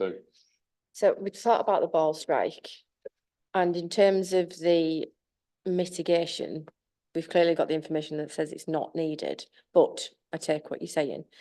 If it's a net that's less than 2 meters in height, it wouldn't need permission anyway. So I think we're safe in terms of that. If it was over 3 meters, but it moved, so it was a temporary situation with a net, that wouldn't need permission. I think to then put a condition on, it goes over and above to say, because we don't know what it will be, do we, at this point in time? If it's only going to be a 2 meter high net, that won't need permission. But a 3 meter high net that moves doesn't. But a 3 meter high fence will. But that's unlikely because we don't think that's required as the mitigation. So in terms of the tests of what's reasonable for a condition, don't think reasonably we could ask for it, hence why we haven't put it on. But I think there is enough scope within the permitted development rights to allow them to do something in the future. That's right.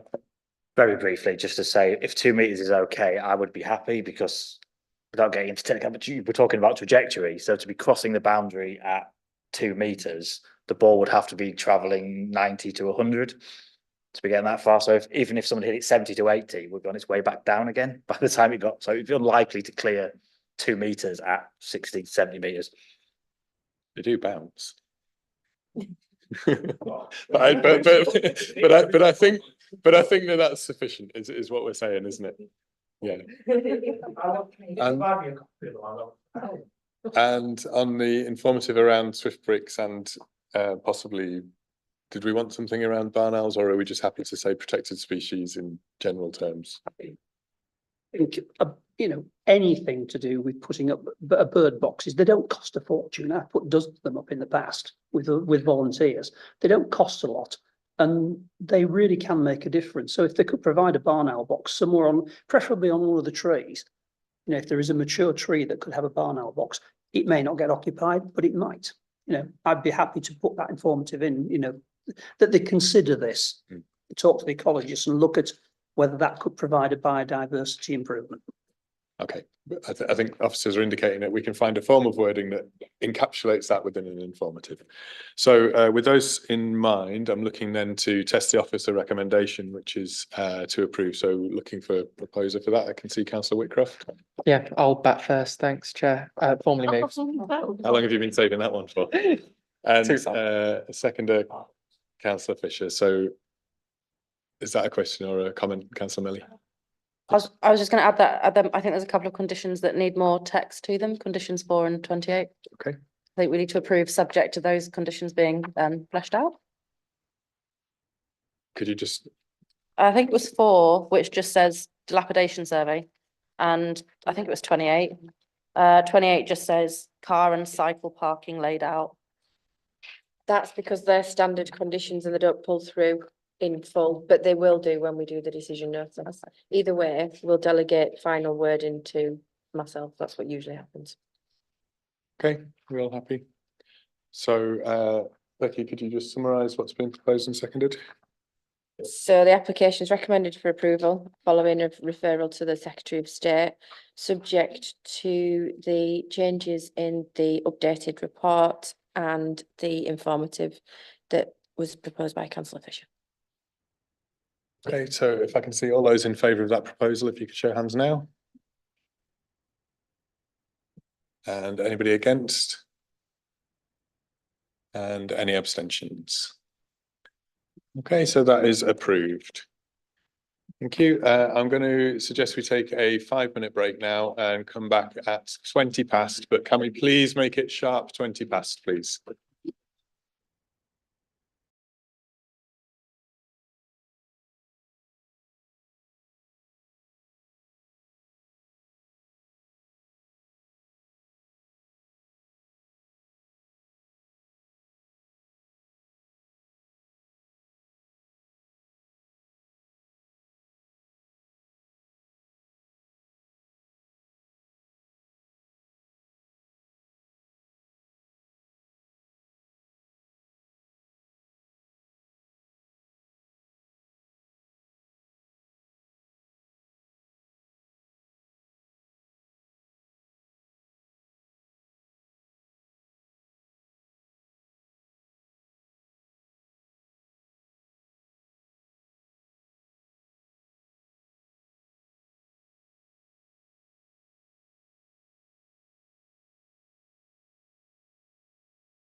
Okay, welcome back everybody to this evening's meeting of Planning Committee A.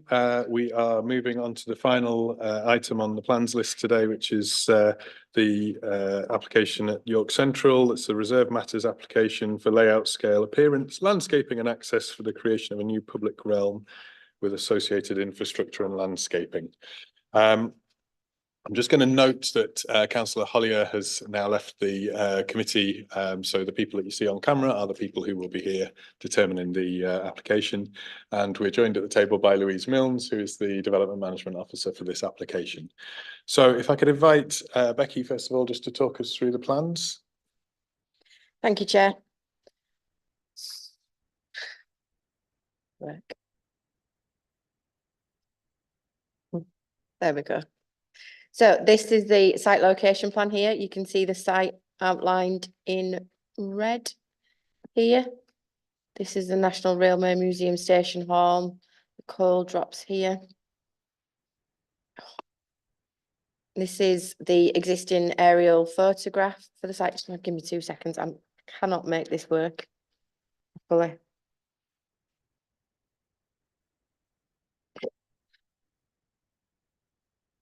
Right, okay. So this is the existing National Railway Museum forecourt, including a listed gate post with a bullnose building just here. This is a view south towards the location of the former boundary wall. View south towards the location of the Cinder Street coal drops with York Station beyond. You can just see where the red pointer is there. View southwest. This west corner over the existing forecourt. This is looking towards Station Hall and the Peter Allen building. The Weybridge office and the Southern Weybridge there. Again, another elevation of that. More elevations. This is a view northwest, the approximate location of the Central Hall. As you can see, Station Hall on the left. This is a view north and northern side of the Weybridge for the former location of the NRM entrance. View west towards the approximate location of the Central Hall drum. A view north showing the Great Hall area where the central cafe and outdoor seating area will be located. View east. Again, former hydraulic powerhouse adjacent to the proposed amphitheatre area. Marble Arch and Leeman Tunnel from the NRM side. And the area to the southeast where the road train would turn. More bullnose elevation buildings, photos. And again, south elevation. And this is a view looking east towards Leeman Road Tunnel. That's taken from Station Hall. So that's all your photos. So this is the proposed layout and the landscaping general arrangement. Oh, my teeth in. Crikey. So you can see the buildings here, and this is the whole of the proposal within this red line here. Again, this is the hard works, which is the general arrangement. So this is the approved general arrangement plan for the infrastructures, which was granted under the 20 Reserve Matters application known as RMA 1. And the approved general arrangement plan for the Central Hall, and that's known as RMA 2. You can see new in here, that's the red line for that one. And this is submitted site for plan for plot F01A, which is currently pending determination. And that's the approved outline open space parameter plan. So you can see that there. So these are the visualizations that you can see. This aerial view looking from the south. See the new Central Hall in there. And the other visualization, I'm going to leave it on that one because that's probably the best one. But again, as I always say, these are visualizations. Make your decision on the scale plans. Okay, I'm going to invite questions on any aspects of the plan. I just would like you just to clarify, if you could, there's 2 pedestrian crossing points, and I don't think they're completely easy to see from, they are marked on the plans, but they're not always easy to identify exactly where they are. If you could just show us on the big screen where they are, I think that would be helpful.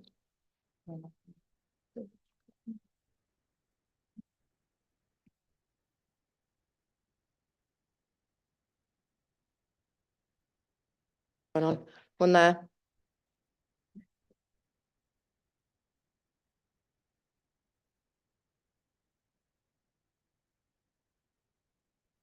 And there, where the pointer is on both of those.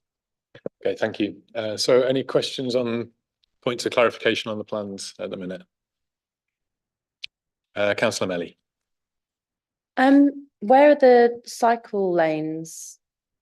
Because I couldn't really follow that from the description in the papers of, there's some which is segregation and some which is shared use, I think. But I wasn't sure where each was.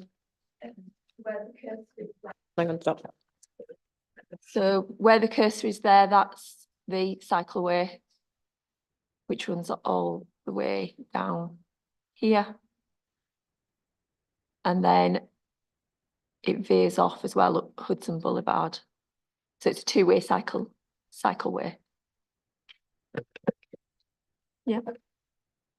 And then there was something in the report about cyclists going along Hudson Boulevard instead of Cinder Lane or something, and that being the preferred route. So the main cycle and pedestrian route is Hudson Boulevard, which was granted consent through the infrastructure works. So this is Hudson Boulevard here, and that's the cycle lane. There is a section of cycleway that runs here, but that's not the desire line really for cyclists. It would be along Hudson Boulevard.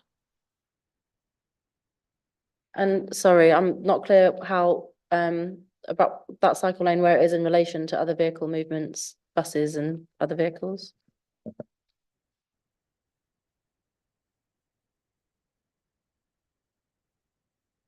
This plan is the approved infrastructure plan. So it shows where I've got the cursor there, that's the roadway along here. So the road, Cinder Street, runs all the way up there. And you have got some bus lanes, which I'm struggling to see on the small screen. So you've got bus laybys. And those are the coach. I'll just mention that the coach bays here that are referenced in the report, they're to be removed. So the plans that you see before you today remove those bays, but then the other bus lay-by would be, and bus lane would be along here. Sorry, I'm struggling to get my mouse straight.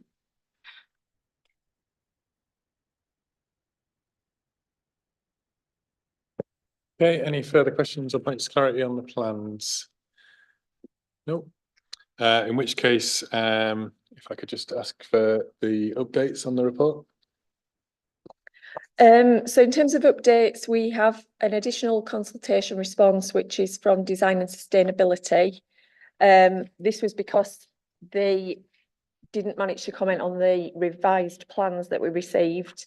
So as you can see from the comments from the Design and Sustainability Manager, he's accepting that a lot of the amendments have addressed concerns that he raised previously in terms of design and layout.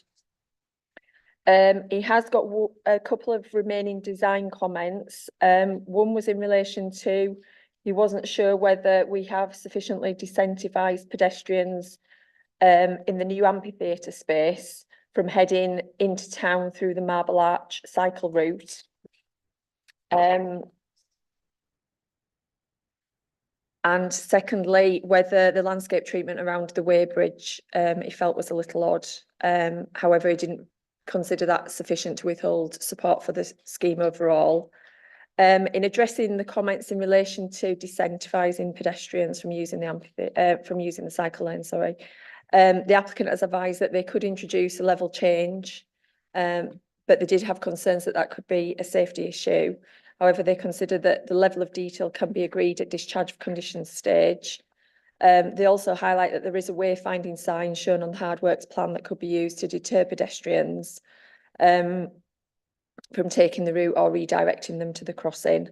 And officers consider that this matter can be addressed through the discharge of condition 24, which was attached to outline stage, which relates to hard surfacing materials, which includes curbing. In relation to the Weybridge landscaping, that matter's already discussed in the report at paragraph 5.38. Since the report was written, we have also received amended plans, which moves the northern pedestrian crossing point slightly closer to the Bullnose building. And that was to allow vehicles exiting that access to achieve and improve visibility from what had previously been presented. Highways officers have commented that they do not object to the revised design. However, they do have some concerns that they cannot control how many vehicles and the types of vehicles using the access, which is why condition 8 includes details of the location and operation of automatic number plate recognition. And they do still have concerns regarding the interactions between a two-way, cycleway, pedestrian crossing and 3 accesses in one small space. They therefore advise that they will need a road safety audit to review this detail, and this is already requested as part of condition 8. There's also a report update just to include a section about the public sector equalities duty, and just to confirm that that has been referenced already at paragraph 5.85 of the main report. To reflect the fact that we've had amended plans, condition 1 is amended with the new revised plans. And also condition 2 and what was condition 9 to become condition 8. Also condition 7 is to be removed. That was in relation to the gates attached to the list of gate posts remaining in a fixed closed position, but that conflicts with the tactile paving on the northern gates where pedestrians are directed through the gates. So those gates can open or close, so that condition has been removed. And I think that is everything on the updates. Okay, thank you. I'm going to take questions on the updates when we come to officer questions. So we're going to go on to public participation next, and then we'll take all the questions all in one go. So we've got 2 people registered to speak this evening. So if I could invite Jason Siret, or is it Siret? Apologies. If you could come to the table as the agent for the applicant speaking in support, and you're to be joined by David Sweeting, who is Director of Development at Addison Young, and Adrian Kemp, who is Transport Consultant at Addison Young, both in attendance to answer questions. So I've been very clear about what I'm accepting in terms of registrations. I've got 2 registered people to speak, each of whom have been told they can have 2 people alongside them to answer questions. So I'm not taking more than that. 2 people to speak. Yeah. Which is Leon from Homes England and myself, yeah. Jason. And we've got 2 accompanying representatives to answer questions. I think that's what I've just said, isn't it? Yeah. Are you? I see. Are you saying that you are all wanting to come in and sit together? Is that what? Right. I will live with that. That's fine. So I'm just trying to get some clarity, because we're finding that particularly applicants coming with quite a lot of people, and we're just wanting to have some clarity about who is and isn't coming and addressing the committee. So in that case, Leon Guyot as well, and so you are the applicant speaking in support. So what I will do is I will offer you each 3 minutes to speak. I will then invite members to ask questions of either of you, and your 2 additional people, if they can come to the table, if they're wanting to speak on a question, and perhaps just introduce yourselves, just so we're clear exactly who's here and who's speaking. So I've got Jason down to speak first, if you... Go on, that's fine. Apologies for apologies for any confusion. On you go. Okay, so good evening, everybody. My name is Leon Guyot. I work for Homes England, and I'm the project director on York Central. Thank you for giving me the opportunity to talk this evening. So in December last year, so only a month or 2 ago, York Central reached a major milestone of significance with the appointment of a development partner in McLaren Property and Arlington Real Estate. And we have representation from the developer here this evening. They both have significant experience in delivering large-scale regeneration projects. It was also great to hear the importance of York Central mentioned at the launch event of the York and North Yorkshire Mayoral Combined Authority event last Thursday, highlighting its importance not only to York but to the wider region. Committee members will be aware that development has already commenced on York Central with the main infrastructure works and the NRM Central Hall development.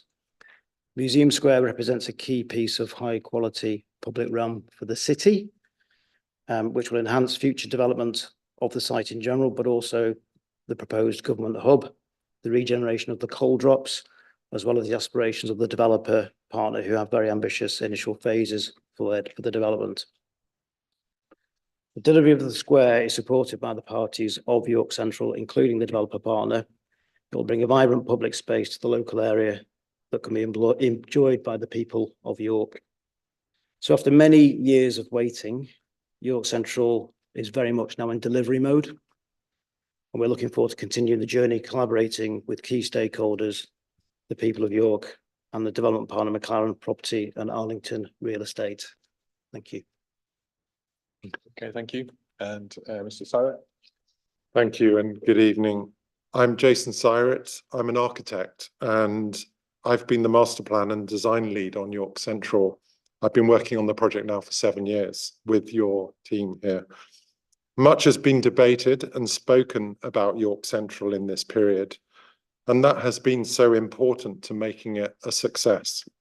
The design and the benefits of this huge regeneration project have been shaped by years of engagement with the people of York, the council, and many other stakeholders. At each stage, we have consulted, we have listened, and we have evolved our proposals, and we commit to continue to do this through the project. Your planning committee has previously approved the outline application and the first phase infrastructure and the Museum Central Hall. These proposals for the square are the next part of York Central being realised. As part of the new station gateway, including the new Western Station entrance, the old coal drops, this square will provide a fully accessible and inclusive civic entrance to the Railway Museum, worthy of this nationally important museum, with space for people to gather, for events, and as a wonderful setting for the old railway buildings and the new Central Hall. Led by a York-based landscape architect, the design is contemporary and contextual to its place. It uses high-quality materials, including locally sourced York stone and recovered materials from the old railway yard, with new trees, new soft planting, high-quality lighting and street furniture, and it will set the benchmark for design quality across the public realm of York Central. The design has evolved over 18 months with public and stakeholder consultations, and as you will see from your committee report, we have also spent a huge amount of time with your design, transport and landscape officers and the York Access Forum, discussing all those important details and getting them resolved. If granted approval today, we will continue to work with your officers through the discharge of conditions to ensure we deliver the best for York. The approval of this application will enable us to continue this journey on York Central and deliver a new and significant high-quality civic square for the people of York that we will all be very proud of. Thank you. Okay, thank you both. So I'll invite questions from members if members want to indicate. Councillor Melly. Thank you, Chair. What sort of events do you envisage might be able to take place in this new public realm? So this application is for the north side of the road and currently doesn't include the Coal Drop Square, but we've already been discussing with the Railway Museum about the way in which they can engage with local organisations to arrange events within this part of the square. It could include festivals, markets, temporary exhibitions, a whole range of things. And with a National Museum on the doorstep, there's much that we can do with their events team. Later on, the Coal Drops Yard, between the 2 rows of trees you see in the image on the screen, will be another forum for events on the south side of the road. And that, again, could be used for a whole range of things, including theatre and performances. Just to pick up on that point, I couldn't find any reference to any infrastructure being put in to support events. And obviously at the point at which you're building out, it's the opportunity to lay, you know, whether it's PowerPoints or possibly even storage facilities. I know, is it Millennium Square in Leeds where they have some underground storage facility? Is any of that included within these plans? Yes, it is. We made it clear to the design team that we wanted to keep it as flexible as possible to be able to enable some of those events that Jason's just been talking about. So that is going to be taken into account, Chair. Thank you. Further questions? Councillor Nelson. I noticed that in the access officer's comments, he raised blue badge parking. And, you know, a concern that there wasn't any blue badge parking within the area of this square, which would enable disabled visitors to access anything that's going on there. Have you considered blue badge parking within this? And, you know, if so, where are the nearest blue badge parking bays going to be? Or is that something that, you know, could be included here? One of the key things that comes forward as part of the development of the new Western Station entrance is the relocation of the current ground level parking that you see on the site at the moment. There's been some temporary tarmac car parking that's been laid out. Within that station car park it is a flexible car park which will include accessible parking as part of it. And it's literally the white buildings you see on the south side of that image there. So it will be directly on the kind of crossing point and within distance of the square. The museum, obviously, as part of its own application, also included accessible parking within their transport plan. Just to be clear on that point, and can you just clarify, because they look to me, but obviously that's not a scale drawing, but they look to me that those parking bays will be more than 50 metres from the parking, from the square that we're talking about. And certainly the parking that's at the rear of the Railway Museum, even if you were coming through the central drum, I think you'd be close to 50 metres, if not more than 50 metres from the square. Is there any blue badge parking that's within 50 metres of the square?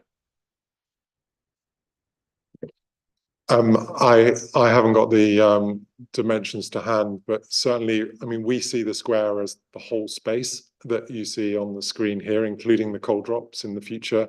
In terms of distance from the multi-storey car park, which, as you say, as I said, you can see the buildings on the screen at the moment. I would have thought it's there or thereabouts within 50 metres, but I don't have the distances to hand to measure in. Because obviously to be eligible for a blue badge, in most cases, you have to be able to demonstrate you can't walk more than 50 metres. Mm-hmm. We could ask our transport consultant that question because he would have assessed it if you'd like an answer. If that's somebody that's on my list, that would be He is on the fine. list, yeah. Yes.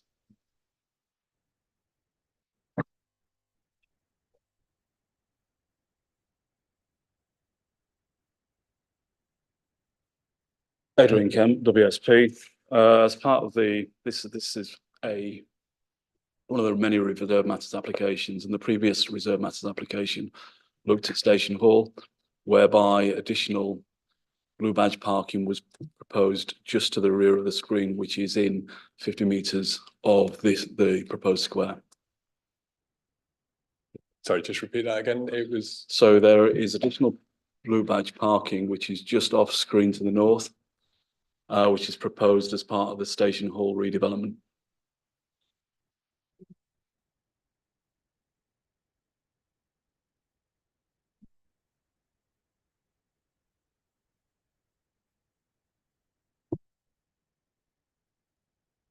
So yeah, there's disabled parking.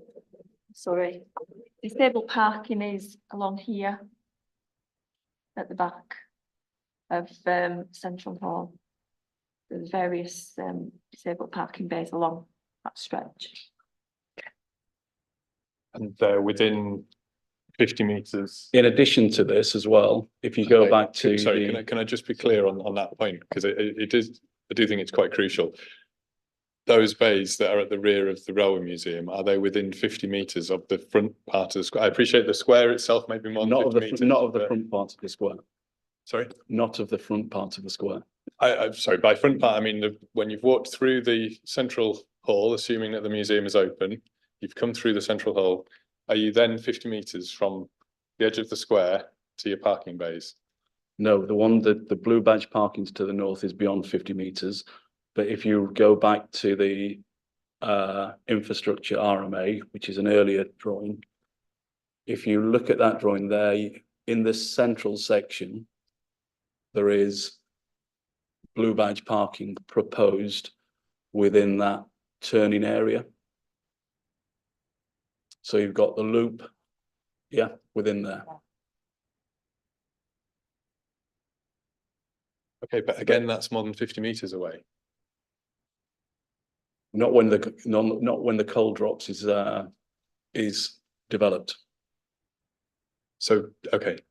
So to be clear then, parts of the square may be within 50 metres of a blue badge, but the parts that we're looking at the moment currently, we don't think are.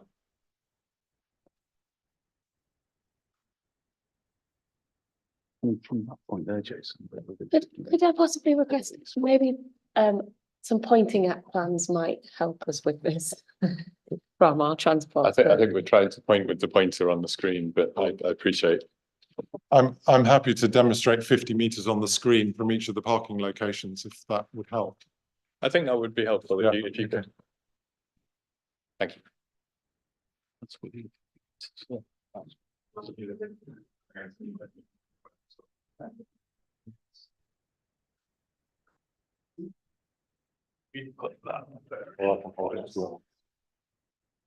Okay, hopefully you can hear me. Sorry. So in the middle here, we've got the new road, which is about 6.5 metres wide. So that gives you an indication. 50 metres. What we're talking about is that the new central hall sits up here in this area here where the red cursor is moving. There is accessible parking shown up where these staggered lines are at the top of the drawing. If you come 50 metres from there through Central Hall, you arrive in the square within 50 metres of those parking spaces. If you extend through further, then you come more than 50 metres, but you arrive within 50 metres. We have accessible parking also shown here, which if you go 50 metres from there, takes you to around where the crossing is here, but that services a lot of the coal drops here. There is also a multi-storey car park that is proposed in here, in this white zone, in a future phase, which if you go 50 metres across, will take you to the southern edge of the square.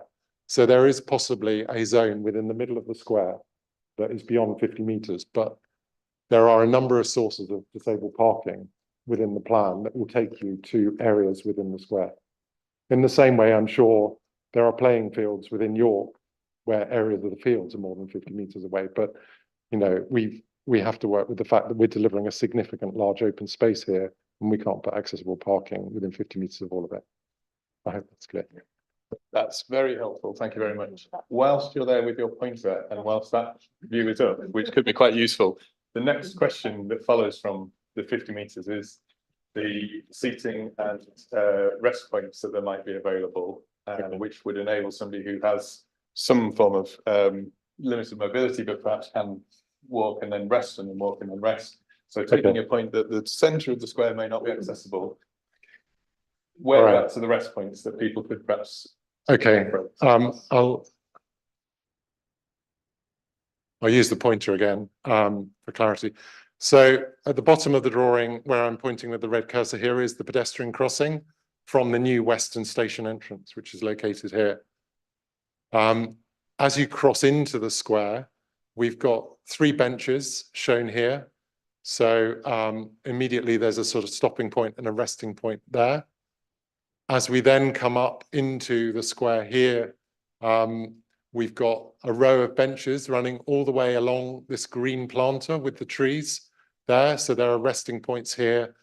Those will be with shade in the summer under the trees. So they provide a resting point with shade. There are then benches up adjacent to this group of 4 trees up here. And then I'm trying to think, there's 2 more benches here. So there are benches around the perimeters of the space, allowing flexibility for events to be held in the middle. Further, what's been termed the amphitheatre, which are the steps up in this area here, those steps are at seating step heights of about 450 mm, normal seating height. And there's an opportunity for informal seating, public seating along those edges there. So groups can gather and sit and eat sandwiches or lunch or whatever. Yeah. Okay, thank you very much. Sorry, finally, the area you see up the top here is cafe table seating, but that is for the NRM cafeteria. So I wouldn't necessarily call it public seating. That's very helpful. Thank you.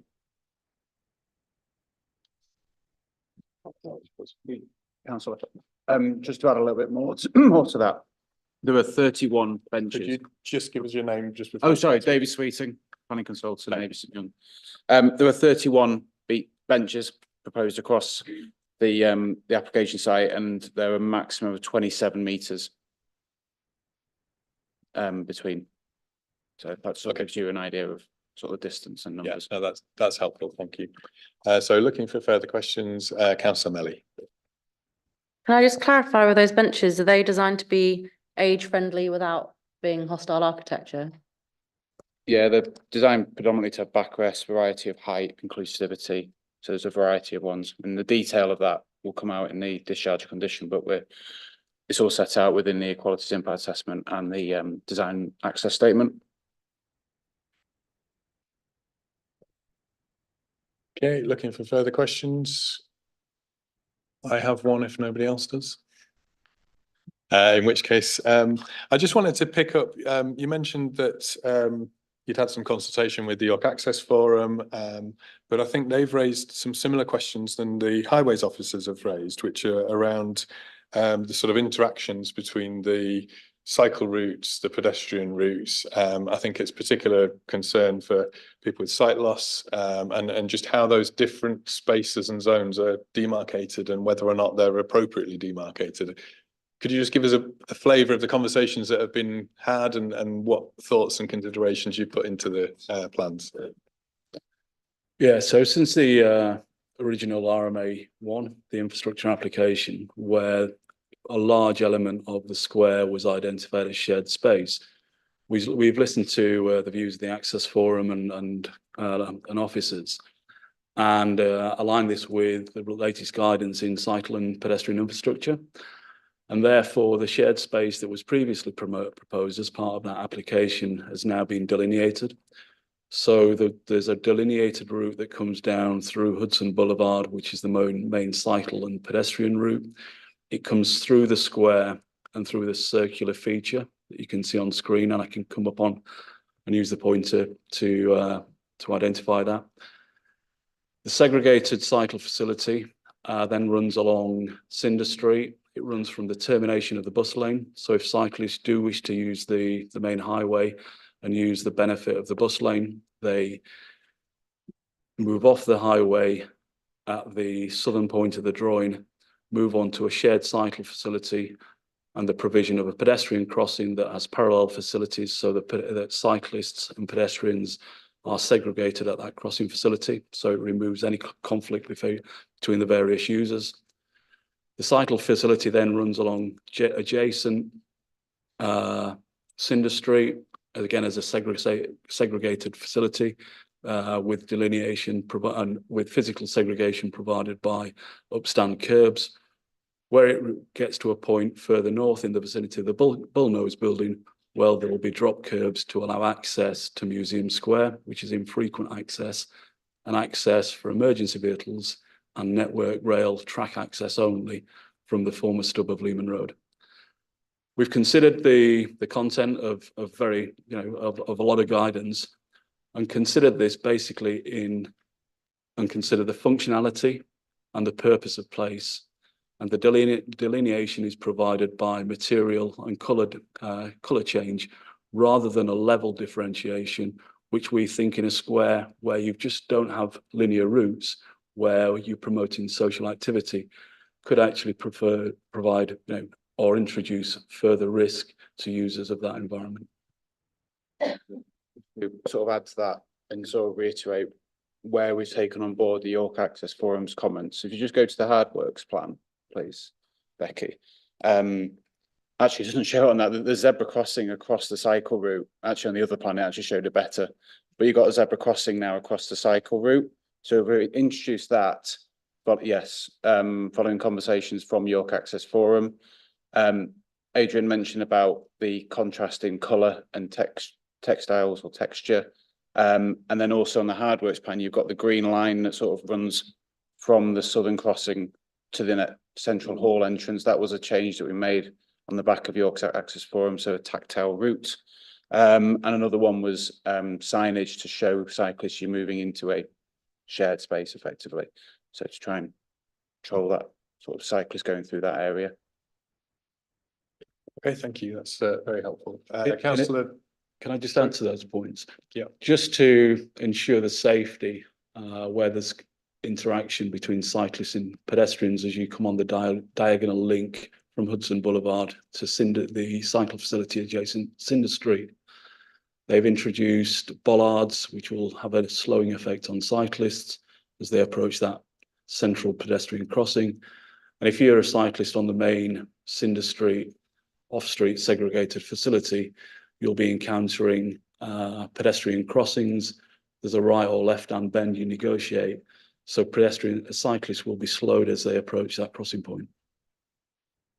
Thank you. Councillor Nelson. Thank you. I wanted to ask as well about kind of trees and planted areas within this. I do appreciate it's a square. But there was, I think, a comment about, you know, there'd been a suggestion that it would be good to include some scrubland or some kind of variation. It does strike me that the green areas within this are quite linear. It doesn't look to me from the plans and from what I can see that there's like a lot of, you know, opportunity for biodiversity or things like that. It looks quite manicured, and I was wondering, yeah, if you could talk a little bit about that. Okay, I'll pick this up. In York Central as a whole, there is a huge plan for green space in the park, the railway park at the heart of the scheme. And this first application for a big piece of open space is a space that we determined as predominantly hard. The reason for that is as a civic space and the entrance to the museum, it also needs to work really hard as a square. We've worked really closely with the landscape architect, John, who lives in York, to look at native species, but firstly for the trees, to look at structured tree planting that defines the road. And then, as you can see in the lighter green colour, there's lots of areas of understory planting, which can include grasses and perennials and essentially kind of bring life to the square. We want to invite birds in, we want to invite wildlife in, but also we are looking to deliver a civic square as part of the bigger picture of York Central, which includes right up to Millennium Green and, you know, the regeneration of that. That is a balanced solution over the whole scheme. Just to add to that, so the existing site, I don't think it's got any trees on it at all. The illustrative master plan that was set out in the outline, I think proposed about 11 trees. We've got 27 proposed on here, which is clearly a significant increase.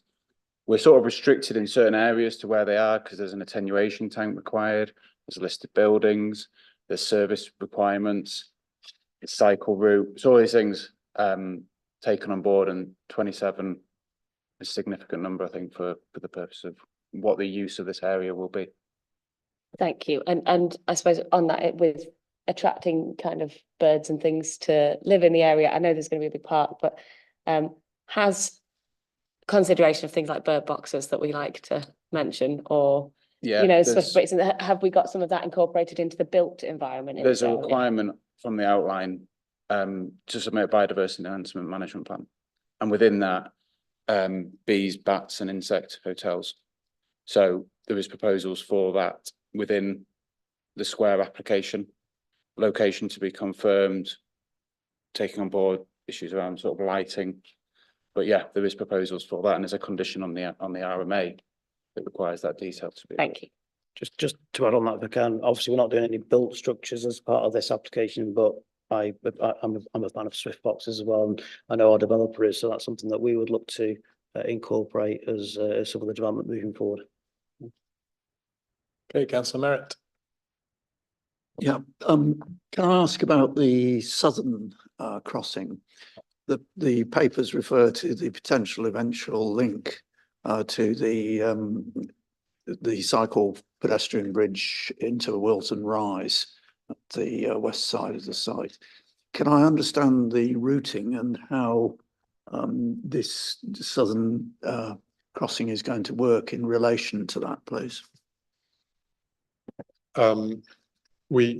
Maybe if we could ask the officers to bring up the plan, which is the parameter plan, because it's probably the only site-wide plan we've got available. That one, maybe. If you're happy for me to approach, I'll just point it out. I'm giving you a workout. Thank you. Wilton Rise is the existing pedestrian route that comes through on the south part of the plan, where I'm indicating with the red sensor there. And currently you've got the footbridge, which connects through from the corner of the housing through here. And then you currently sort of weave through along the old cinder lane through. Obviously the application that we're looking at is up in this area here. The route for the cycle lane coming over Wilton Rise will be to come over that bridge on that alignment there, to drop down within this area here, and it was shown in the illustrative master plan in the outline, and then it picks up through a crossing here onto that cycle lane, which is a shared cycle and bus lane that runs around plot F and then connects in and right through to this point here, and obviously the cycle lane carries on through from there. So it connects in essentially to that shared cycle and bus lane on the road there. There is an alternative route where you can cross the road, come through plot F and join the cycle lane that is on the boulevard there, if you chose as an alternative. Does that help? Yes, thank you.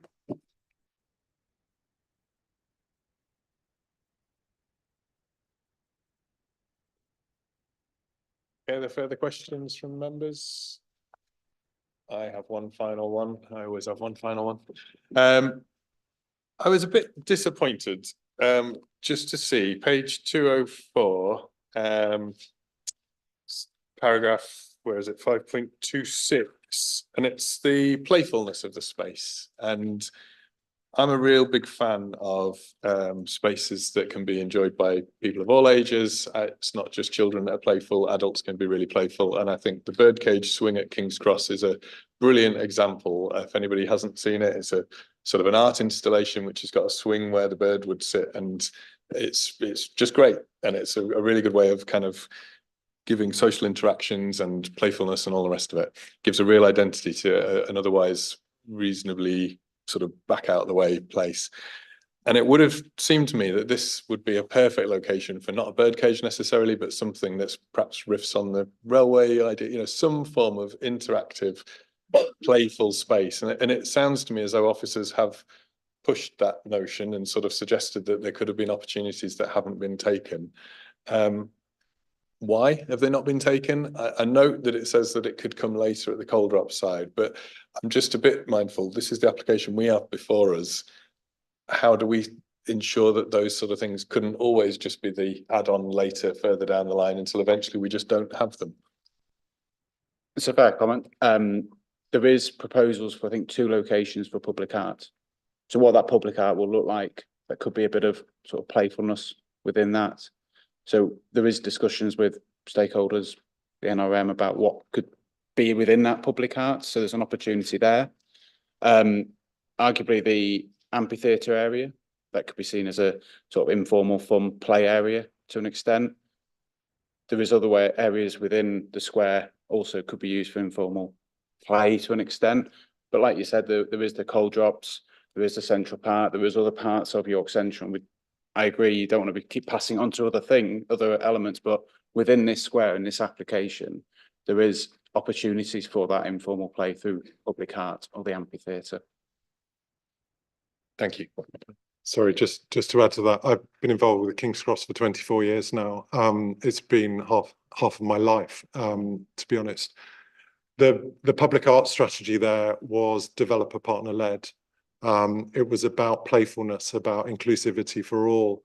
And with the developer partner that we now have on board with York Central, we have the opportunity to start looking at meanwhile uses such as the swing, to look at opportunities for art.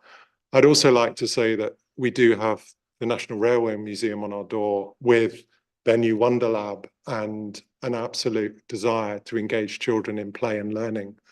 And with the Railway Museum as a partner, this square can be wonderful for all. Just add to that, Chair, if I can. I know the developer's not allowed to speak, but he did just whisper in my ear if that's that they are actually looking at that in the round at the moment with the coal drops. They're very keen to bring it together. So it's very much on the radar. Thank you. That's very encouraging to hear. And as I say, I'll just reiterate, playfulness is for all ages. It doesn't just have to be children. You know, it's we're all young at heart, aren't we? Councillor Fisher's shaking his head. Any further questions from members? I'm not seeing any. So, oh, Councillor Nelson. It's more of a supplementary on that. Just to say I completely agree with you about that, just in case it adds a little bit of impetus for when you're looking at the next one, if it's being missed out of this, because I would perhaps push back a little bit that technically anywhere is informal play space, but that's not the same as designing in playfulness. Designing an amphitheatre, which, you know, will have many uses, and then kind of going, you can play on it. That, I think that's not quite what it sounds like officers have been pushing for, and not what we would perhaps be pushing for when we're asking about this. So it would be an opportunity missed not to have something more formal, more family friendly within this. The National Railway Museum is not family friendly is probably the wrong word, but you know, something like that. I think that this site needs that, especially when the NRM is such a huge draw for families and children. And the Wonder Lab is fabulous from what I hear, but not free. The Railway Museum, of course, is at the moment, but I think that's something to consider. Okay, and on that note, I'll say thank you very much, everybody, for your time. You should take your places back in the gallery, and we move on to questions from members on anything that you've heard, anything you've read in the read in the report and within the update. Just before I invite the first question, and it will be you, Councillor Fisher, I shall write your name down. I just wanted a very quick outline from Becky, because obviously this is a reserve matters application. So what we can and can't take into consideration is slightly different than it might be with a general full application. So if you could just give us a summary of the difference and the distinction. Okay, so in front of you, you've got a reserve matters application for layout, scale, appearance and landscaping and access for the creation of a new public realm. As I've said, it's a reserve matters. The principle of this has already been established through the outline permission. So at this moment in time, members need to purely consider the reserve matters for the points that I've put in front of you. The principle of the works has already been fully established by the outline permission, and it's not at this point to go back. Go on.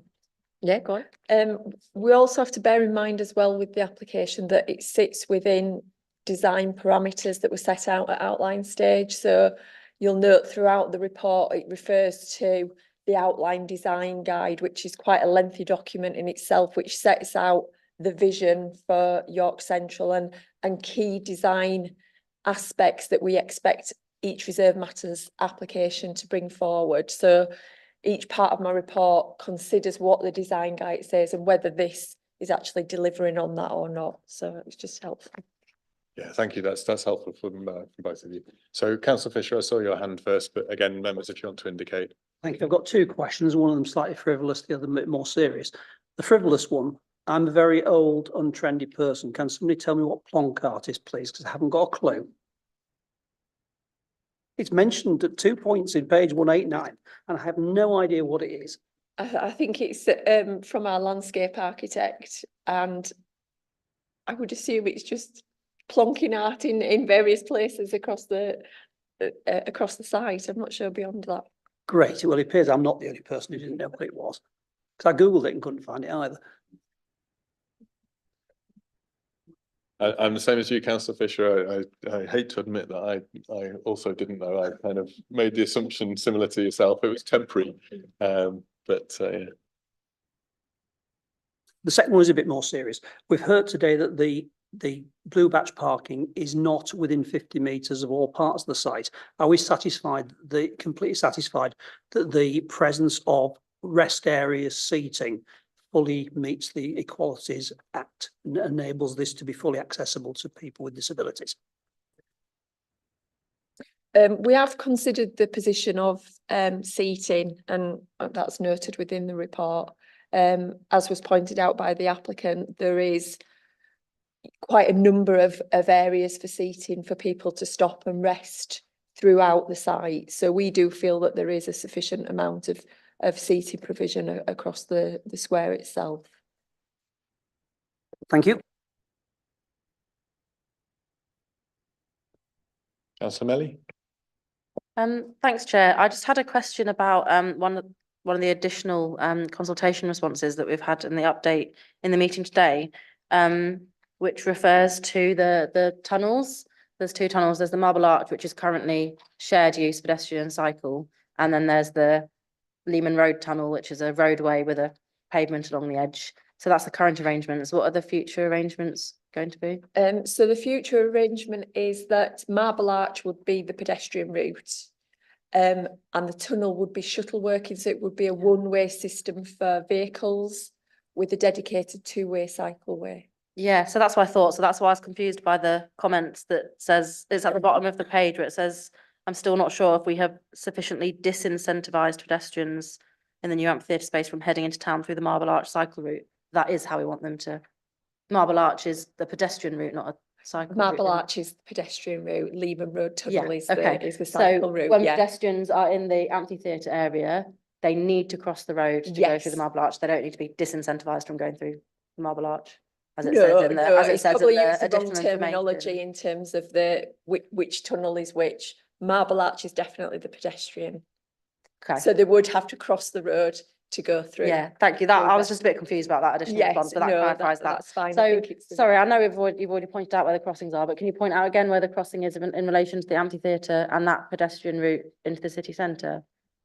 Is it on the desire line, or because I know in the previous plans you had to go on the road, along the road to away from town to cross the road to then go back in, but is that where's it moved to? So the proposals now have actually improved that situation because they've moved the pedestrian crossing point. So before it was close to the listed gate posts here, and it's now positioned here.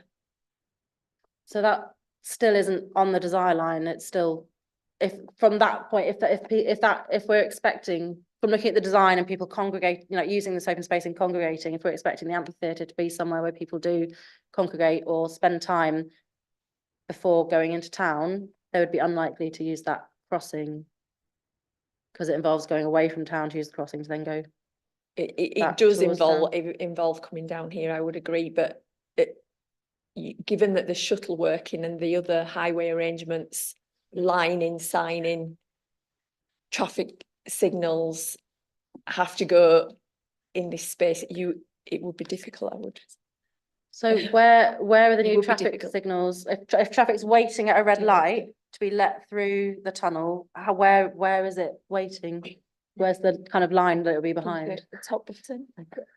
Here it is. So this is the last stop line for inbound traffic. So they maybe stop here if the pedestrians are crossing. But if there are no pedestrians crossing, they can go through here. Then this is the last line stopping them to let the traffic from town come. But the problem is we have to fit an access here for the network rail vehicles and an access here for the NRM deliveries. And we have to have sufficient visibility at these accesses, and we have to fit on this side the NRM road train coming in here to do a loop and then coming back out here. So it's all very constrained. So this is the best we could manage. And there were some coach lay-bys that now aren't in the plans. What is in that space where the coach lay-bys were? Has that been incorporated into the public realm pedestrianised space, or is that forming part of the road still? They were here basically where the pointer is. And now the plan for the NRM is to accommodate the coaches at the back of the NRM in the car parks and so the back. Okay, thank you. Councillor Merritt. Thank you. It's partly on a linked question. When the introduction was given, there was still a hint that there's concerns about the workability of the series of sets of signals and so on. What I just want to explore is how significant that is, because it's one thing approving this, but if those concerns turn out to be significant and require changes, should we be deciding to agree this at this point, or should we really be waiting until that is resolved? So the concerns about the signals were not significant enough that we would object in terms of safety. So this is why it's in front of you with this recommendation. But we do have a safety concern from the signalling team in what we call read through. So if you have several sets of signals very close to each other, people might miss the first one because they're looking ahead. And if the next one is green, they might go through a red light. And so we have the NRM trade needs to come out here, and that's signalized, which means that the vehicles will have to stop obviously before that to let the train get through. So the signal that will be around here, stopping those vehicles if the train goes through, is very close to the pedestrian crossing signal in our view. But we do think that it should be possible to address, and obviously that's why a full road safety audit has been conditioned, which means that some of the elements of the design may have to change if the auditors find issues with this. On a technical point on that, it probably isn't a planning thing necessarily directly, so don't spend ages answering me. But is there not a facility to be able to ensure that when the lights go red to allow the road train to come out onto the carriageway, the lights at the pedestrian crossing also go red, which would mean that the road train would know that it needs to pull out onto the carriageway and then stop, but it would stop any read through for. Yes, apart from the fact that when the road train comes out, we need the pedestrians to be on red because we need the road train to get through. If we stop the road train in the middle of the road, we will stop the shuttle working. This is why we signalize the road train to give it a green route through the shuttle, hopefully, or stop it at that last stop line so it's not across the carriageway, it's got space to stop. So the road train has to be completely out and completely out, otherwise we will block the shuttle and then chaos. Okay, looking for further questions. No, we're on questions on anything now. I think Councillor Eyre possibly had a question. I was just going to clarify the plonk art issue. So if it's a question, it's actually an American term that was actually called plop art. The plop, and it's large arts outside of mainly municipal buildings and corporate buildings. And obviously somebody has decided at some point that plop art maybe sounds a little bit better as plonk. Thank you for that. I'm sure there's a whole minefield of jokes and comments that we could enter into there, but perhaps not. It's a play on word with pop art. That's why they used plop. Yeah, plopping something, pop art, but people preferred plonk. Councillor Mellor, you had a further question. Thank you, Chair. I have a question about accessibility again, and in terms of paving, because there's lots of information in the report about like the appearance and materials of the paving and references to the design guides, and it's all about civic material palette and natural stone and grey and granite and stuff.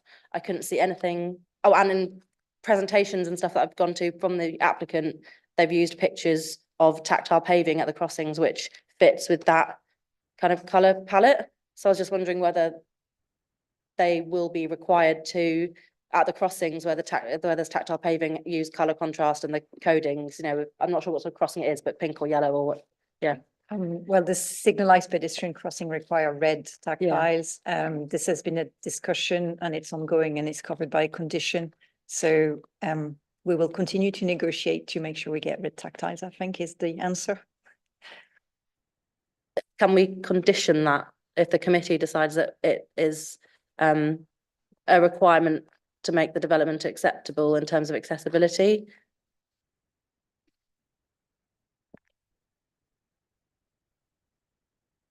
If it's the view of the committee that accessibility is non-negotiable. Yeah, if you think that that's something that is needed, and obviously Helen's just said she wants to consider. Yes, is a simple answer to that. When we come to determination, if you could just have in mind anything that you want to propose, and then we'll obviously need to just make sure it's acceptable in planning terms. Councillor Merritt. In terms of the other issue about surfaces, obviously the character and so on is extremely important, but so is the safety and usability of those surfaces. I noticed sets are specified for the cycle lane, so I was just wondering about that. But also, obviously, in terms of stone pavings, some stones are relatively slippery, can mildew and so on, and present a bit of a slip hazard in winter type conditions. I just wondered how those issues were being taken into account, because there's no particular discussion on that aspect of the choice of materials. Yeah, in terms of the choice of materials, condition 24 on the outline consent, which is still relevant and would require discharge as part of the application, is relevant, and that does require all details of the hard surfacing. So that would be all hard surfacing, curbing, tactiles, and we would expect, as we are doing on all the other York Central applications, that samples will be provided so that we can make sure as officers that they are appropriate surfacing for where they're going to be applied. Further question, Councillor Millie? Yeah, question about air quality and what we can consider and what we can't consider, given that this is, well, that it's reserved matters, and also that it isn't this development specifically isn't generating trips, but obviously air quality will be a factor, you know, partly because it's an outdoor space where it's designing in reasons to gather and spend time there outdoors, and also because part of the design is to do with the road and, you know, the congestion and idling and that sort of thing. So I was just wondering what aspects of air quality we can consider and what we can't, please. The Public Protection Officer has considered air quality in terms of the submission. There was a submission of an emissions mitigation statement, which aligns with condition 53 of the outline consent. So basically that required that additional information in terms of air quality be submitted. That has been submitted through the emissions mitigation statement, has been reviewed by our public protection officers, who have accepted the recommendations set out in there. As you say, because it's not a vehicle generating development in itself, it's quite restricted in terms of what it presents. But you know, I can't go in any further detail than that, but we've been advised by public protection that it's satisfactory in terms of air quality requirements. Councillor Whitcroft, I saw you first, and then Councillor Nelson. Yeah, just a supplementary to Councillor Mellie's point there around light pollution as well. I just want to sort of understand the scope of the committee there, and whether there's any view on sort of the timing of when lights can be on in terms of it being late at night, etc. Public protection have reviewed it in terms of the amenity aspect of light pollution, so the impacts that it would have in that respect. There was a lighting report submitted. They haven't objected in terms of any of the findings within that report. So officers accept that position, basically. Thank you. And Councillor Nelson. Thank you. I think it's somewhere in the papers it references cycle parking, and that there was an initial provision of, I think, 20 spaces, but that City of York Council, you know, would be looking at provision of more than that, and that it would need conditioning because it doesn't count street furniture, if I remember that right from what it says in here. So if that's the case, would the view be that cycle parking would be within this sort of space, or would the view be that we would be looking for cycle parking to be outside of this space? And if so, where, and has that condition been agreed? Sorry. No, there was a lot there. So yes, cycle parking provision is provided. Have we got the pointer again? Oh, so I can point to where that is. So we've got cycle racks here, and we've got some further cycle racks, sorry, Becky, down here. Oh, they need to be moved a bit. Yeah, yeah. So we have, Just gonna say, just for the benefit of people watching, because they're not going to be able to see the pointer. So that's adjacent to the bullnose building at the rear of it. Yes. And in front of plot F01, within the landscaping there. Yes, correct, yes. So there are cycle spaces.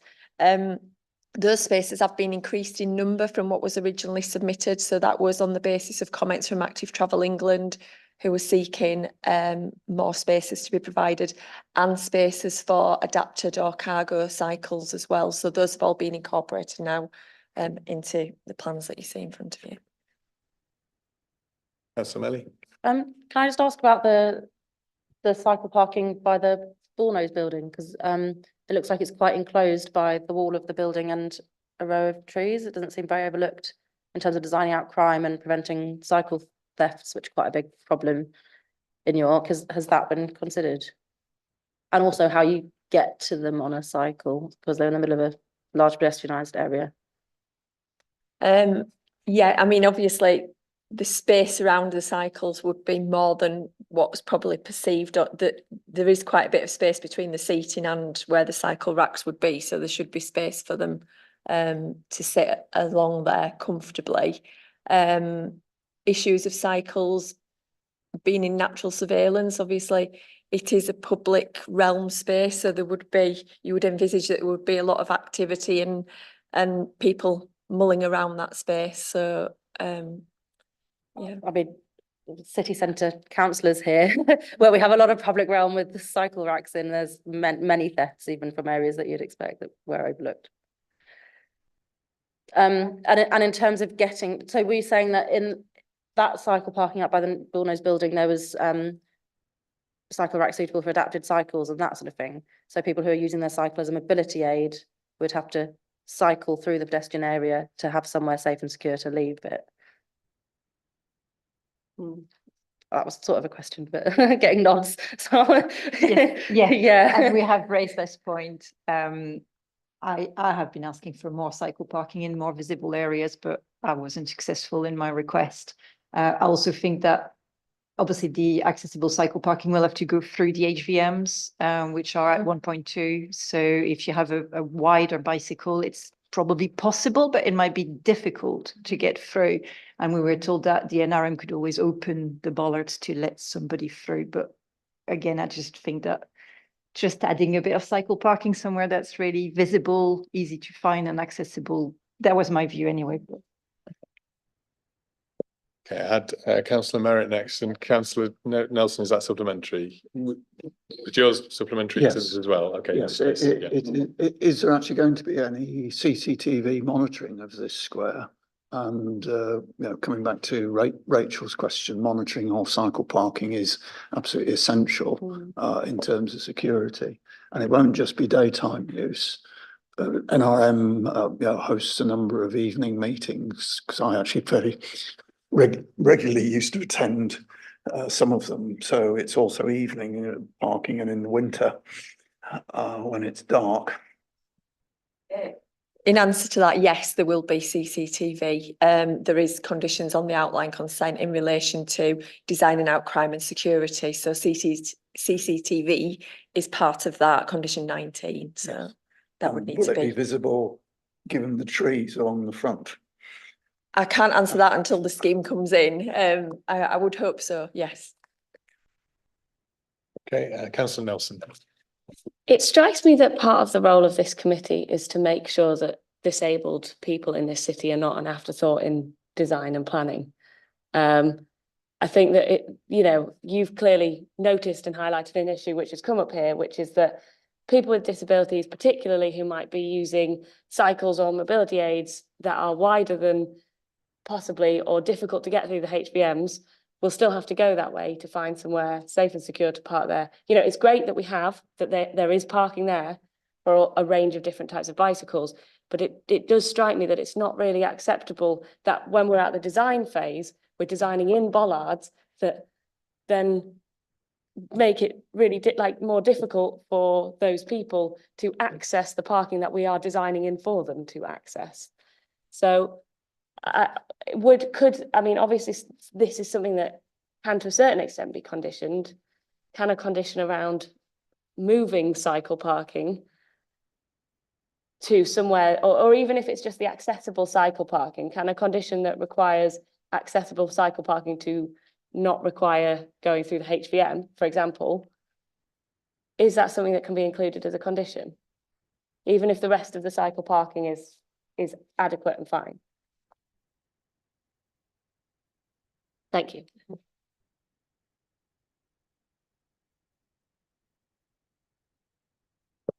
Just while they're looking at that, can I just have indications of any further questions from any of the members? I'm not seeing anything particularly, Councillor Melly, because I would like to move us on from questions into debate, but I do want to make sure everybody's had the opportunity to ask any questions that they have.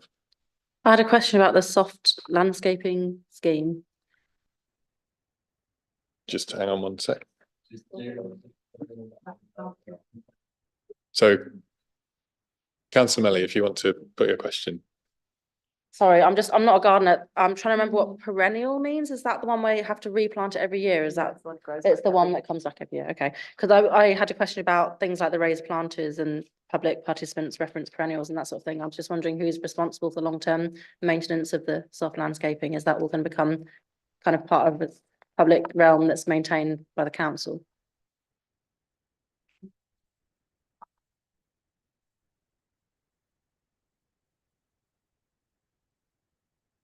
Yeah, as far as we're aware, it stays with the developer, the public realm.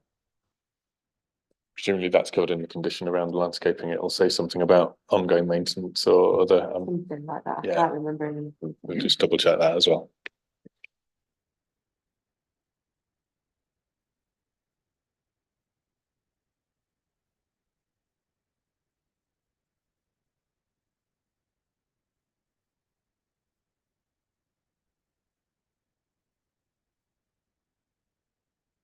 So going back to cycle parking, we'd probably have to put an additional condition, attach a additional condition in respect of that.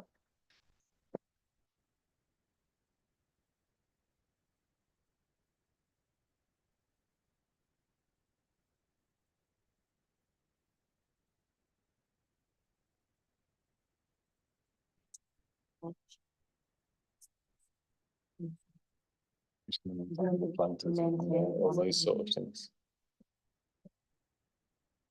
Yeah, the development, I don't remember anywhere that says.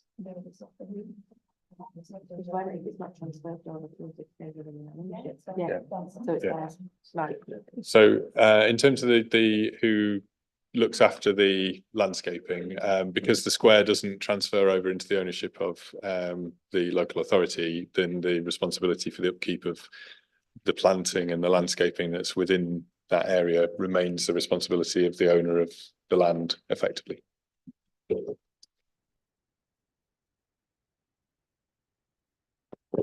Councillor Merritt. Can I just ask how the CCTV is not part of this application, or is it part of this application?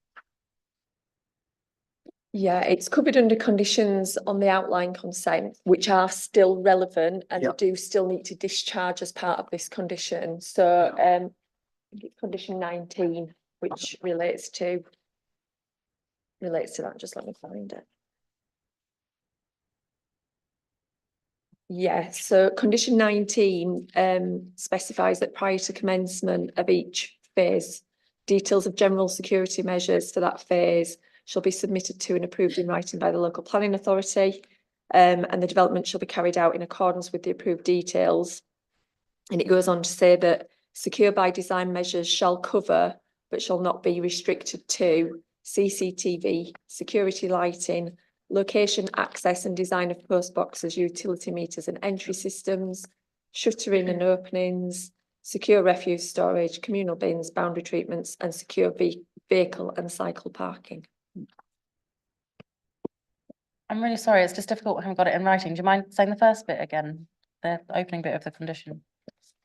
Prior to the commencement of each phase, details of general security measures for that phase shall be submitted to and approved in writing. Thanks, it was just the prior to commencement bit that I missed. So Yeah. it doesn't have to be prior to reserved matters being approved, it just has to be prior to it being developed. Yes, yes. Okay, Councillor. Just a quick one on that one in terms of what can you actually control as part of that? Because I mean, CCTV is only as good as what you do with it. It's very easy to stick cameras up on 4 posts. If nobody's looking at them and they're not being recorded, then it's of absolutely no use. So what power do you actually have under that condition to say that it must be monitored, must be maintained for X number of hours, etc., must be supplied to the police on request?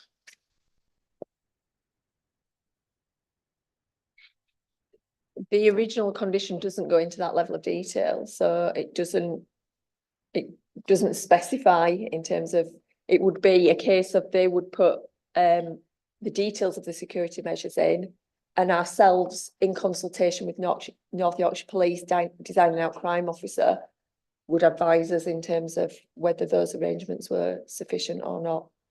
So it would have to come forward from the applicant in that detail for us to assess whether it was acceptable or not. Okay, I'm going to just ask a couple of hopefully relatively quick questions, and then I'm going to take us to a very short adjournment just so that we're breaking up the meeting a little bit. I just want to come back to these comments from Highways around the interaction between pedestrians, cyclists and users of I think it's particularly that sort of circle area where things come into from Hudson Boulevard and the segregated cycleways. There's possibly some other points as well. I know the applicant or the agent talked about having introduced a zebra crossing on the segregated cycleway, but I wasn't clear whether that's just a painted surface. How would somebody with sight loss, for example, know that that was where the pedestrian crossing was over the segregated cycleway? I'd just like to understand a little bit about how that all works together. Okay. So in terms of the pedestrian crossing, can we go to the hard works plan? Because that shows, okay, we can't zoom much, but the green line is the tactile. So this is the tactile that would be laid to inform people with visual impairments of where to go to find the NRM entrance from the crossing. And so that would help with finding the line, the pedestrian cross. Oh, yeah. Yeah, just go down a little bit. That's it.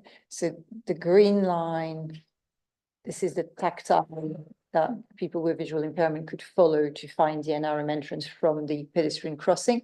So that goes across the proposed zebra crossing that is on the cycle route. The issue we've got is at the moment with the hard works, what's proposed is not actually a zebra crossing. It's just materials and it wouldn't be too standard. So again, that's addressed through a condition. And I'm hoping we can discharge it so that it's actually a legal zebra crossing. So cyclists actually have to stop legally. And then the issue of, so the interaction between pedestrians and cyclists, and we're trying to secure further segregation by means of a curb, so a difference in level between the pedestrians and the cyclists. And that would then have allowed us at the pedestrian crossing location to design that to best practice, which is basically a raised table for the pedestrian crossing. But at the moment, it's all proposed to be at the same level with color demarcation, so different material. In this area, it's a black material, and the rest up here is a gray, I think, gray granite, yes. So this would be demarcated with just a change of material to gray from York stone. And then down here, it'd be a black. So the view from the highways team was that it wasn't sufficient and that we should actually have a curb, so that there's a difference in level as well. This has been debated. So just to understand the where we've got to with that. Have you got sufficient conditions that will get you to a point where you feel that this will be acceptable? Are we already at a point that we feel it's acceptable? It's obviously been something that's been iterative by the sounds of things. It has, yes. The applicant and Active Travel England think it's acceptable.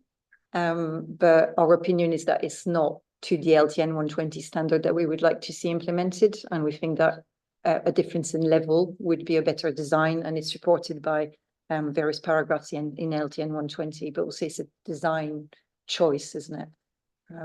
The feedback from the access officer was also in support of what we are trying to secure with the difference in level. Okay, thank you. I'm not seeing further hands for further questions. So what I'm going to propose that we do is just take a very, very short adjournment before we move into debate. I make it just coming up to 1:45. If we could try and make sure that we are back here shortly before 10:02, so that we're starting at absolutely 10:02 on the dot. Well.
Okay, welcome back to this evening's meeting of Planning Committee A. We are most of the way through the final determination of the evening. So we are now moving into debate. So this is the point at which I'm inviting members to give us their thoughts, views on the application that's before us. Given the time and the length of the meeting, I don't need people to repeat what they've already heard. It's very okay to say, I agree with what so-and-so said, and add the tiny little bit extra that you need to.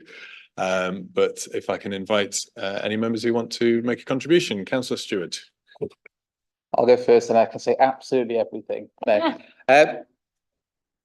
For me on this, my personal view is that we're in danger of making the perfect the enemy of the good. I would far rather sit on an outline or a fold and the reserve matters because we are on the detail. But I genuinely look at this application and think it's a good one. And there are things we touched on, like the CCTV. I wouldn't doubt for a millisecond that a development of this calibre with the sort of talent and people we've seen here is going to be totally over the top of every aspect of CCTV. It wouldn't worry me for a millisecond.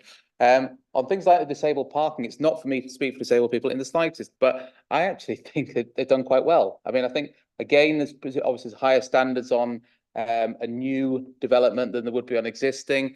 But I think the 3 different ways in, I think is positive. And when they said the number of benches, I actually thought brilliant, not just for if you can't walk, but the number of benches, which we have such a lack of benches in every public space. I was pleased to see that. So I do genuinely think it's a good development. I think it's a real positive to see it get to this stage. York Central has obviously been there or thereabouts for so long. And so I'm seeing a lot of positives. And so people can probably guess which way I'll vote. Thank you. Councillor Melly. I'm mostly happy with the public realms aspects of this application in terms of how the space has been used and designed and things like benches incorporated into it and the kind of wayfinding through it. But I have really serious concerns about the transport aspects of the application. I don't agree that accessible parking is done well, but mostly because we're supposed to consider applications that we have in front of us. And as this application stands, there is no accessible parking nearby. We were given 3 examples of where there hypothetically might be in the future, but none of that is guaranteed. And we're supposed to, actually, sorry, yes, the NRM one might have been part of their reserve mass application, actually, yeah, but that was quite far away and on the other side of the museum. But the other examples of accessible parking down in the coal drops and the multi-storey car park, as we're looking at this application in front of us in the situation that we're in now, we don't know that that will ever materialise. So I don't agree that there's accessible parking near enough. And I think just not being LTN 120 compliant isn't really acceptable. Like LTN 120 guidance, it's not like radical or new. It's 4 years old, and this is supposed to be designed for the future. It's supposed to be, the future that we want to see, not something that doesn't even meet 4-year-old standards. And yeah, but LTN 120 is guidance, but it's guidance that's supposed to be followed unless there's very, specific and clear reasons not to, such as it's on existing road and the space constraints don't allow for it, or you're expanding an existing infrastructure and the funding doesn't allow for it, that sort of thing. When you're designing something from scratch like this in a project this size, I just don't think there's any excuse for not being LTN 120 compliant.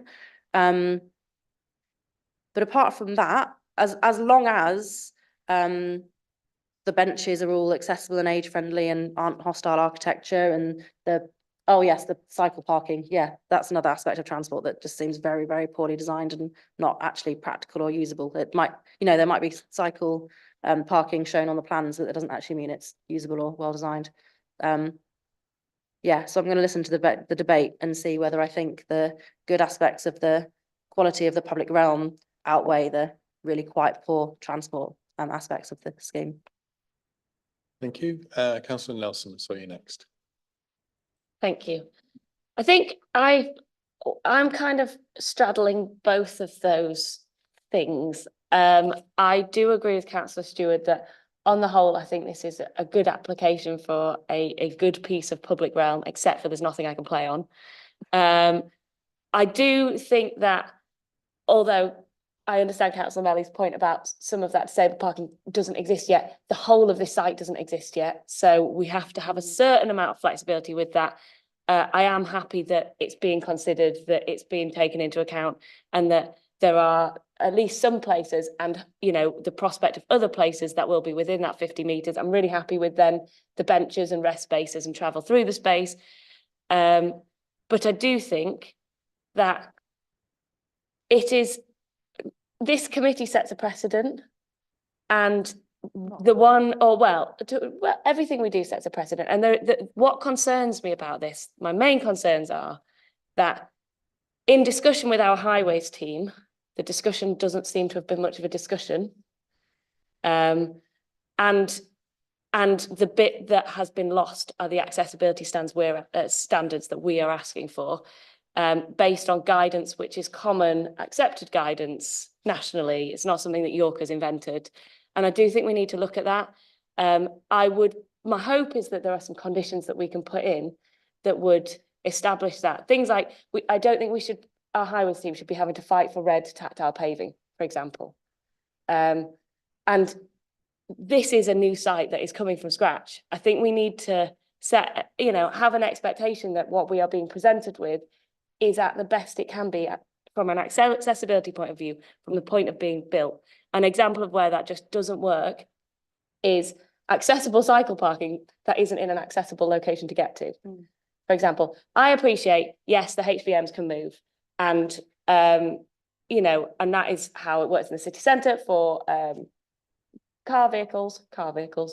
But this is the opportunity to not make disabled people on particularly wide cycles and cargo bikes have to wait for someone to open the things. So my hope is that some of those details can be dealt with by condition, because I really think this is a good application in almost all ways. I think it's really good on the public realm stuff, the movement. I think that there's a lot of thought that really has gone into it, but it does bother me that it falls down. The one bit it falls down on is some of that accessibility stuff, because it does matter, and we don't want to be having to scramble to fix things after we've built things because they're not good enough. So yeah, that's kind of where I'm at.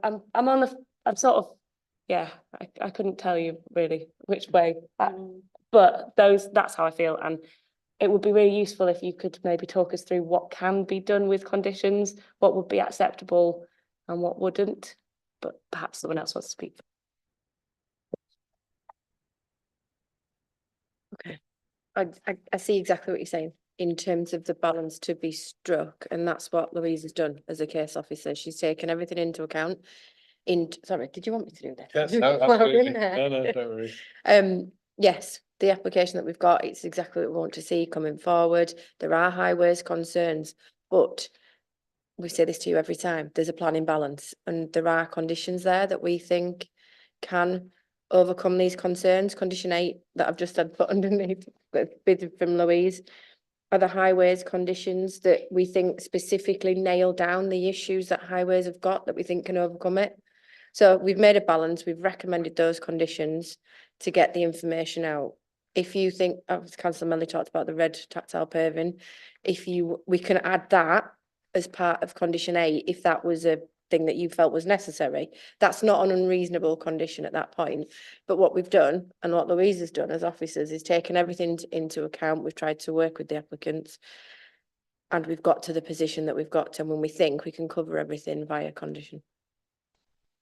That sounds great, and I really appreciate that. I think it perhaps would be valuable to look at how we might be able to tighten some of that up to include some of that specific stuff, like the red tactile paving, with input from our representative from highways. I would feel, other people may feel that as is fine. I think the red tactile paving I don't have an issue with that. I think Helen's made a point about the cycle parking. We can do it via condition. And I think if you go down that way, if you give us delegated authority to go with chair and vice chair to maybe get that exact wording, and working with Helen to get somewhere, we could do it, but we'd need to work it out properly outside of here, just to I'd be happy with that. Okay, inviting further comment, Councillor Eyre. I'll be very brief, I'm entirely convinced it's a reason to not approve the application, so I'll still be weighing with that one. But I do think, given this is a partnership development, it is, to echo those comments, very frustrating that this has got to this point of committee with still having objections from our own highways. Appreciate the differences between the highways officers who are working as part of that partnership and the highways officers who are doing the planning thing. But it doesn't bode well going forward that we can't bottom these out on the first reserve matters we're sort of coming to. There's a lot of conversation. We're going to have a conversation about affordable housing going forward as it comes through, and this is a worrying sign as a committee that we're not being able to get these matters bottomed out. And I'm not sure if I missed it, but we did have that question about where the cycle parking was in the middle, because for a lot of people, those bikes are their method of transportation. So it's 50 metres unaided. For those people who are aided with a bicycle, they need to be able to get through the HVM measures to be able to get to the location they're going to. It's not just the secure storage, it's actually their method of travelling. So did we have that confirmation that there is secure cycle parking for people who need to get pretty much to the door with their bicycles to be able to do that? And if not, is that part of we can do in conditioning? Okay to show that. So yes, there is this cycle parking here, which would be access to bollards. There is also further cycle parking here at the bottom. That doesn't require anyone to go through bollards to get to that cycle parking. You wouldn't be able to get your bike to the central hall entrance without going through the bollards. And if your bike didn't fit through the bollard, you wouldn't then, and you needed your bike, you wouldn't be able to get to the entrance. Well, without asking somebody to slide the barriers. I think most bikes would fit. Most bikes would go through the gap. Some may find it slightly more difficult. They would have to really align the bike if it's a really wide adapted bicycle. And this is why when we asked the applicant this, they said, well, we can then open the HVM. But that's the only area of cycle parking, the next to the bull nose. So that's the distance. I can't measure that, but it's not very far. It's definitely less than 50 meters. Helen, just before you go, because I think it's sort of pertinent to a few of the questions that are here. And I don't want to put you on the spot, but we're talking about conditions and tightening up the conditions. Are you satisfied that within the conditions as they're proposed, you would be able to get to a point where you felt comfortable before discharging the condition? Sorry, is that? No, she can answer it, Yeah. but then. I'm worried that it's going to take us a lot of work, a lot of negotiation, and that we might not get everything we would like to see. I understand that there's differences of opinion and that maybe we can accept some of the compromises, but I'm worried that it's going to take us a lot of time. Okay, thank you. Councillor Melly. Where on the plans are the bollards, the HVM bollards? So to the north, there's some here, so that they close the gap between the steps and then the bullnose building. And those would be bollards that can be opened up for the network rail track access. Then we've got some here between the bullnose and Cinder Street. And some of these again open for the NRM deliveries. And then to the south, they're here. That's the line here. So these are benches that would be rated to vehicle attacks. And then here, this is a line of HVM. And then there's another line that is planned. So using the planters and then the bollards here and down here for this building. Obviously, that's a separate application at the moment. Okay, further issues for debate? Anything that anybody else is wanting to raise before we move towards testing the recommendation? Okay, I'm just going to chuck in my two penneths very briefly. I think I agree to a degree with what Councillor Stewart said about not letting the perfect get in the way of the good enough. But I'm also very much minded of the public sector equality duty, which is about advancing equality of opportunity. It's not about maintaining it, it's about advancing it. And it's just making sure that enough has been done here to ensure that we're doing that.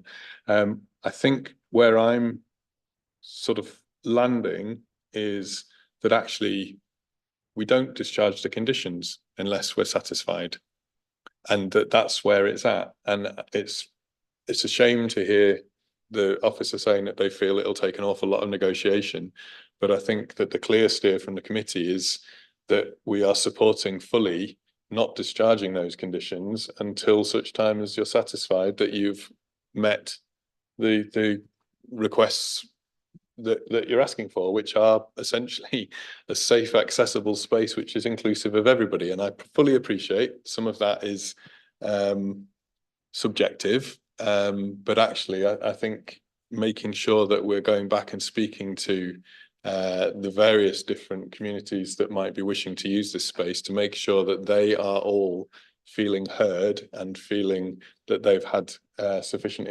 input to make sure that it is a space that they will use and enjoy using going forward. That's, I think, where actually we all want to be. I don't think there's any debate about that. It's just about how we get there. And as I say, I think we could probably tie ourselves in knots over specifying tighter and tighter conditions that might be more or less reasonable. I think possibly it is worth, I would certainly as chair be happy to have some delegated responsibility with vice chair to just look at the wording to make sure it's tight enough to capture what we're seeking to capture, but knowing that we don't discharge a condition if we haven't met the terms of the condition. So, you know, there's also that level of security there. I'll just make one other point and then I'll bring you in, Councillor Eyre. The other just general point that I wanted to make was sort of taking us right back to the start of some of these discussions around the space itself as an event space and as a possibly playful space. I would really hope that in building out this space, there is thought about you know, making sure that there is power sockets, that there is the things that might be needed for event spaces that are built in right now while you can, so that we can have as good quality events as possible, as easily as possible. I hope that the playfulness is something that's taken on board in general terms. I really do think it's something about the identity of a town and a city if you build in those sorts of things, because actually you get a reputation for you know, the type of city that you are. And sometimes York, when we talk about stags and hens and we get all caught up in all of that side of stuff and we see the negatives, and actually you could have a playful city where some of that frivolity is seen in a maybe less antisocial way and more positive, playful way. Not saying that they're not antisocial some of the time, but some of the time it is friendly and playful. So that's a wider philosophical point. And I said I'd be quick and I've rabbited on. But I think, you know, overall, within the constraints of what we are here to determine today in a reserved matters application and with the conditions as we have them, I see that we would be on very shaky ground to do anything other than approve the application that's before us. Councillor Eyre, I think you wanted to say something. Here you started rambling and you provoked me to ask a question as well, but I should again try to be quick. Condition 8 doesn't seem to cover the issue of accessible bike access to the HVMs. It's specifically the other issues that Councillor Murray raised, but that discharge of that condition could be done, I would suggest, while still stopping accessible vehicles from getting through the HVM. So does it need a different condition, or does condition 8 need modifying in some way to cover that aspect as well? Page 236, if that's.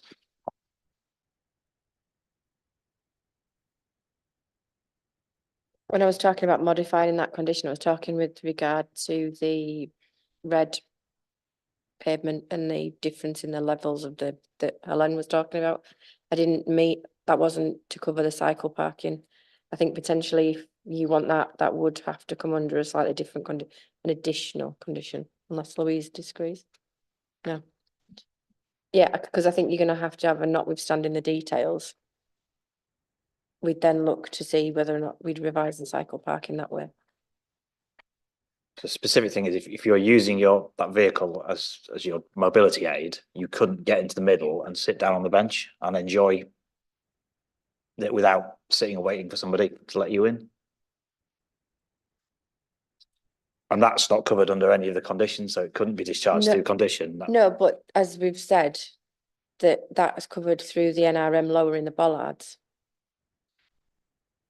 So that's how that would work. That is how, from the information we have, that's how that there isn't.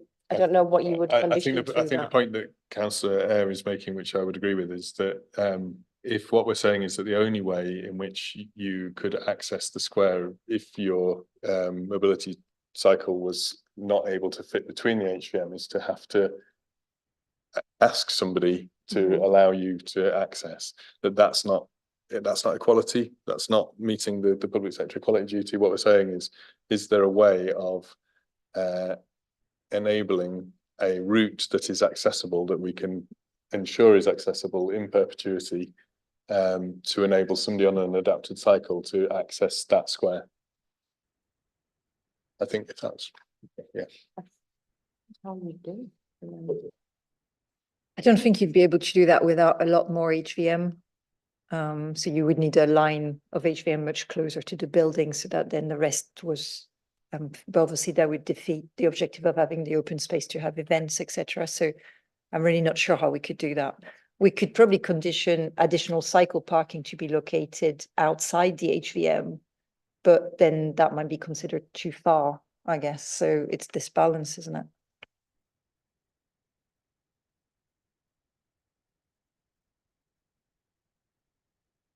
What I'm trying to say is I don't think an additional condition will overcome that issue.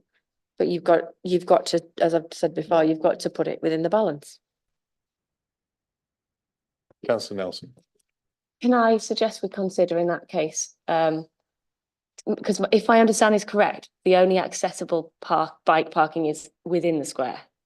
So perhaps in that case, what we could achieve through a condition is the inclusion of accessible cycling parking on the outside of the square as well, bearing in mind it is within 50 metres of the museum and it has got all those benches and rest spaces, but that otherwise there is no way of people on accessible bikes that would be if they were too wide for HVMs to get into the square without asking someone to open the bollards. Perhaps a way around that would be to just improve the variety of cycle parking outside as well, so that at least our residents who might be using anything like that have a choice of where they go. Because the problem at the moment is there isn't really a choice other than if you're in that situation, which I appreciate will be a very small number of people, but that doesn't mean we should design for them. If what we're actually talking about is an additional cycling space that would be accessible, perhaps, it's not a huge, it doesn't strike me as a huge thing. So perhaps it would be looking at putting a condition about accessible cycle parking outside of the HVMs as well.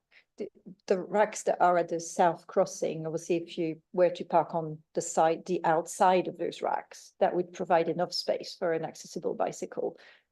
We've already agreed that we would have to move these, however, because they are actually in the way of the tactile paving for the crossing. So not a great location. So we've already discussed that they probably have to move slightly one way or the other. But obviously you've got racks there that if you use the end one, then you would be able to. But yes, we could say, well, actually, let's design these so that there's more accessible ones. That's probably possible, yes.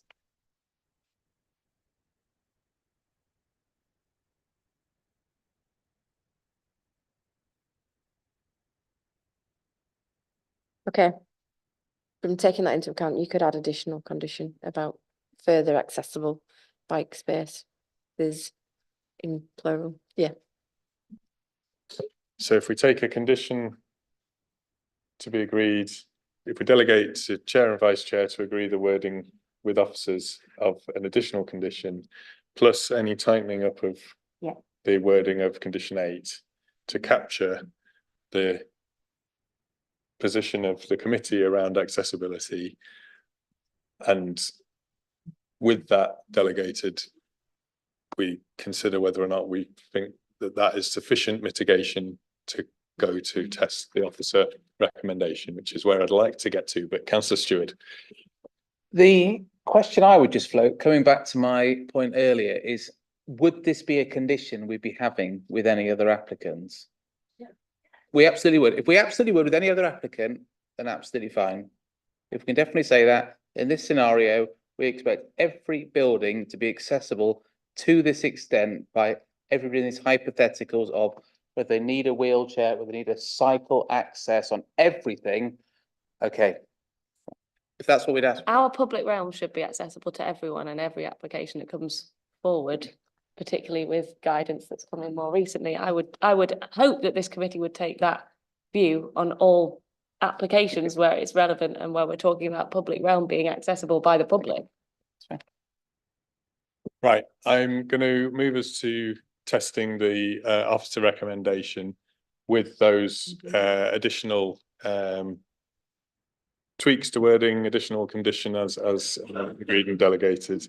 So I'm looking for somebody to propose the officer recommendation. Councillor Merritt. I'll propose it with the additional aspects that you just outlined. Okay, thank you. Looking for somebody to second. Councillor Stewart. Okay, do you want to just outline what's been proposed and seconded? So the application is recommended for approval in line with the conditions in the report, the additional information, and a change to condition 8.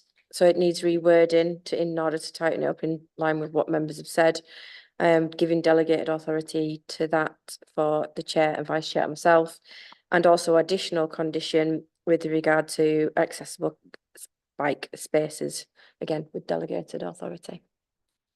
Okay, so by show of hands, can I see, sorry, Councillor Melly? Did the committee feel that LTN 120 compliance should be conditioned, or? I think my sense was that that was sufficiently covered within the condition 8, and I think we've given a clear steer to officers not to discharge that condition until they're satisfied that they have reached a point that they're comfortable with. Are you suggesting that we should specifically condition? Well, I mean, the problem is that I think officers already have that view. They don't need persuading by us. The problem is that if a discharge of condition application comes in that meets the wording of the condition, they're legally obliged to discharge it, whether they agree it's. I think the issue is with quoting the LTN is because it's guidance. I think what we need to do is potentially tighten up the wording of condition 8 with ourselves and discussions with highways colleagues. I don't think the right thing to do at this moment in time is add the LTN because it could result in very different changes to what you see in here, and that's not where we want to go. But what we do want to do is make sure we've got the red paving, we've got the difference in levels.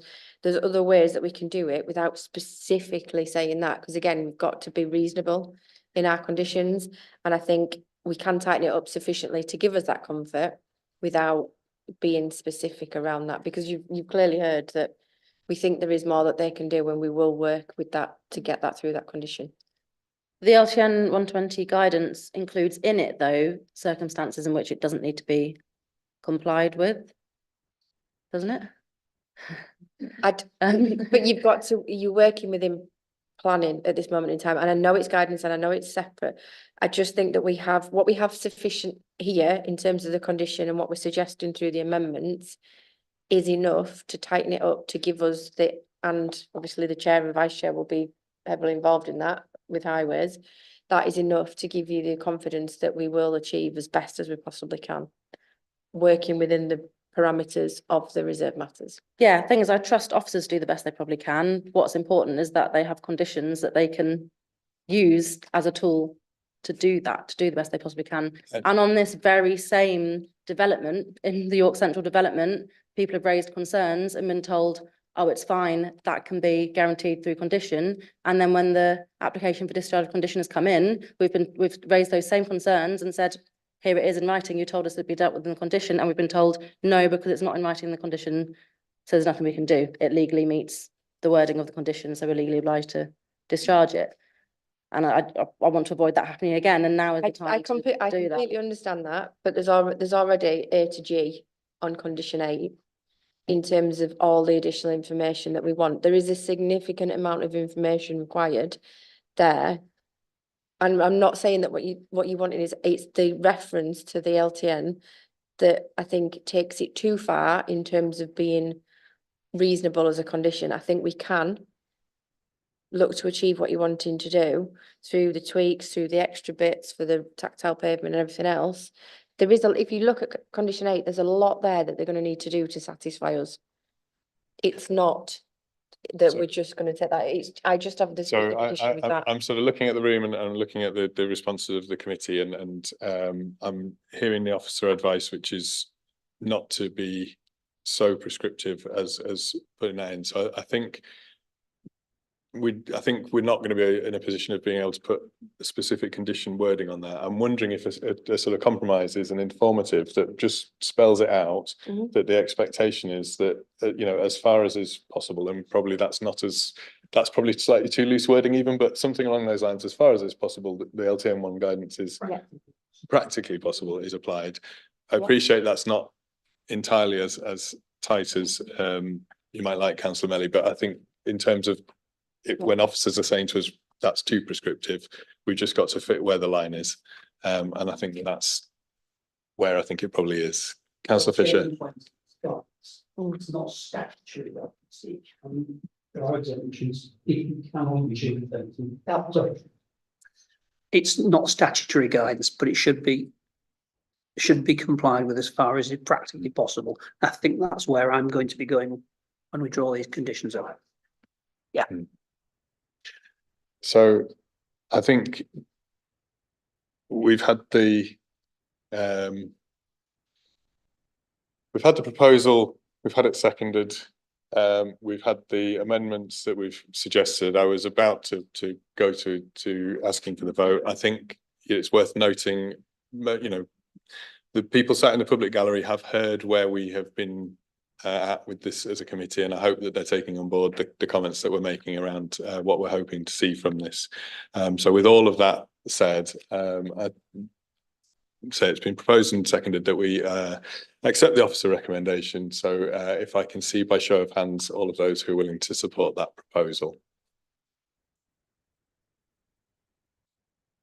Okay, and anybody against that proposal? And any abstentions?